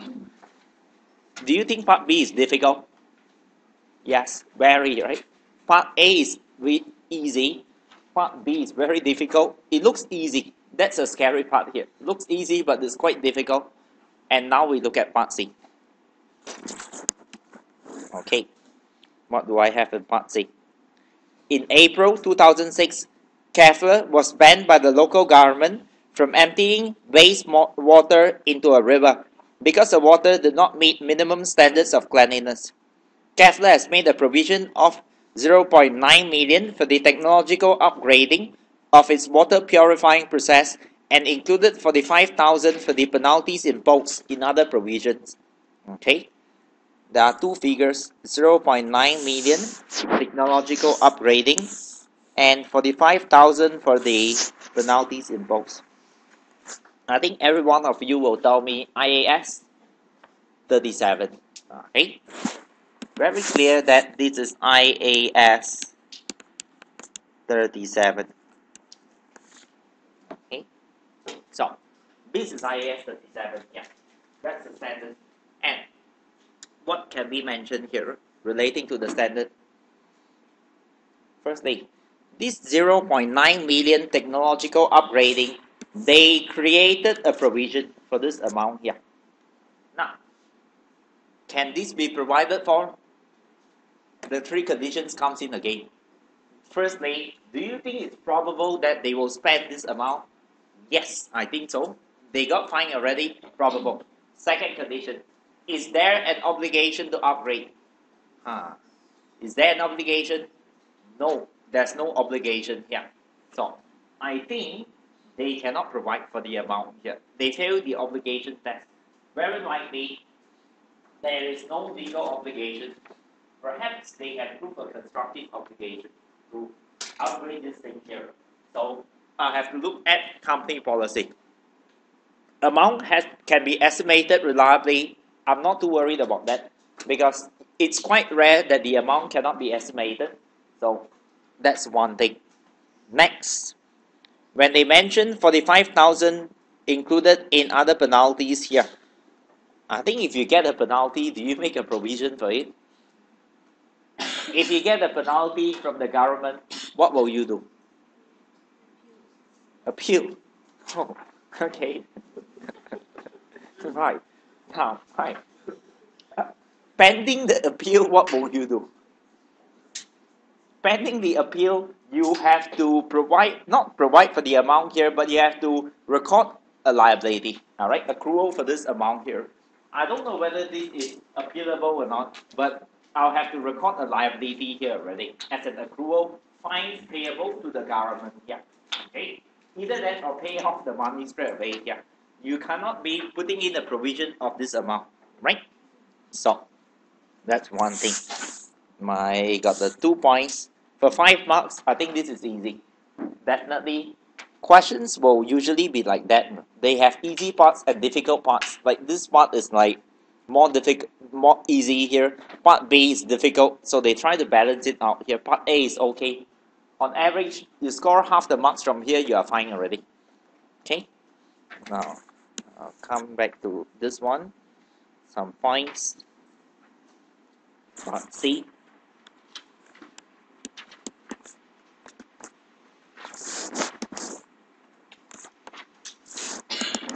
On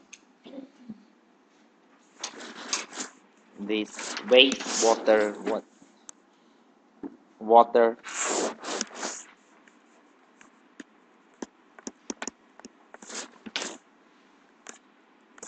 and the first matter to consider, I have to mention materiality, of course. You calculate materiality. In this case, it's likely to affect, look at the figure, 0.9 million, the provision. I think both should be calculated against PA and PBT, both. Affects PA because a provision is a liability. Affects PBT because provision is an expense as well over here. Okay? So, materiality. Then you state that it's material or not material. Most of the time it's material. So you look at it here. Then next, you will mention about the standards involved. Okay. Technological upgrading. Provision for technological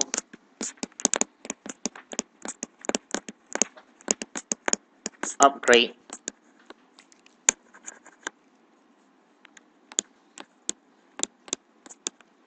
I'll cycle the three conditions.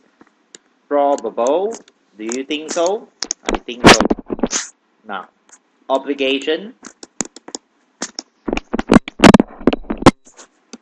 If you talk about legal, I think it's unlikely.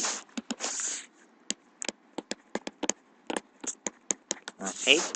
If you talk about constructive,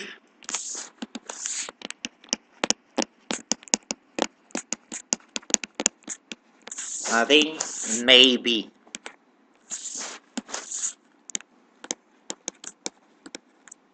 Okay.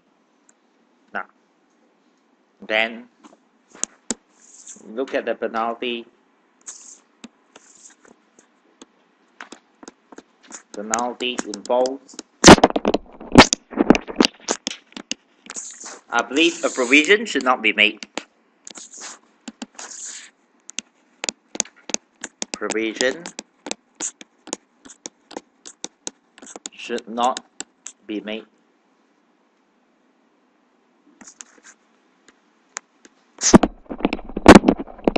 Okay.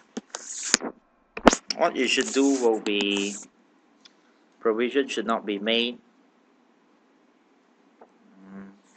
Amount should be accrued for if unpaid.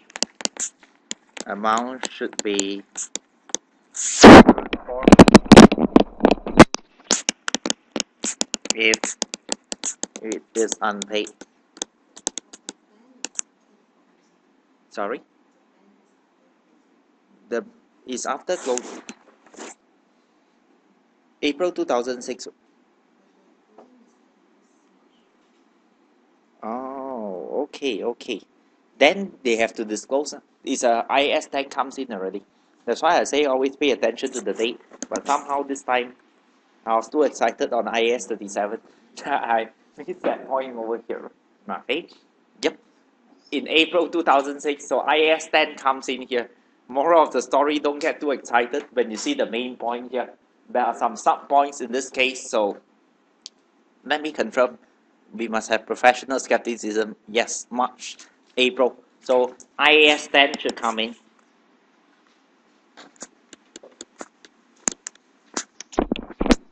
IAS 10, alright, comes in here. Now in that case, I got to change my answer a bit. Provision should not be made. Amount should be accrued for if it is unpaid.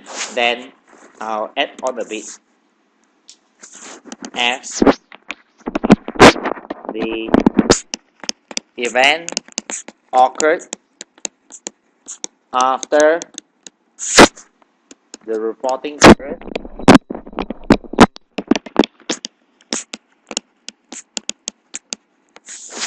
this is actually non-adjusting event.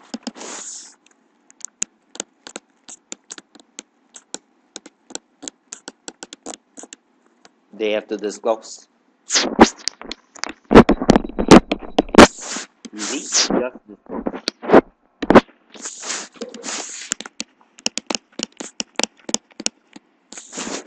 Okay. Now, what about the audit evidence?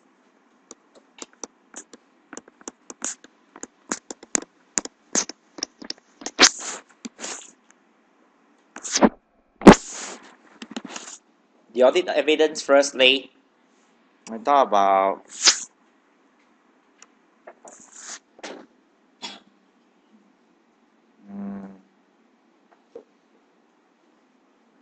I'd like a copy of the company policy to determine constructive obligation. Okay. Company policy to determine if there is a constructive obligation to upgrade.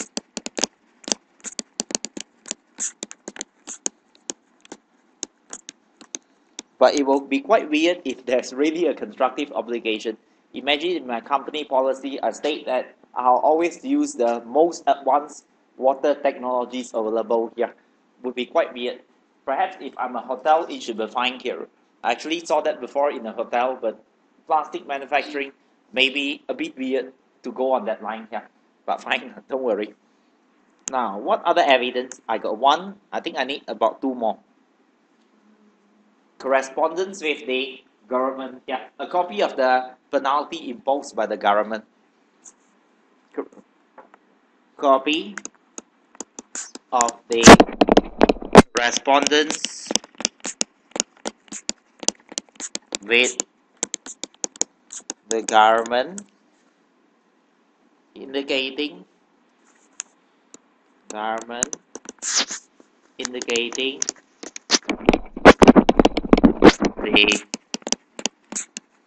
penalty imposed. Okay, I need one more. Bank statement almost always help. In this case, I have not paid anything yet, so it doesn't help. Management representation is my second favorite point. In this case, I don't think I can take management representations here, so we got to think of something else. Sorry?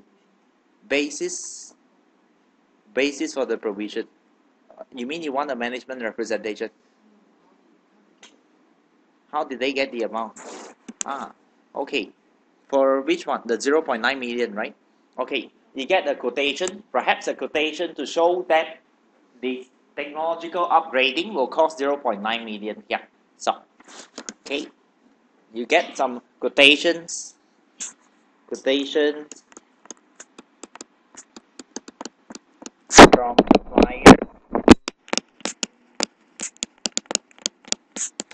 to substantiate that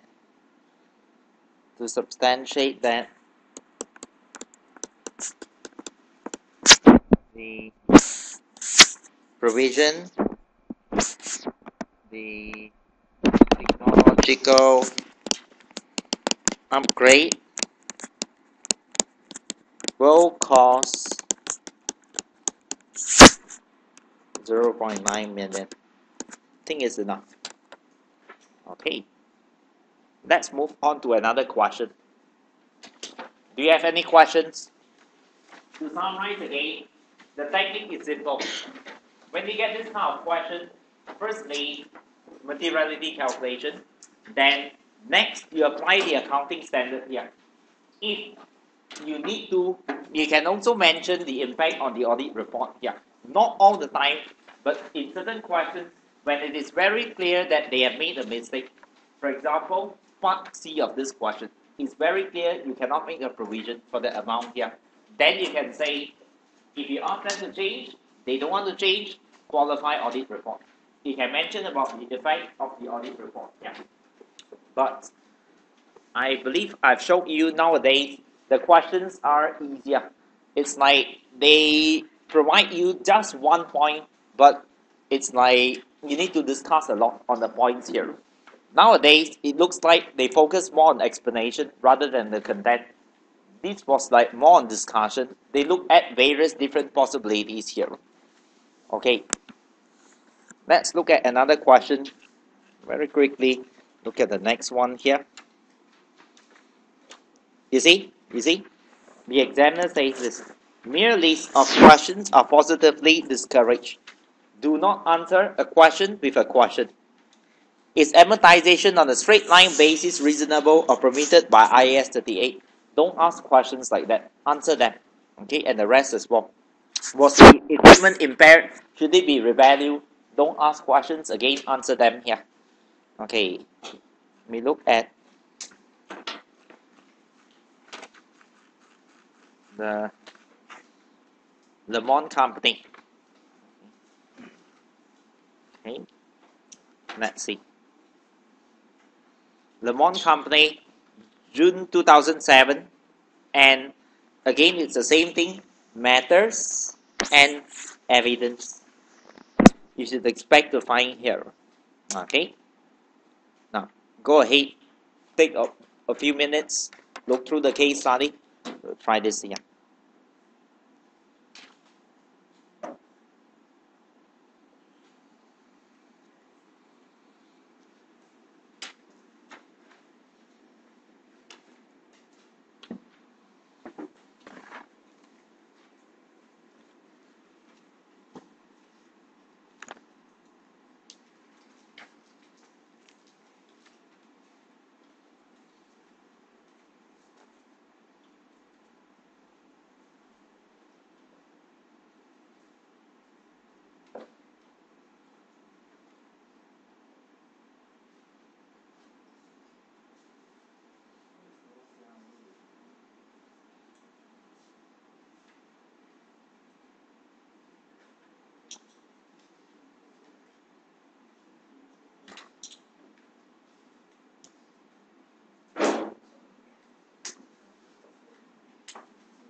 Okay?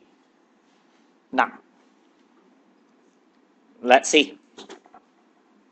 We just need to pick out the issues from this here. You are the manager responsible for the audit of Le Monde Company. Company's principal activity is wholesaling frozen fish. Draft consolidated financial statements for the year ended 31st of March show revenue 67 million, PBT 11.9, TA 48. So 67 million, PBT 11.9, and TA 38 million. Now, the following issues arising during the final year have been noted on a schedule of points for your attention. Again, first one, pay attention to the date. 31st of March 2007, early 2007. So I guess it's still in the current year here, no problem. Chemical leakage from refrigeration units owned by Le Monde caused contamination of some of its property. Contamination of some of its property. In accounting language, is called impairment. Okay? So, one of the standards that would come into account here could be IAS 36. Will my asset be impaired or not? Because you say contaminating my property. Okay? Of course, if you'd like to argue and say it's logical, how can property be impaired by this? I'll have to look at the nature of the contamination itself here. Okay? This is one point. Now, I'm not producing a full answer, so take down any points as you must over here. Okay? So IAS 36 would be the first one. Contamination of some of its property. Then I go on. Le Monde has incurred 0.3 million in clean-up costs. What's the accounting treatment for this? 0.3 million, you have to write off straight away this amount. It has to be written off. Yes. Okay, expect to the profit for the year. Okay, now, then 0.6 million in modernization of the units to prevent future leakage. Now, 0.6 million in modernization of the unit to prevent future leakage. Okay, this. What's the accounting treatment for this? Do you write it off as expenses? Yes, or do you capitalize it? The keyword is this. The keyword is modernization. Is there an increase in the capacity? Yes. What does IAS 16 say? Can I capitalize this? Yes. Okay. IAS 16 allows me to capitalize this amount here because the asset has been improved. So I can capitalize the amount here. There's only one thing that I like to say. When I modernize the machine, I suppose old parts I will dispose it and I'll add the new part here. I suppose maybe the engine for this refrigerator, the old engine, I might dispose it. New engine, I'll purchase and add it to my fridge over here.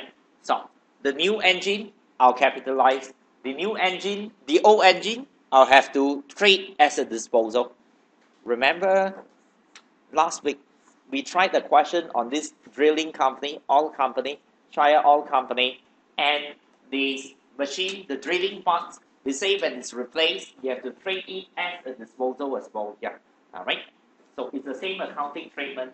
It goes under IAS 16. The modernization can be capitalized, but you just need to make sure. IAS 16. The old parts disposed, you have to de-recognize them, treat it as a disposal. Okay. Now, yes. Yes, provided it's a significant part here. But they mentioned modernization of the units, so I suppose it could be a significant component like the machine here. But what else can you change? And by the way, you look at it, 0.6 million, this is not a small figure. So I suppose it's a significant part. Now, apart from the fine, which has been expensed, this cost has been capitalized as improvement. The 30,000 fine, correct accounting treatment will be expensed. Okay.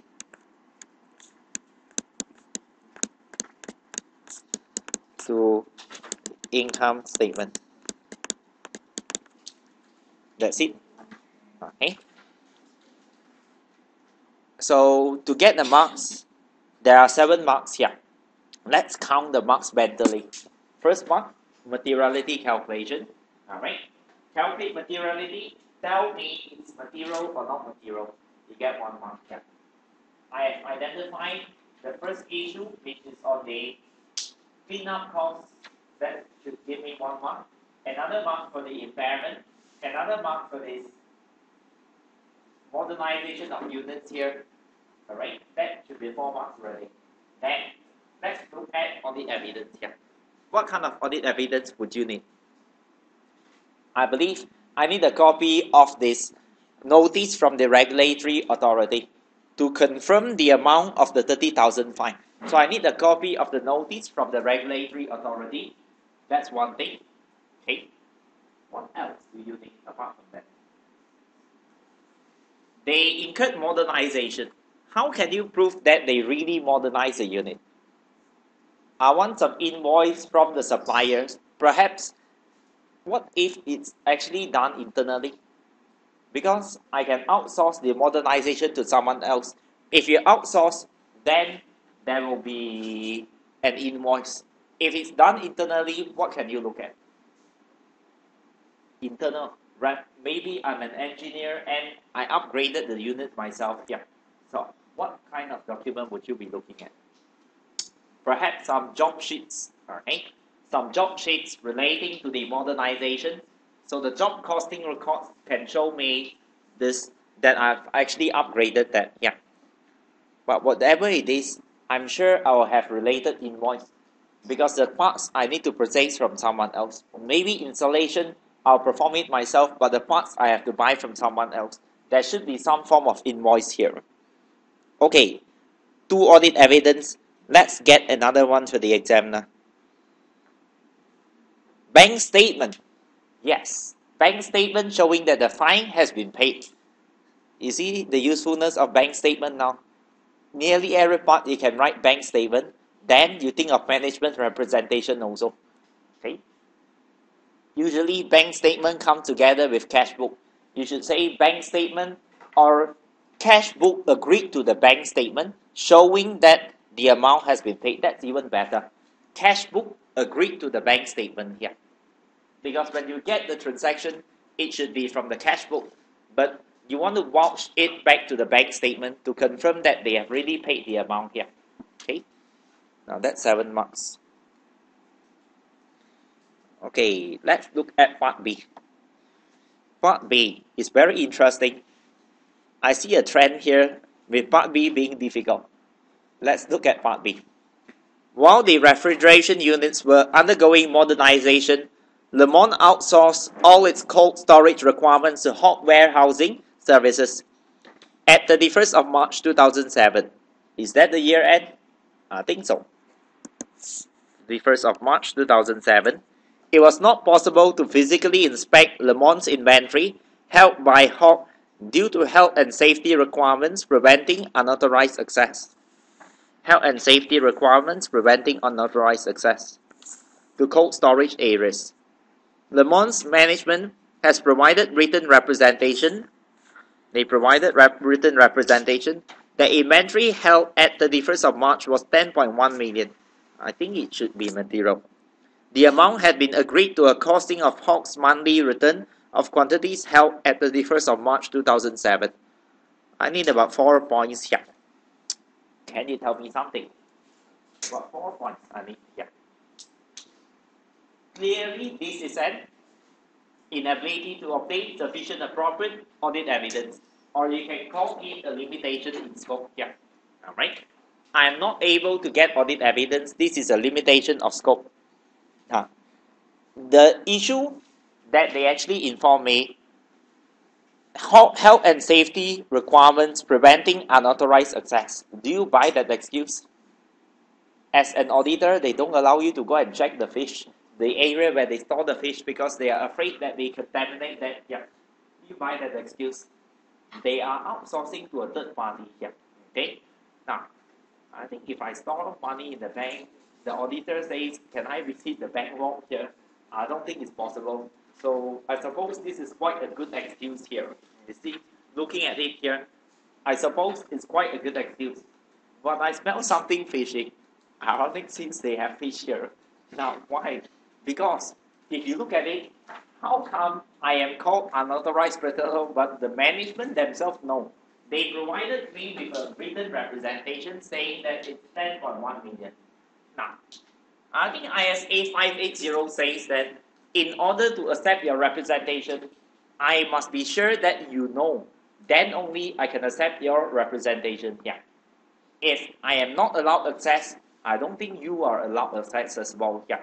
So there is a risk that the person providing us with the representation does not know, all right, the amount. Yeah. That's another matter to consider. What else should I put in? Find out, has the inventory been moved back in-house or not? At that time, it was outsourced because I suppose now I have finished modernizing the units. Maybe I have moved them back in-house here. If it has been moved in-house, very simple. Perform a stock count right now, perform a rollback procedure. 2 days, ending balance, that should be sufficient. Since it appears that they have pretty good records as well. They have this money return of quantities and so on. I should be able to perform rollback procedure. You perform inventory count right now, roll back to that date, should be enough. Okay, 7 marks for that. Okay, right. What are the audit evidence that I'll require? Since you told me unauthorized access, I want a copy of this regulation preventing unauthorized access to storage areas. That should be one. What else? I'd like a copy of this management representation provided here. Okay. What else? I suppose I'd like to look at this results of rollback procedures here. Rollback procedure to prove this amount. Okay. Now, that's part B. Let's look at part C. Part C is a 6-mark question. Lemon owns a residential property apartment above its head office. Somehow I'm thinking of IAS 40, investment property. Okay, but let's see. Until 31st of December, it was let for 3,000 a month. I think this is investment property. IAS 40, residential apartment. IAS 40.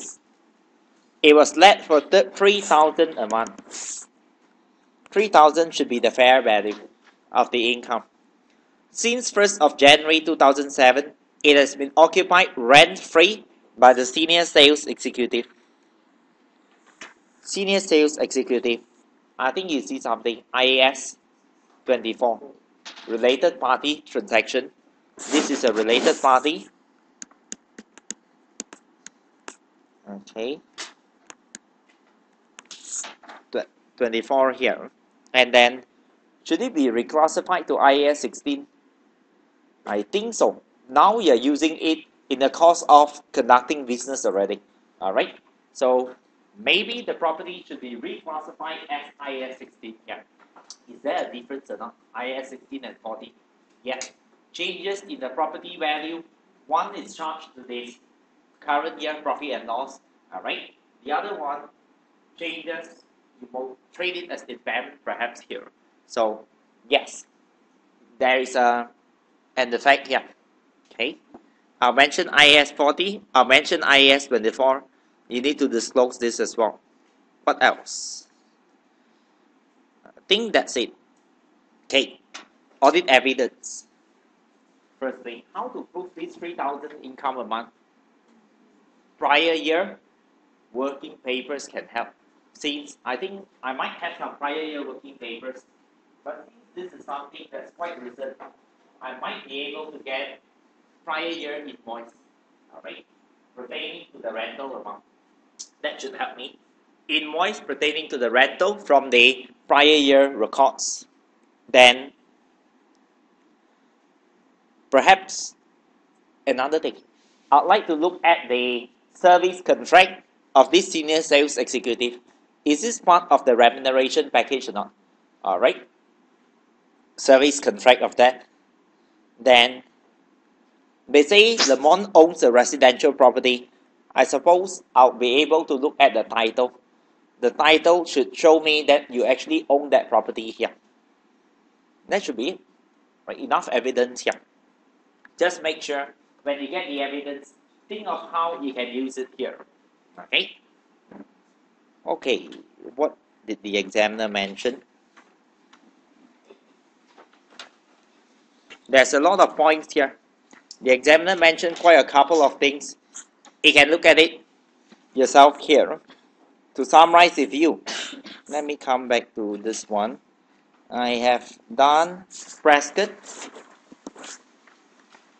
Kefler, and Lemon. 3 questions. Okay. Now, tomorrow we are on a tight schedule. Okay, we have quite a bit of questions to look at, so we will have to pick certain questions here. I'll be looking at few of these questions. Banana, I'll be looking at that with you. Apricot, Juliet, and Butler, all 3 questions are on PFI. Nowadays, PFI questions are quite popular, so we will pick one of them over here. Okay, the PFI question. I'm thinking to pick Butler Company since it's last sitting question here. So some students, particularly those that sat for the examination last sitting, should be quite interested in that question. So we'll pick Butler Company. The South group, I'm definitely trying that. It's a group audit question here. And rumors have it that it's very difficult. So we'll look at it here. I don't think it's difficult though, but we'll discuss it and see. Okay, and then tomorrow as well, we'll look at the mock test and also on this comparative. Yes. Okay. I'll see you tomorrow.